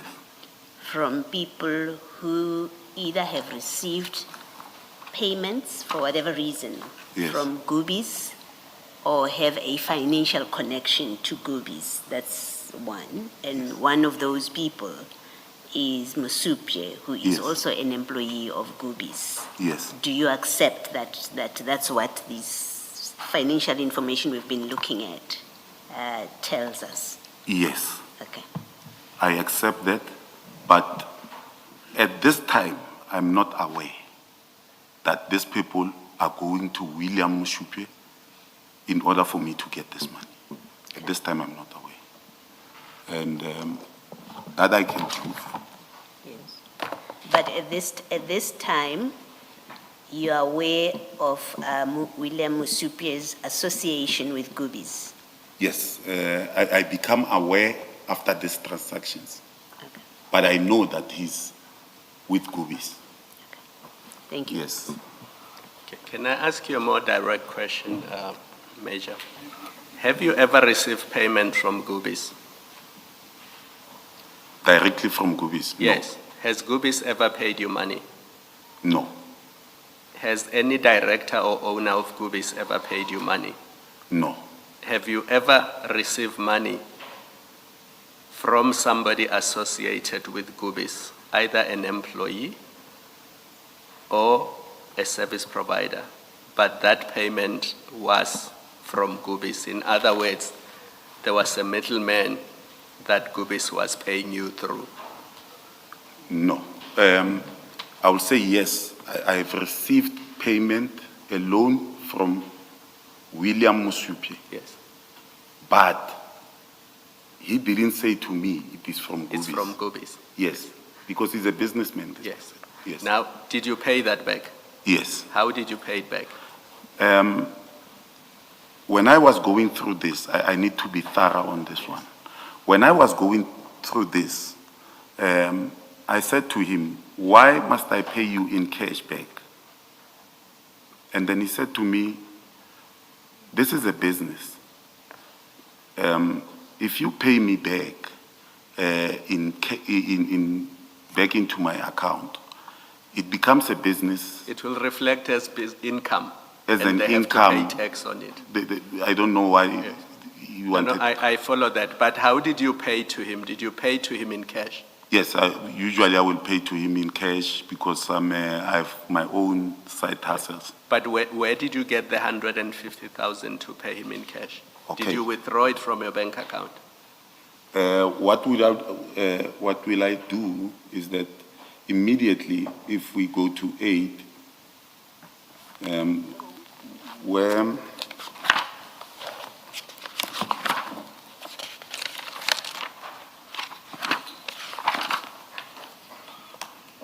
in A2 of bundle 1, Yes. immediately after he paid me the 150,000, Yes. Commissioner Kumar, immediately after he paid me, I was in need of money at that moment. But immediately after he paid me, I sold my vehicle. Just pause there. It's file 1, A2. Yes, So he pays you on the 13th of May 2025. yes, He pays you 150,000. yes, There's a second tick on that page. That's where we see the deposit of 150,000. yes. Yeah, take it from there. The second tick shows you that the very same day Yes. I sell my vehicle at We Buy Cars. Yes. And they pay you 145,000, They pay me 140. but it comes into your bank account. It comes into my Yes. bank account. I needed to buy another vehicle, but I'm struggling to sell the other vehicle. I asked him, while they are busy sorting out that vehicle, that process, I asked him, Willie, can you give me 150,000? One of my vehicles is in Limpopo, but it's coming down. When it arrives, I'm going to sell it and give back your money. He agrees. He pays me that money. Tomorrow I go and purchase a vehicle that I wanted on the 14th of May. This shows that I already have money, but I'm short of 150,000. What I'm looking for, Major, is where do you withdraw 150,000 in cash and pay to him? Does that reflect in these bank statements? No, it doesn't reflect in this bank statement. Where would it reflect? Because if you withdraw 150,000 from any bank account, there should be evidence of that. There should be paper trail. That should be Paper trail. when I withdraw 150. When you withdraw 150,000, whether it's from an FNB account or an ABSA account, there should be a bank statement. Yes. Or some paper proof that you withdrew 150,000 from your bank account. Because it doesn't come from nowhere, it has to Yes. come from a bank account. No, this one I didn't pay at once. What I did is, if I have to mention this, I'm an informal businessman. I have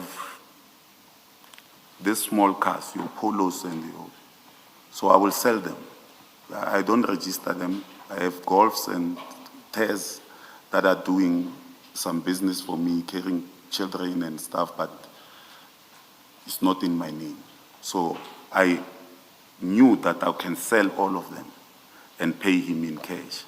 So in our trade, I can sell them in Mamelodi, in Soshanguve, and then they will give me cash and then I will give him. So there is no paper trail. I will just tell him, today I'm expecting payment and then give him the money. So you're saying in one go you had 150,000 in your hand cash No, no. and you gave it to him? No, I didn't give him 150,000 at the go. I will just call him and say, Willie, I have 35,000 today, and then he will say, I will send someone to come and collect it. And then he's also like me. We are professional gamblers. So I will know, maybe I will meet him at the main lane or he will send someone to use that money. Okay, thanks.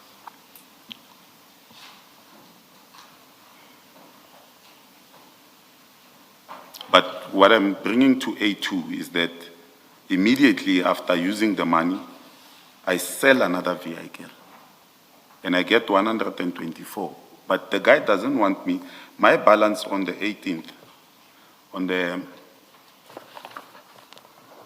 Major, I don't mean to stop you, but A1 and A2 are not helpful for the purposes of what we are discussing now. We've accepted that okay, he paid 150,000 into your account yes, and you did whatever you did with that money, that is Yes. fine. What we were looking for was evidence from this document that you withdrew 150,000 and paid him.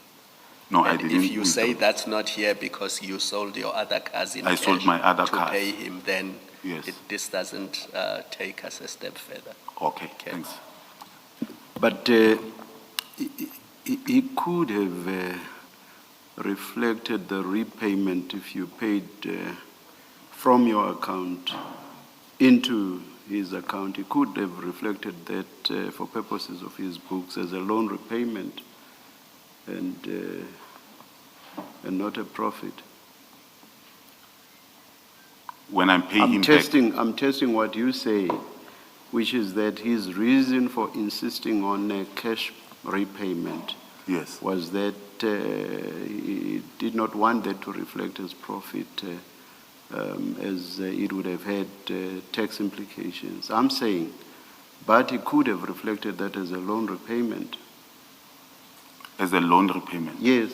Or in fact, while engaging him, because I knew that I will get money, the very No, same. I'm just testing your point. No, I asked. That, yes, so answer that directly. It has nothing to do with whether you would be receiving cash or not. Respectfully, Chair, if I can go further to say how I wanted to pay him. I said, can I pay you in your personal account? And he said, I said immediately, I sold the car, I can pay you in your personal account, 100,000, immediately as I speak to you now. That is the money I have. And he said, he shares his account with his wife, and they have marital problems. you cannot pay me in that account. So that's an additional reason now, as opposed to the one about tax implications. The one, yes, because I didn't want to ask him, when you are at the person's mercy, you take what he says to you. All right, And all right. knowing him, I knew that it's not those guys that you disagree with willy-nilly. Yeah. Thank you. Thank you, Mr. Phiri. Can we just move to the next payment? And this is what we call a direct payment from Mr. William Mushupe. Let's go, it's two payments actually. They appear on page, go to the second file, page 155. Second file. 155. Is this the second file? This 4. 55.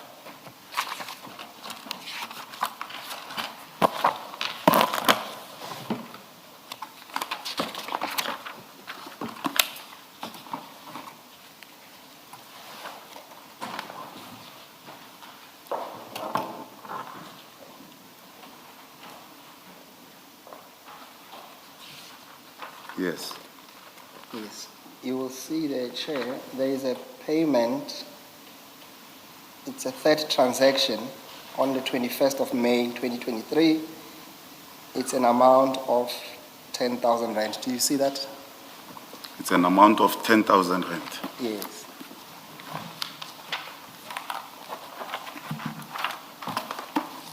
Yes, I see it. Yes. Now, in the interest of time, I want you to take that amount and read it with the next, on the next page. On the There's an next page. Yes, so it's 156. There will be an amount it's the third amount of 5,000 rand that you also receive on the 7th of July, 2023. 2023. Yes, you see that. Yes. It says immediate transfer and there's a reference there. So it's page 156. Yes, I see 156. Yes, so this amount, together with the one on 155, Yes. we have traced them. And if you go to file 4, Chair, on page 152,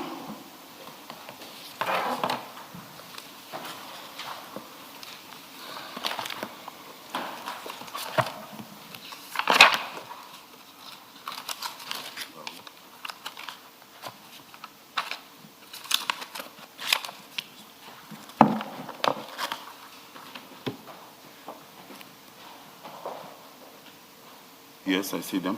yes, and you will see that at least our contra reveals that those payments, we've cross-referenced them.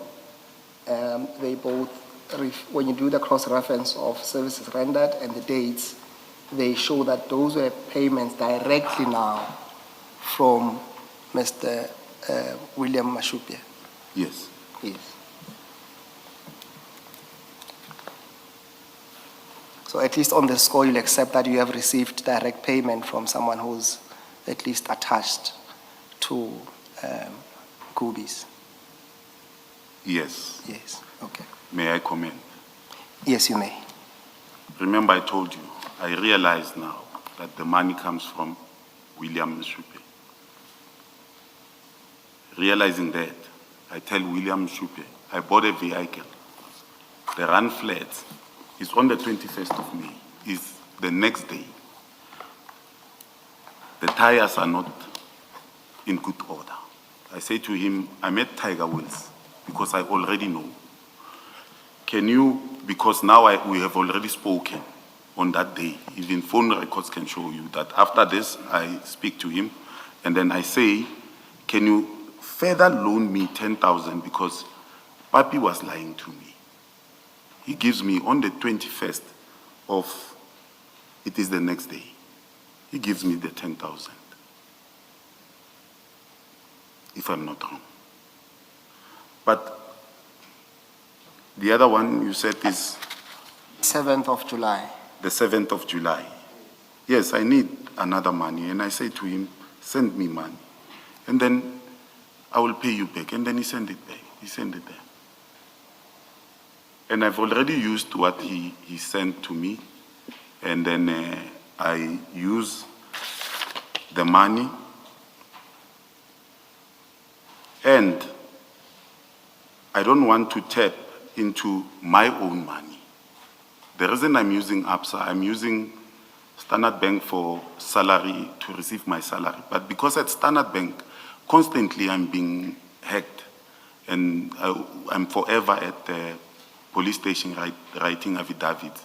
I'm saying no, all my money will go to ABSA, but it will not come here.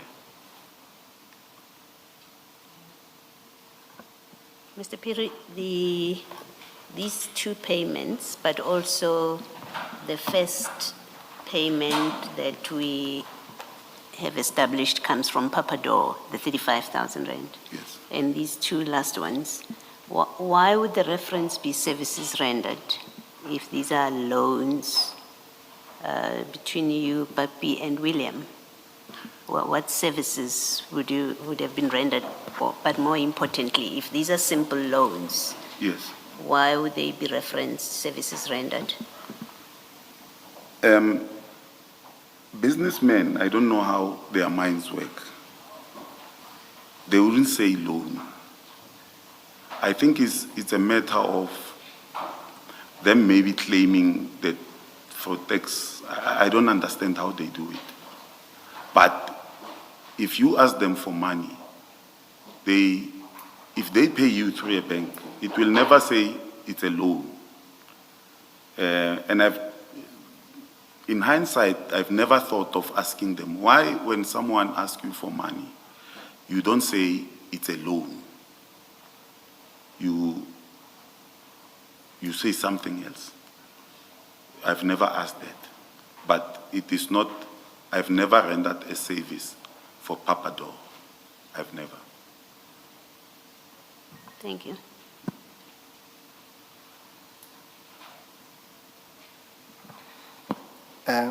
Thank you. For now, let's move away from Gubi's payments. We'll come back. Let's go to file number 4 on page 75. File number 4.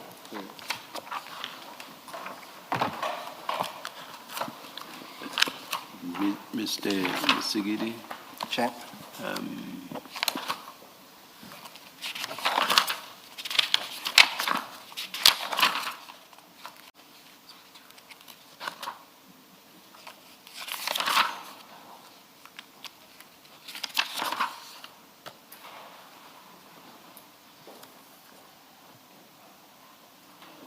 let's take a 10-minute adjournment. Thank you, Chair.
All right, we are ready to resume. Cell phones off, please.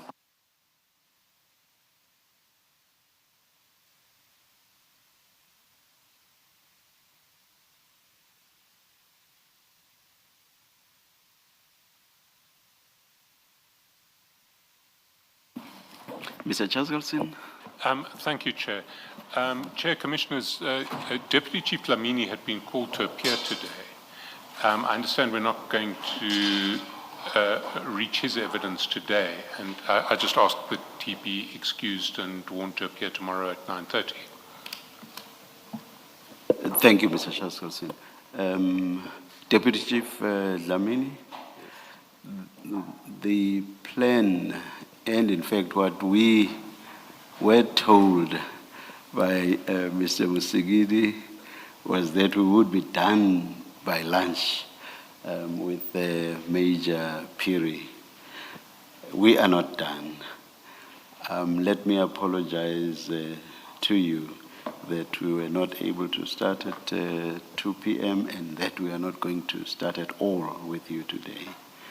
That said, you are directed to be here at 9:30 tomorrow so that we may resume the hearing of your testimony. Mr. Chair. Yes. Yes, afternoon, Commissioner. Just a concern that I was given the 22nd and the 23rd. And every time I'm being called after 8 or so, yesterday I received a message 10 o'clock in the evening. Say, come today, 2 o'clock.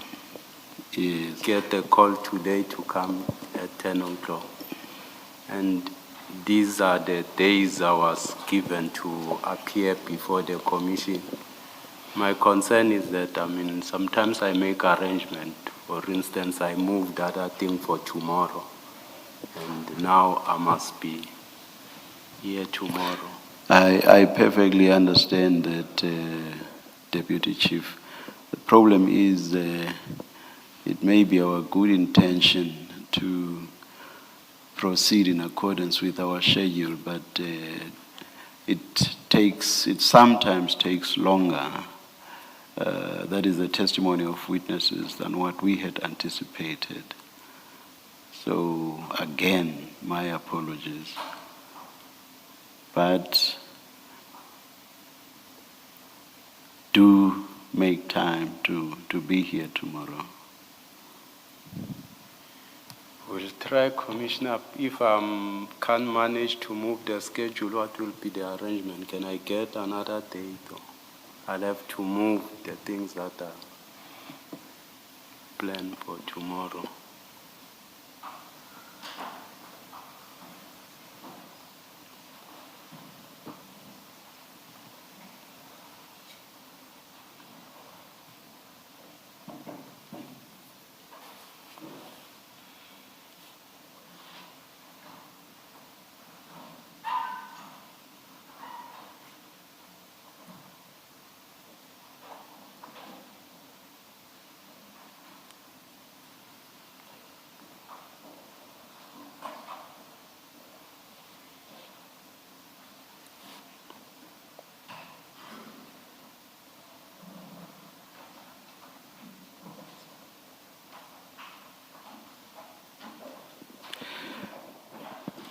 Deputy Chief, I have made the direction that you should be here tomorrow. So let us see what happens tomorrow. If you are not here, there would have to be exceptional circumstances for you not to be here tomorrow.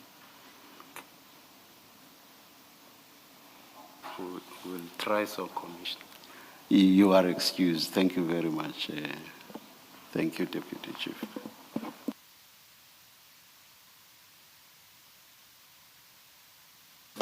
You are excused as well, Mr. Chaskalson. Thank you, Chair. Thank you, thank you.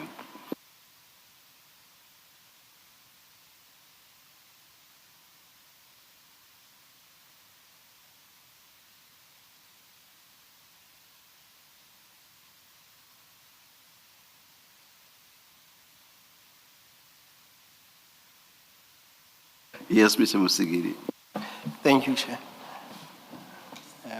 Can we just wait for the witness to take the stand again?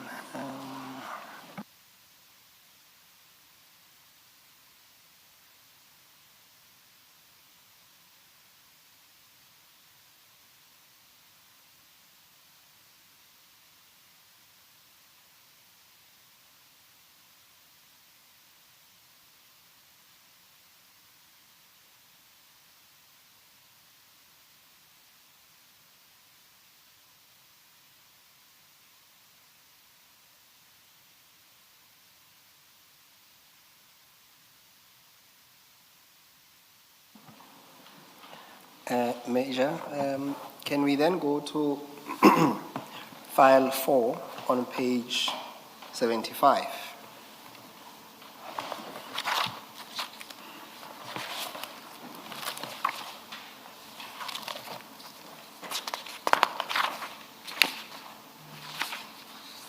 Yes, I'm on file 4, page 75. Yes, that should be your Capitec account. Yes. Is that correct? Yes. Yes. Now, you will see that on the 9th of August 2025, you receive an amount of 300,000 rand where it says money in.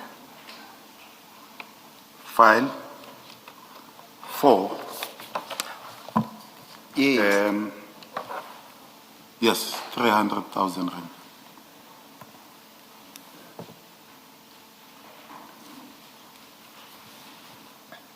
From Aluwani Makuba.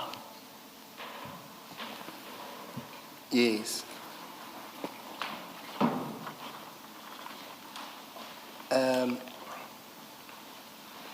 Do you want to explain that transaction for us? Maybe before that, who is this person now that you've mentioned them by name, and what is your relationship with them? Aluwani Makuba, it's an employee. He's a businessman. Also, he's an employee of a service provider working for the city called Ramalepe Security. Thank you. But I would like to put a disclaimer and dissatisfaction at this question. My questions in my supplementary statement, advocate, that were sent to me is the one that I adduced a supplementary statement. And this bundle comes to me on Tuesday night, Mr. Mbao. Tuesday night, today's Thursday, I get an opportunity because the hearing is rescheduled for Wednesday, 2 o'clock. But in the financial transactions, this is not mentioned. I get the questions that I answered on file 1. Those were the questions. But I'm not saying I'm not going to answer these ones. I'm going to answer them.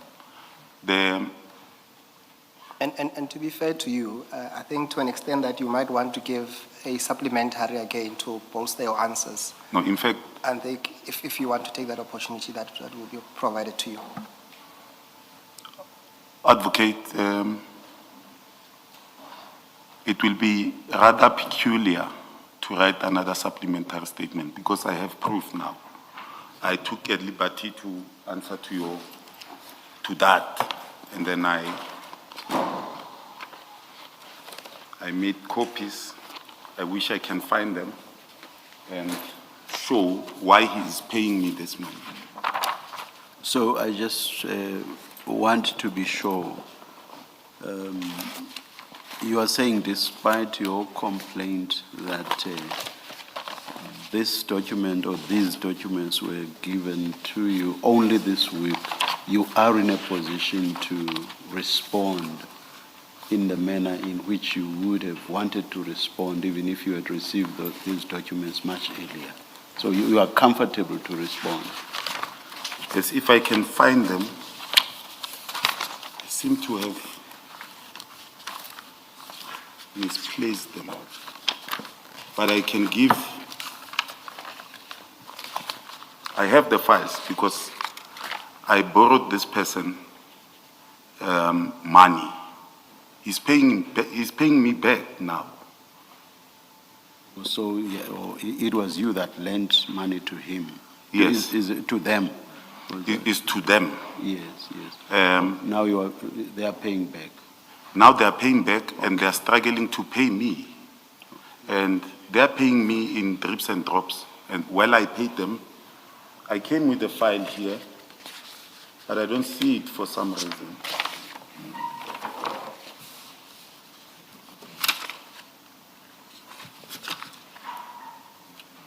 Oh, I have them. I found them, Chair. Yes.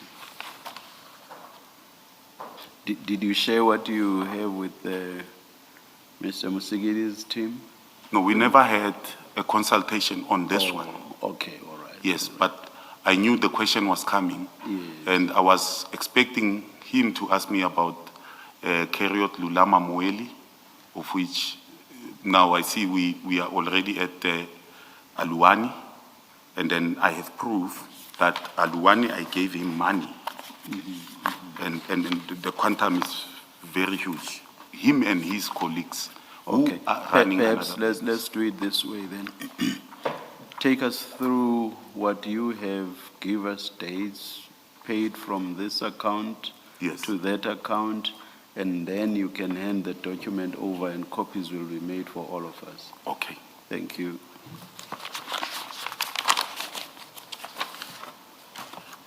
We are on page 75.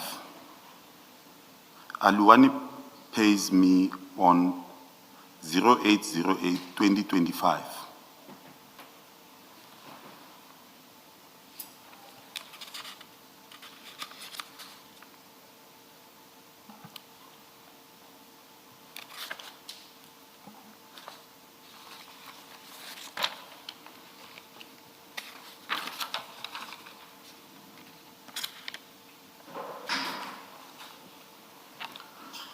On the 27th February 2025,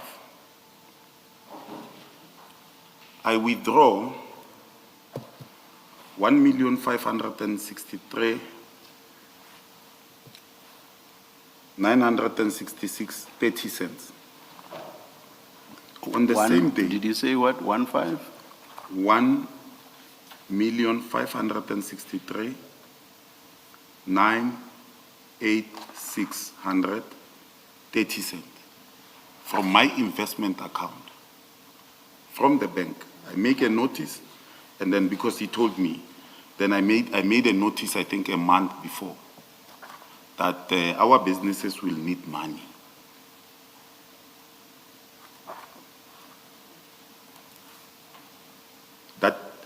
But I give them the money on the 27th. Now, it's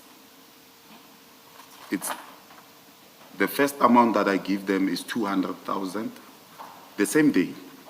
And they say another one is need 300,000, I give them. We agree on the amount.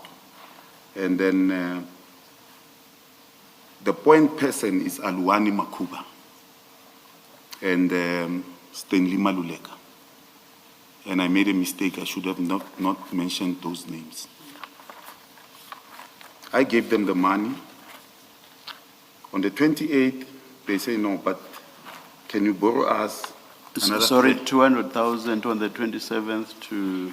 200,000 on the 27th, 300,000 on the 27th, 500,000 on the 27th. It's 1 million. I give it to them. I'm borrowing them. They are known to me. I've known them for a very long time. And these amounts are paid to them how?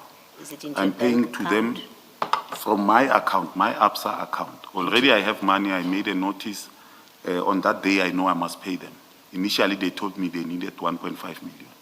So already I have money from my other sources. And you pay into a bank account? I pay into their bank accounts. Okay, thank you. And I also tell them, I'm not like you guys. When I ask money, you want it in cash. So you will have to pay it back into my account. Are you And giving this money to the two individuals or to their business? You said it's Their Ramapele business, Security. I think it's two business, and it's Ramalepe Security. Ramalepe, and, sorry, Ramalepe Security. So it's the loan for their business, not It's for the the loan. individuals? No, they are not paying me. I'm paying them. I'm giving them a loan. Yes, I understand. They are drowning in debts and SARS and stuff. I have the money. They are asking me. And then they know me for the past many years ago. Mr. Piri, I think you have, you are talking about different amounts. Yes. And we'll get to that million rand. No. I must tell you that it was not $1 million. Because on the 28th, I paid them 300,000. Yes, the amount was 1.563, isn't it?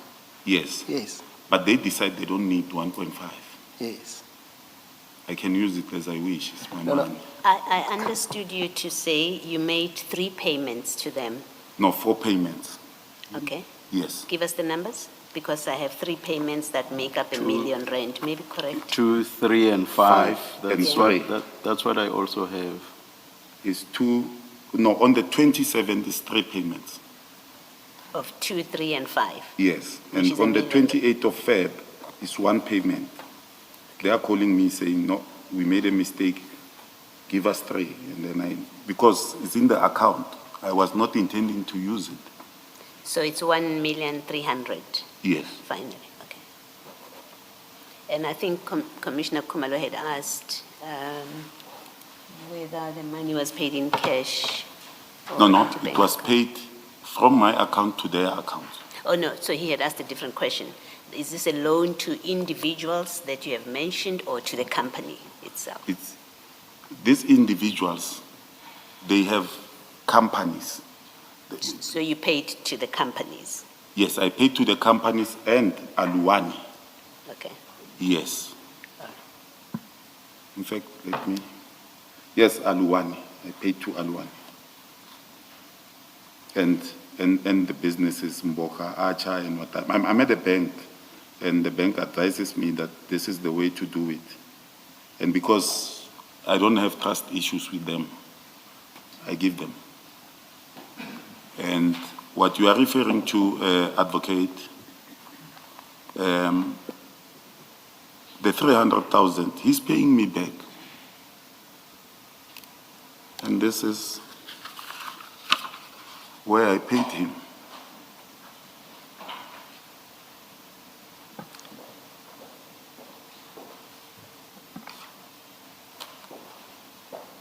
Those amounts.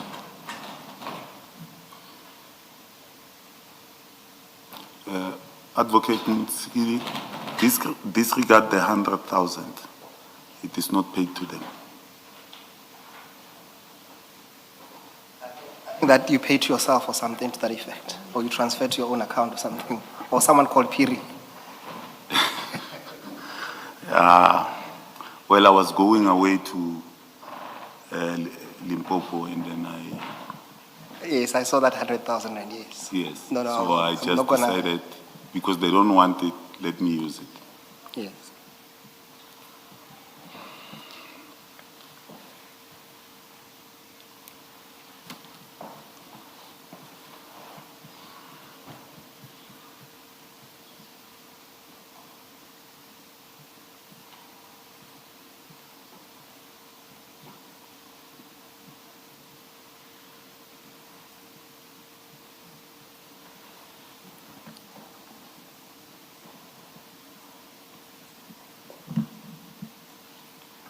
Chair, perhaps to assist, those transactions would appear on page 101 on file 4. Also, we already have the. We already have that. Just repeat page. So it's 101 on file 4. File 4. Yes. I'm still on 5.4. It's 101. Yes. Yeah, well, isn't the what is this documented 101 vis-a-vis the document that he has given us? Because It's Commissioner Baloyi, it's the same document. He just extracted that page. You will see that at the bottom of 101, if you go 1, 2, 3, 4, 5 transactions up on the 27th of February, there is that amount of 1.563 million odd. Yes. That comes. No, I'm not asking about the amounts. We've got a document that looks like a page from a bank statement, which is what he's given us. And I'm asking you whether it is exactly the same document or this is a different source document, if you understand what I'm saying. Commissioner Baloyi, it's the same document. Mr. Piri, can you look at 101 and the page that you handed up and confirm that it's exactly the same document? It's the same document. Thank you. But it is not complete, if I may say, in your file. Sorry, please repeat that, Major. In their file, it is not complete. That Yes. is my statement. It is complete, where I pay.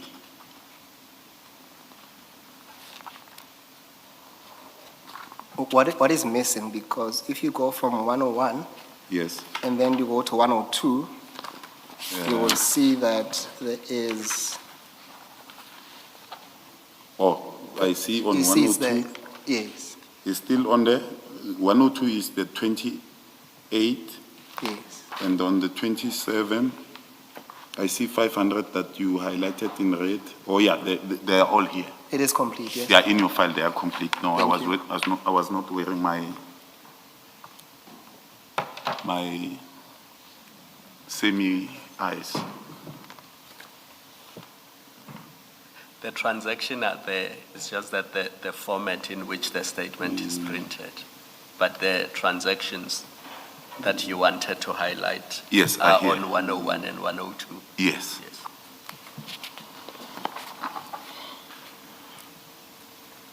Now, Chair, perhaps let's just deal with some issues first before we come back to these amounts.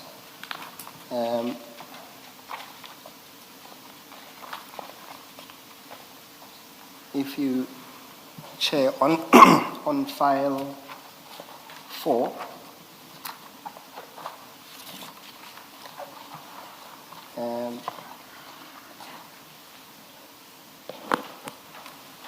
and then on page 107,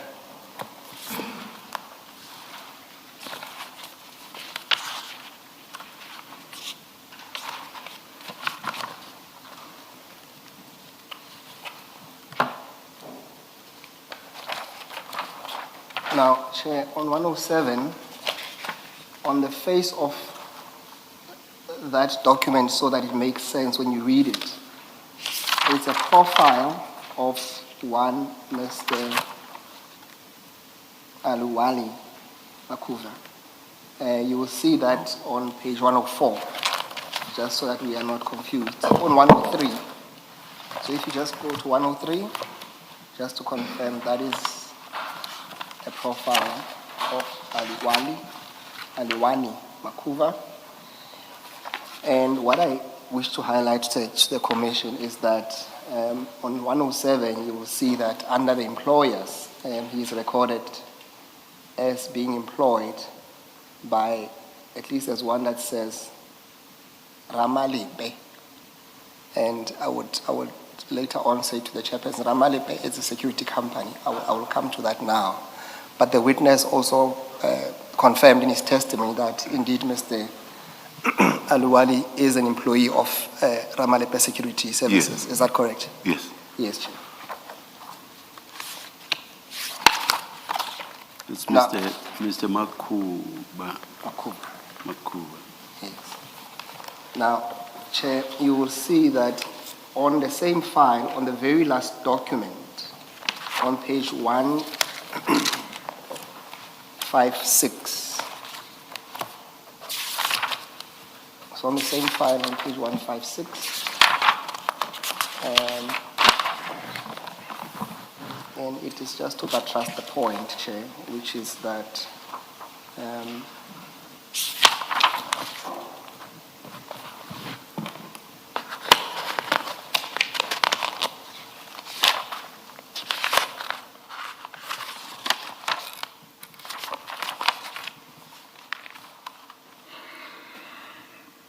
so what you see there, Chair, it's a list of employees. Those will be the employees of, you will see that the red logo with the warthog on. It says Ramalepe Security Services.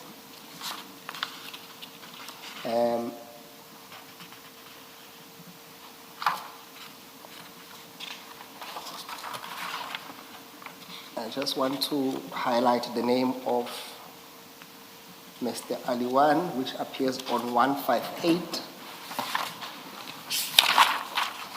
Chair will see that on 158, if you go on. So on top, on line number 13, and Chair will see that there is a name, Makuva Aluwani Leonard.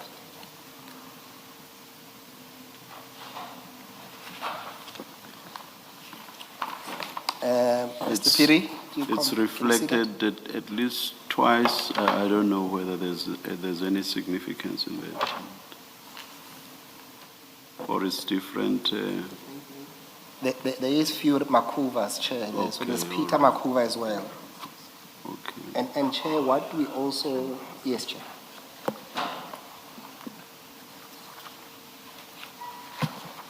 Chair, then lastly, Chair, on that file, Chair can go to page 130, 130.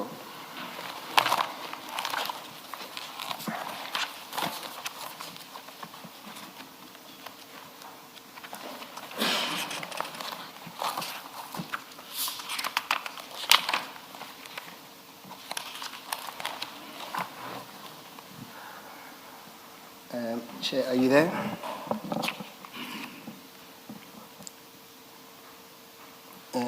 Mr. Piri? Yes, I'm there. Thank you.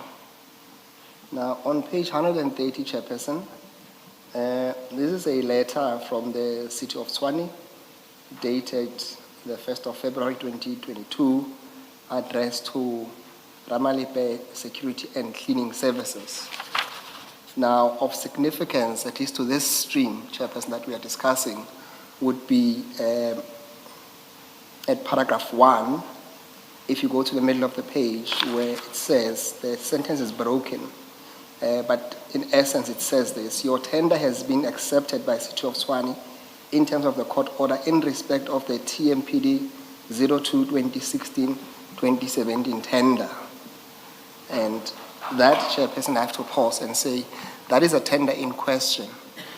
And what it means, Chair, is that if the commissioners can remember from the evidence of DC Spies, Paul Hayes, there were 22 companies that were named, and Ramalepe is one of those service providers.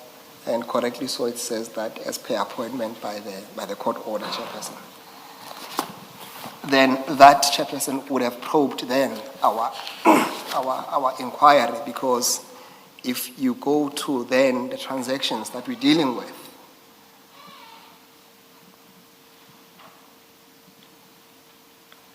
on page 101,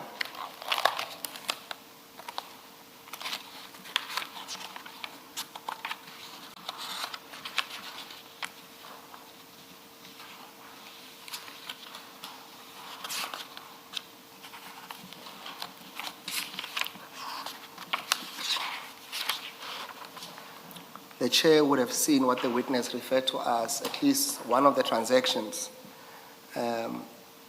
It's a payment where he pays what we say a service provider. That's a transaction recorded on the 27th of February.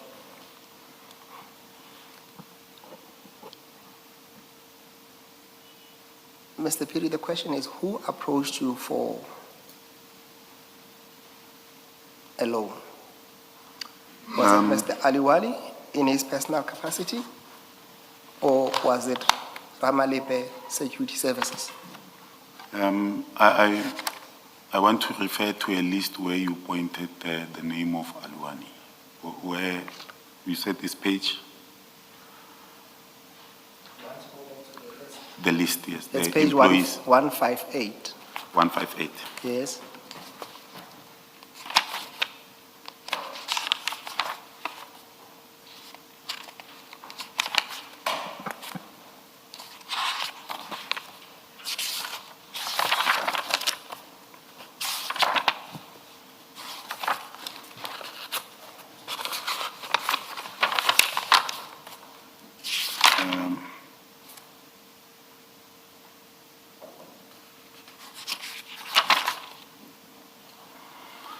On 158, the name Makuba Aluwani Leonard. On top of that name, just after two names, Makuba and Makwela, there is two gentlemen there. Mpiani Sitlako Janki is an employee there. Maluleka Stanley Rasmate is an employee there. These two gentlemen have been working with service providers in the city. If I'm not mistaken, as long as I've been in the city, for the past 15 years. I know these two gentlemen. They do everything that you can think of. Chauffeur, anything. So they knew that if you are in trouble, you can ask Mr. Piri for borrow me some money and then let me push my business and then I will pay you back. These two gentlemen. They came with Aluwani and then they were representing two businesses and Ramalepe. But at that moment, when they gave me the account, I didn't verify that it was Ramalepe. So when I paid, on my statement, it comes out as Ramalepe. But I knew that I was paying for their drowning businesses, the chauffeur business, and they were having a shop that was like a catering business. And then they were saying they were selling acha and they were also catering to other businesses. And I said, no, it's fine. The money is in my account. It's sitting there, it's generating 8.5% a month. And I decided, okay, let me give you. And when are you paying me back? It was in February. Let me stop there so that I tell you that Aluwani and these two gentlemen approached me. Do you remember the question I asked you, Mr. P? Yes, who approached me? The question was, no, that was not the question. I said, did Mr. Aliwali approach you in his personal capacity or he came representing Ramalepe Security? They came in their personal capacity, but there might be ulterior motives. They came in their personal, the three of them, not only Aluwani. Then what doesn't make sense to me is that three people come to you to borrow money. Instead of receiving that money, they say, no, send the money to our employer, being Ramalepe. That is not. Yeah, remember at that, oh, you can continue. No. Yes. I'm saying to you, there is no logic in what you are saying. In that you say three people approached you And one, you pay directly to Mr. Aliwan, and we'll come to other transactions that you made to him. And then you make payments to their employer, being Ramalepe Security. And remember, Ramalepe Security is not just an employer of these guys. It's a service provider for City of Johannesburg, City of Tshwane. And your answer is simply that when you made that payment, you were not aware that you are paying now into a entity. Yes. That's not plausible. And I'll tell you why. When you make a payment, you don't just use an account number. You use an account number and the name. So you would have had to put Ramalepe Security. Again, Can you speak to that? again, advocate, I will say we might opine about this, but my last word is that I paid them through my phone and I used the account. I didn't even need to verify them check. I paid them on that date and I was sure that they won't do anything. Are you saying as you made the transfer, you did not have to reflect the name of the account holder? Yes, what I will do is I will go into my app, type the account that you give me. You mean account number? Account number, yes. Yes. And then pay. And then So you don't... these guys are sitting next to me. They are sitting here. Yes. In fact, we are sitting outside the bank and I'm doing it. And they say, yes, it's reflecting. That doesn't answer my question. My question is, as you are doing the transfer, you did not have to reflect the name of the account holder. Yes. Remember, I'm sitting with them here and then they say you are paying Aliwani. But the bank will identify that the person you are paying is not Aliwani, it's this person. So I'm paying these entities. But in my being told that you are paying this, the bank is not like Capitec. The bank says the money goes. The guy looks at this phone and he says, this one is in, this one is in. So when he says, please. So are you saying as account holder then you typed the name of the individual, the natural, requested the money, natural yes. person, not the company? Not the company. That reflects on my statements. In fact, after paying them, I realized, I think, when they start making payments, because now these two gentlemen tell me Aliwan will be making payments, and then the rest of the money that comes in drips and drops, whenever we have money, we will pay you maybe 15,000, 10,000. These people, I've borrowed them money before. Let's leave it there. I asked my question and you gave a response. Yes. Yes, Mr. Chair. Osigwe. I cannot take it further than that. The point is that at least on what we have here, there's no evidence that you paid any monies to Mr. Mcha and Mr. Maluleke, as you allege. The evidence points in the opposite direction, is that in fact the monies were paid to Ramalepe Security Company, at least on what we have before this commission. At least you accept that. All the amounts, unless I'm reading this incorrectly, Mr. Musikidi, and please help me. The statement at 101 shows one amount paid to Ramalepe Security. And then you have another amount which goes to Alwan. And then I've heard the witness speak to another company, Archer, and you've got two payments to that company, and I thought he listed them as part of how you disbursed that 1.3 million, Yes. the other company. So I think if you make that statement, it has to be qualified that so much of that total amount, only so much went to Ramalepe. That is correct, because in addition to that, at least 500,000 have gone directly to Mr. Aliwali anyway.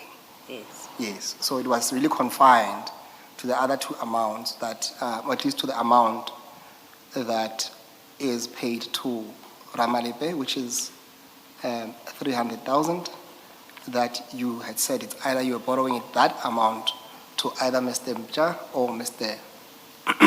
Maluleke. And what I was saying to you is that in terms of that amount, of the whole 1.5 million, that 300,000 rand, there's no evidence before this commission that you paid that amount to an account belonging to or being controlled by either Mr. Mja or Mr. Maluleke. Do you accept that at least? Yes, I've never paid them. No, paid into their account. Yes, I've never paid into their account. Yes. They are the associate of Aluwani and whatever they do in their businesses. What I expect from them is for them to pay me. Advocate. Yes, no, How they pay me is none of my business. No, But they must make sure that they pay me. And they pay me at the time that I tell them that they must pay me.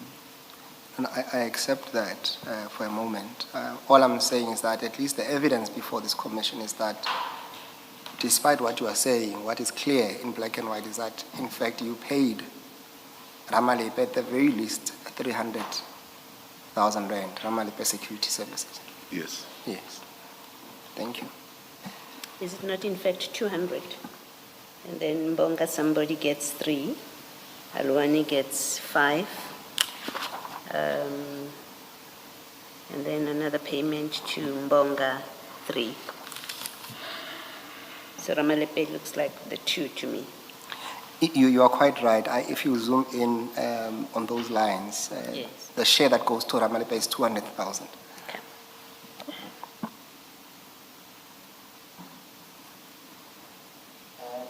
Can we then go to page 9.3 of the same document?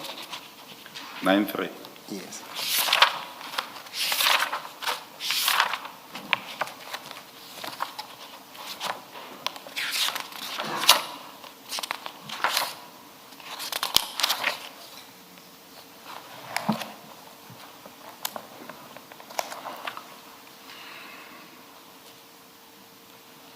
Yes.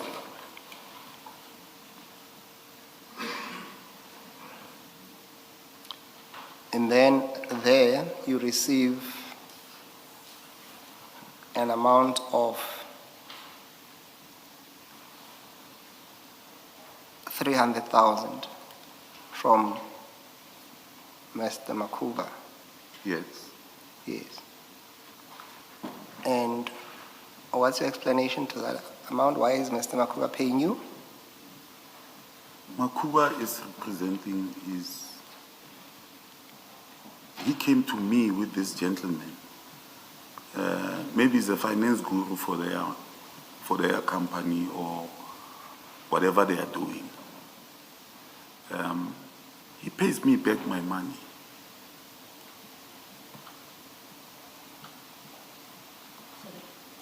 And it's late again, because we agreed that they will pay me in 3 months, and they failed.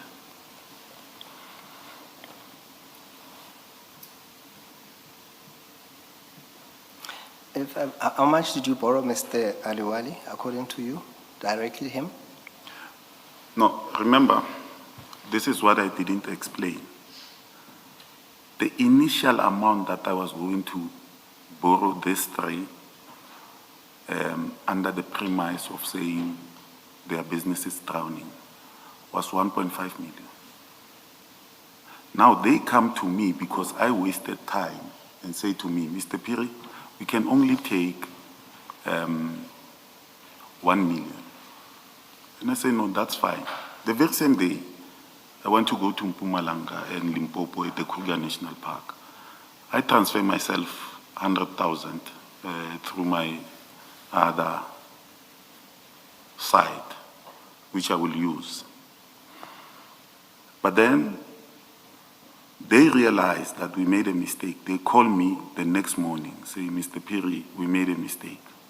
Give us 3 million. The bank app doesn't allow me to pay them at once 1,500 or 1 million at the same time. It gives me trouble. And then I say, no. They wanted exactly me to pay them in two folds. 1 million into Aluwani, 1 million into Acha.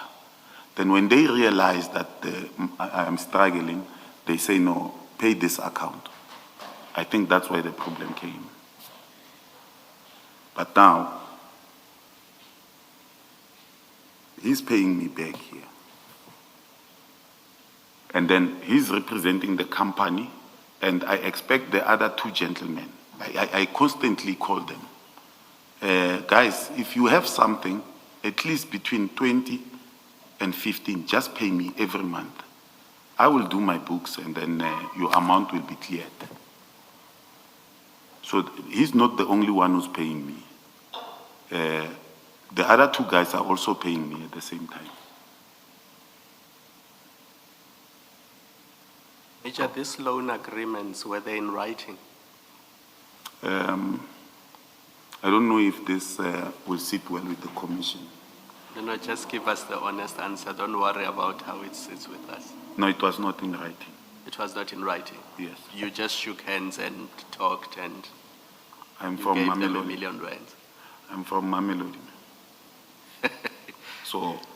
No, don't. Yes. I know people from Mamelodi. They will be offended by what you're saying. No, I'm because from Mamelodi. You're Soshanguve. suggesting that that's how people from Mamelodi do business. No, I'm from Mamelodi. I was born in Atteridgeville. I grew up in Soshanguve, Mabopane, and then I lived in Mamelodi. No, just focus on the transaction Yes. between you and these people. So I don't need to sign a document to make a business. Yeah. My word is my word. And they know you. They know if they don't pay, you will, They know who I am. get your money, yes. No. Not meaning it that way.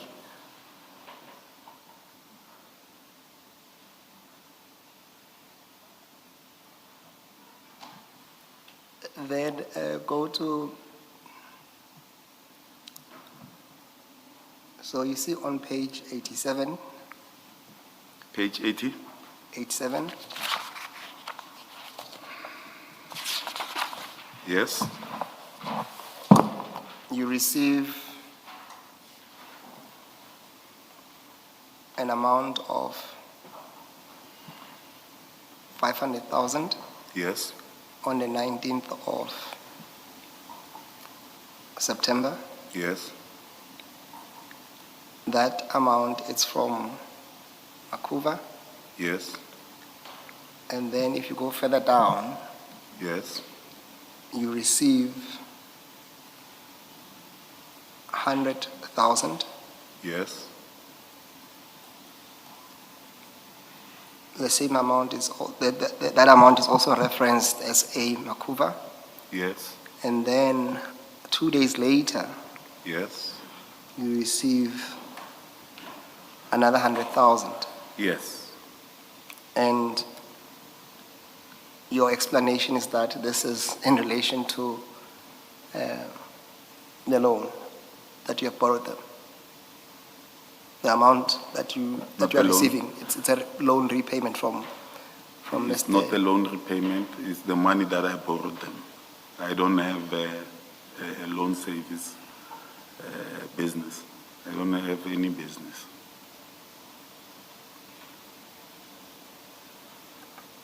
It doesn't matter how you put it. Your explanation is that these guys are repaying you Yes. the amount of money that you say you gave them. Yes. Yes.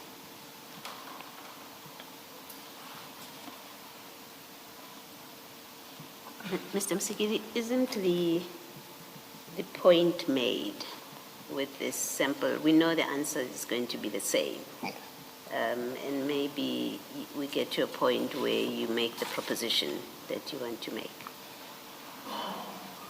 We know the witness's version is that he liquidated an investment in order to lend monies to these people who are associated with a service provider, and that the numbers that you're going through are funds being repaid to him. I don't think it gets better, your answers that you're going to get. You may as well get to the proposition. Yes, Commissioner, I accept that.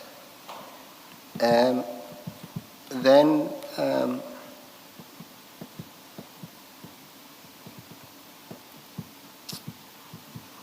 there is a transaction when you go back to your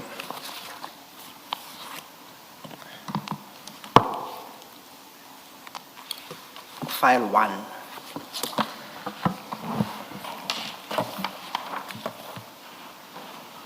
On page, it's page 7, so it's right towards the second last page.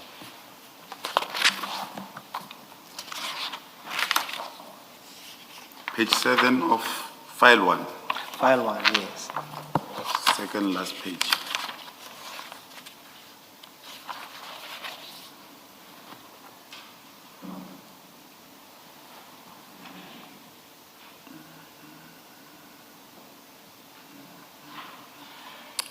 Do you see that? Yes, Yes, I think it's something that you discussed yes, with Commissioner Baloyi. yes, That relates to the two amounts. yes, The one is the 876 yes, and the 6,400 rand, which were paid on the same day.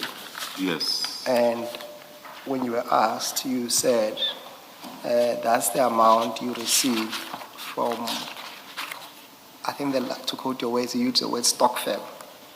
I used, if you look at the evidence that I attached and adduced as annexure A4+5, on my statement, it will clearly indicate that on the 7th, I received the 876,000 from Monday Social. On the 7th again, I received 6,400 from Monday Social. And the person who's doing this is the chairman of the social, is Keriot Lulama Mweli. And I'm saying Lulama Mweli is the one who goes to the bank, and the bank refuses to pay us directly from the bank. Lulama Mweli has nothing to do with City of Tshwane. He works somewhere in Watlu at BP, but he's chairing these books. And then he pays me this money. It's the money that I have invested from January to December through my own ways of finding ways of making money. I'm a side hustler. Yes, no, I hear that. What I wanted to ask you, because you were saying this is the amount you receive from that social Stockfell. club? Yeah, that you call a social Monday social club. Yes. Yes. So what I wanted to ask you is that those contributions, how are they made? Usually I deposit at the bank, or I go on Monday. But because I'm an industrious man, I stay far, and they're in Mamelodi. Yes. Then I deposit those in cash. And when I have cash, but maybe I'm at a hospital or something, I ask someone, just please pay this account for me, I have the money in cash, and then the person will come and collect it at the hospital or at home.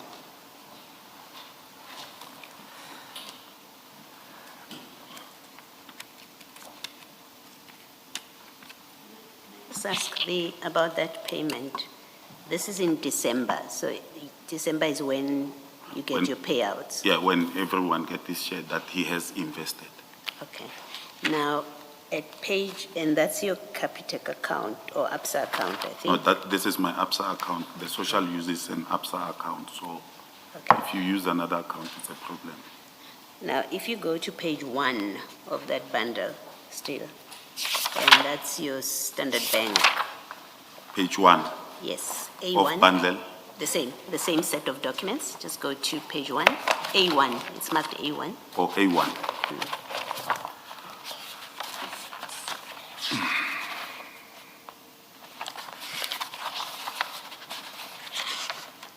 That seems to be your Standard Bank account. Yes, no, A1 is still ABSA. Is it still ABSA? Yes. No. Just look at the top left-hand corner. The same Oh. document, left-hand Oh, corner. A1, yes. A1. That's Standard Bank. Yes. So you've got that payment there, third payment from the bottom. Yes. And this is a payment when? Is it the same Monday Social Club? Is it the same year? The name is the same. No, this is not the same. This is 2020. October 25 to April 26. So that would be December 25. And the This previous is- one is December 24. This is the 8th of December. 24. 25. 2025. 2025, yes. Okay. All right. But this Monday social, I ticked it because the name here is the same social, but this one is for Tuesday. So it's year end, we are being paid, and then here I'm paid directly to Standard Bank. You said something about it being for Tuesday. Yes, we have two socials, although I don't have two. I have many. There are many, Homo Social. But this one is a Standard Bank one. Yeah, where I will just put whatever is left, or I will borrow from on Monday and bring the money here and pay it back on that one, so that I have something to cover me when I need something. Okay. Thank you. Vincent.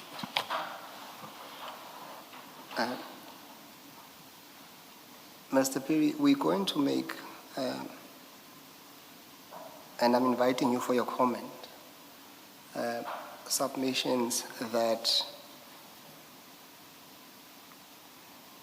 what you call your business relationships, or at least the exchange of funds Yes. between you and people who are linked to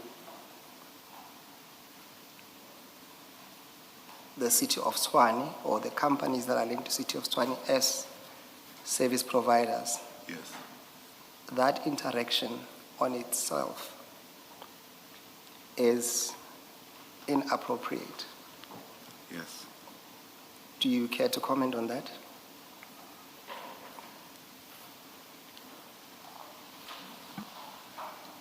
Let me take my breath so that I give you a correct answer. I'm an employee of Tshwane, but overall, I'm a member of the public. And I'm not saying being a member of the public, when people come to me and say, commissioners,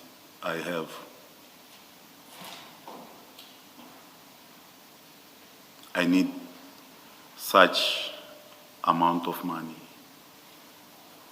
Some will come to me, they will know that if you ask me, I need a 4x4 buggy,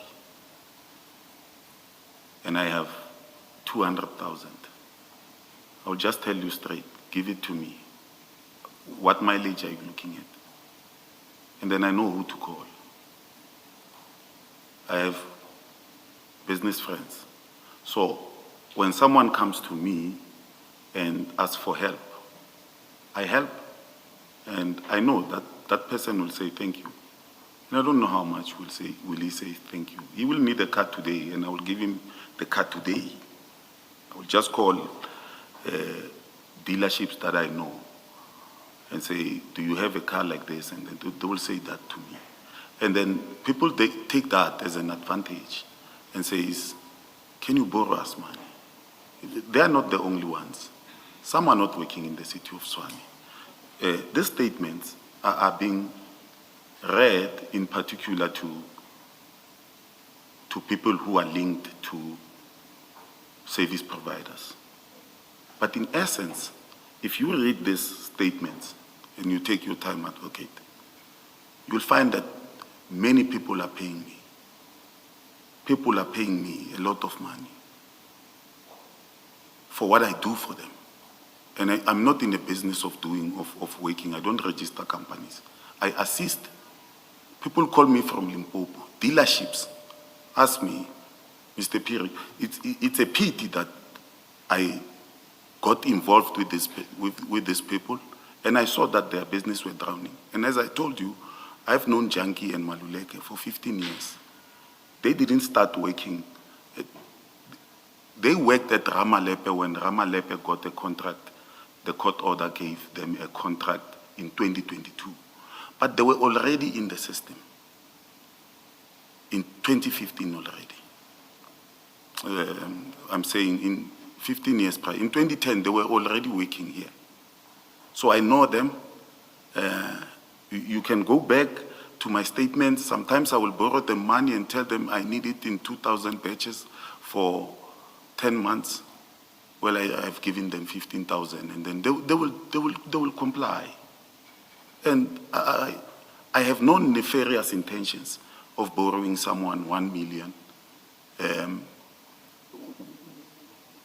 In fact, if it was the other way, them borrowing me 1.3 million at my salary, I think that is an anomaly. But here, they are coming to me, and if I can go in detail into these statements of mine, you will see that people are paying me a lot of money. And it's got nothing to do with City of Tshwane. But these are picked because, like Lulama Mweli, when you sent me a question, I looked at it and I said, it means the bank didn't explain. They didn't tell them that the money comes from this account to Lulama Mweli and to Mr. Phiri. What's your final answer to my question? I'll say no. I'll say no. I regard them as friends. And we will also make submissions that for a person in your position, as you at least testified earlier on, where you are somehow in possession, or at least in a position where you can control the distribution of work to the service providers within the city of Tshwane, that makes it even worse for you to be having any financially linked relationships with the individuals who are linked to the service providers. What's your comment to that?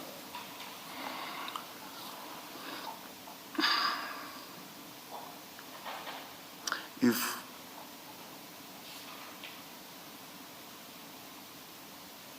my seniors came here and said, I'm a junior officer,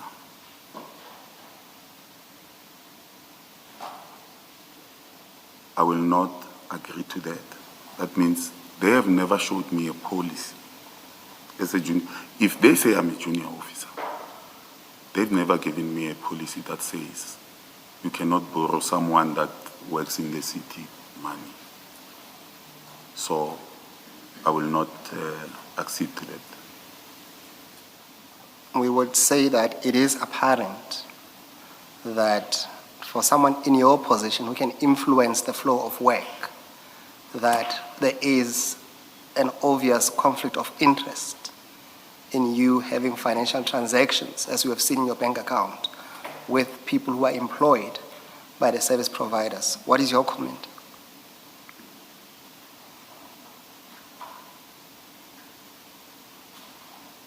Can you please repeat the question? The question is simply this. It says that there is an apparent conflict of interest for someone in your position who can influence the flow or non-flow of work to these service providers, to be having any financial transactions with them or with the people who are employed by the service providers, because at least we know that directly some of them are employed. And we're saying that poses an apparent conflict of interest. What is your comment on that? I will say, to my knowledge, commissioners, it is incorrect, but it needs to be tested. In other words, you're saying you see nothing wrong?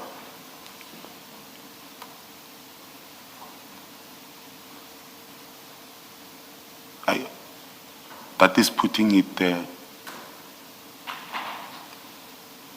malicious, with due respect, advocate. I don't say I see nothing wrong.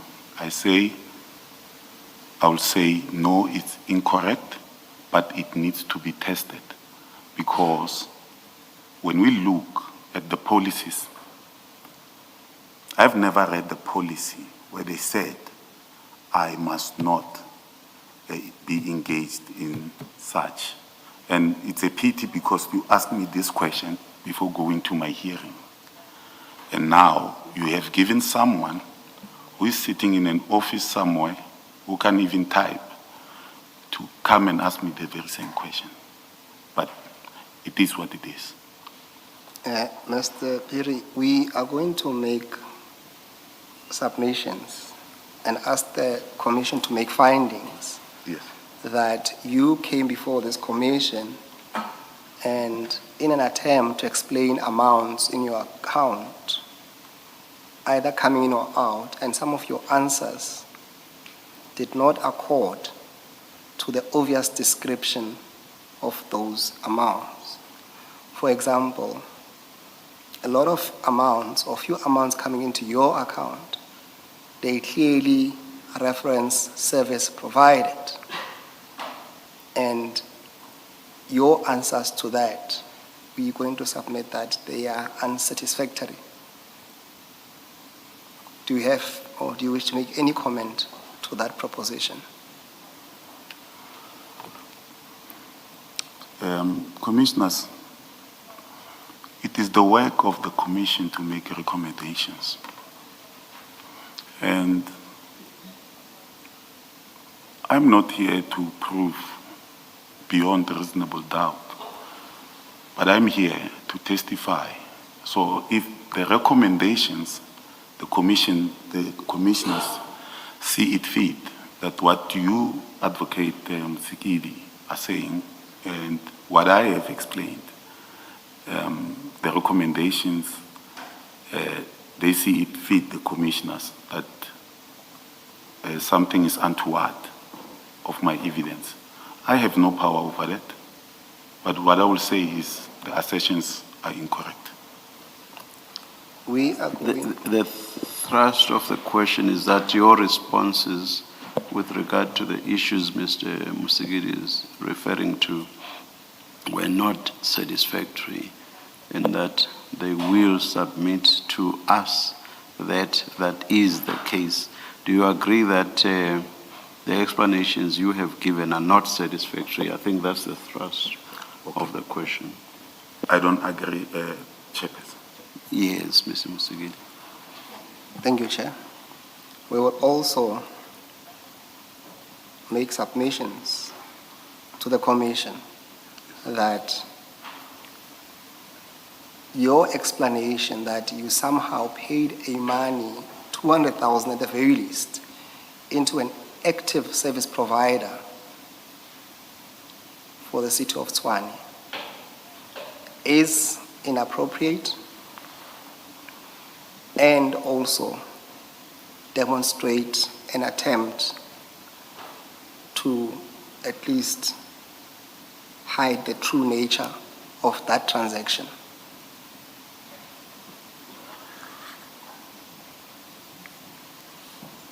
I don't agree You don't because I gave an explanation that And I was I think an antecedent question, Mr. Musigiri, is what is that true nature? Because in my own mind, I've been thinking what we are to make of payments the other way, as it were, because ordinarily one expects the service providers as a gratification to pay an employee of the organ of state concerned, not something the other way around. So what true nature, and I've been wondering in my head as to what could possibly be happening here if it is not what Major Piri is saying. And I don't have an answer to that question. So you would first have to tell us, and indeed Major Piri as well, what you consider to be the true nature of these transactions. Chair, we won't take it further than that to say, simply put, for example, an answer to him paying 200,000 rand into a service provider's account. Clearly he says, well, he had no knowledge of that. We say that kind of answer is untenable. But no. Yes. No. Here's the point. You are putting a suggestion to the major, or rather, implicit in what you are putting to the major is that there is some true nature that you are aware of, and which you are suggesting that the major is not explaining or telling us. So we don't know what that true nature is. You have not told the major what that true nature is. So to put that question and to be fair to the major, you would first have to tell us what you suggest is that true nature. Did you get my point?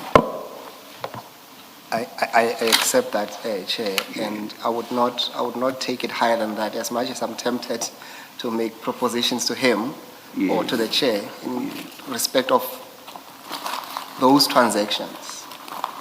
What I am putting to him is that the answers that he provided are not satisfactory. That's the penultimate point you made. Yes. And then you moved on to the one about the true nature. And I think that's where you are now. You are past the one about unsatisfactory explanations. And the major has responded to that and said it doesn't agree with you. So now I'm engaging you on the last point, which is about the true nature. So it is that I say is not fair to the major when you've not told him what that true nature is. I accept that, Chair. I'll move on from that point, at least for now. Yes. Thank you, Chair. Mr. Piri, do you have any relationship with Mr. Bonzo Modise?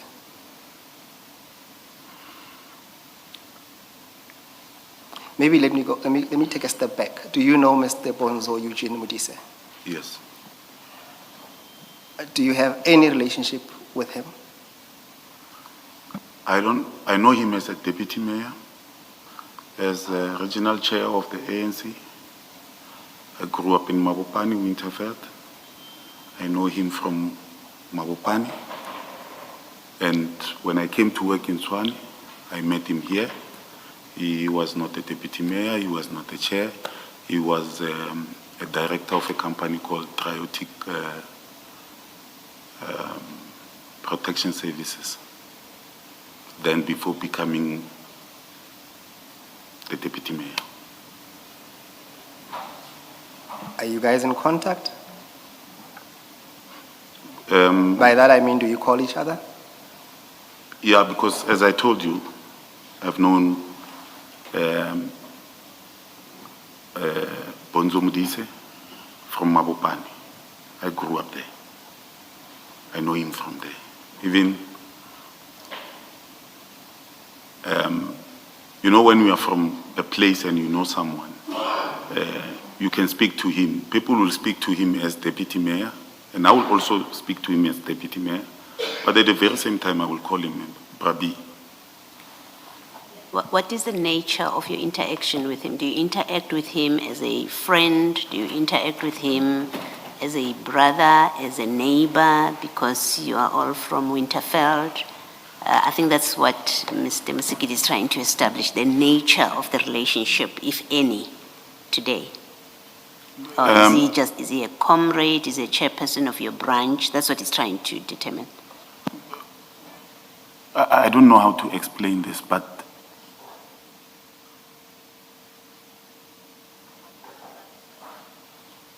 it is formal coming and professional coming to work.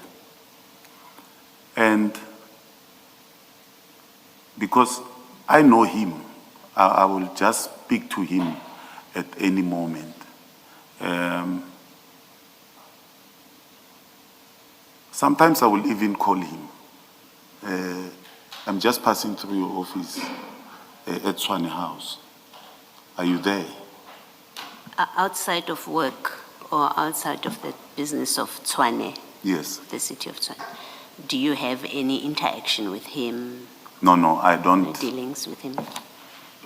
I want to put it truthfully.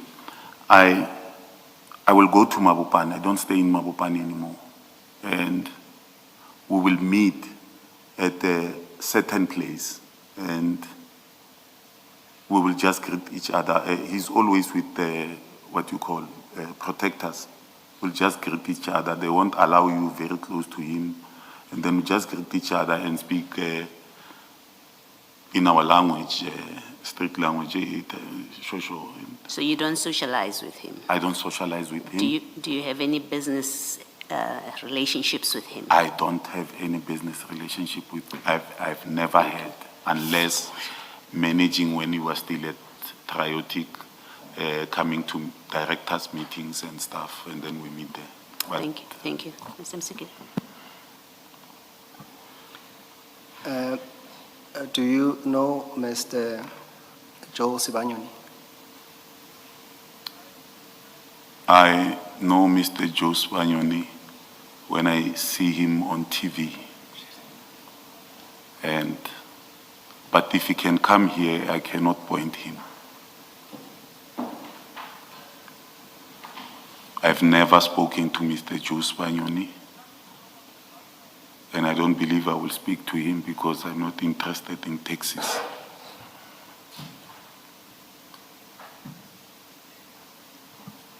Perhaps, and you don't have to answer this, we'll deal with this question, question at the opportune time. But if you want to have a comment, you may have a comment. What we have at least gleaned over from the telephone calls between yourself and Mr. Mudise is that on a number of occasions,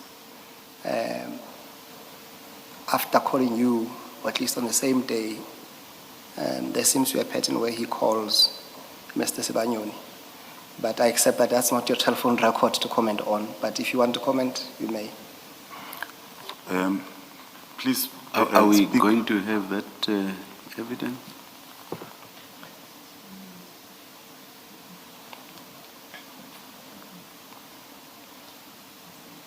Are we going to have that evidence?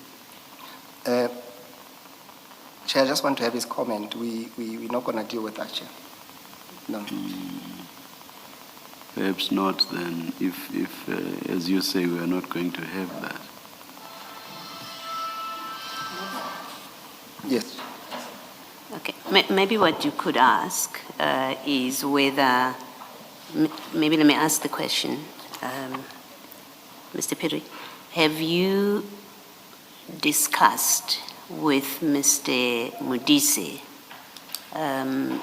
any of the business or the services that Mr. Sibanyoni may be involved with in the city of Tshwane?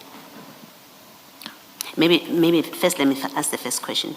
Do you know whether or not Mr. Sibanyoni has any business that relates to Tshwane, that he offers any services? Commissioner Baloyi, before answering that question, I will kindly ask, I did not hear very clearly what Advocate Musikidi said. And I would like him to repeat that. And then I have reasons, I have my own reasons now. That's fine, that's fair. So you want him to repeat the question even though I disallowed it? Yes, Because Commissioner Wallo is now asking a different question. a different question. Yes. I want to hear that I heard him correctly when he said after Deputy Mayor Bonzo Modise calls me, he immediately calls Joe Sibanyoni. Because I don't see how can Joe Sibanyoni be linked to me. But to Commissioner Baloyi, I don't know what businesses Joe Sibanyoni has with the city. All I know through social media, if you type Joe Ferrari Sibanyoni, it will tell you that that is a taxi boss. So I don't know his interest in the city. But I don't know him. I can't even point him. But some people will see me on TV and then they will not put me as the person that they saw on TV. So I don't know him. All right, then maybe just for completeness, in those telephone calls that you have with Mr. Modise, because in your own testimony you say you do sometimes call him. Yes. Have you ever discussed anything relating to Mr. Sibanyoni? Never. Okay. Thank you. Yes. Chair, those will be the questions from us. And unless there's further questions from the bench, Chair. Thank you, Mr. Musigidi.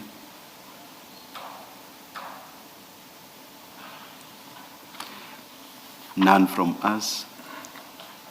Thank you very much, Major Piri. You are excused. Let's resume at 9:30 tomorrow. Let's adjourn.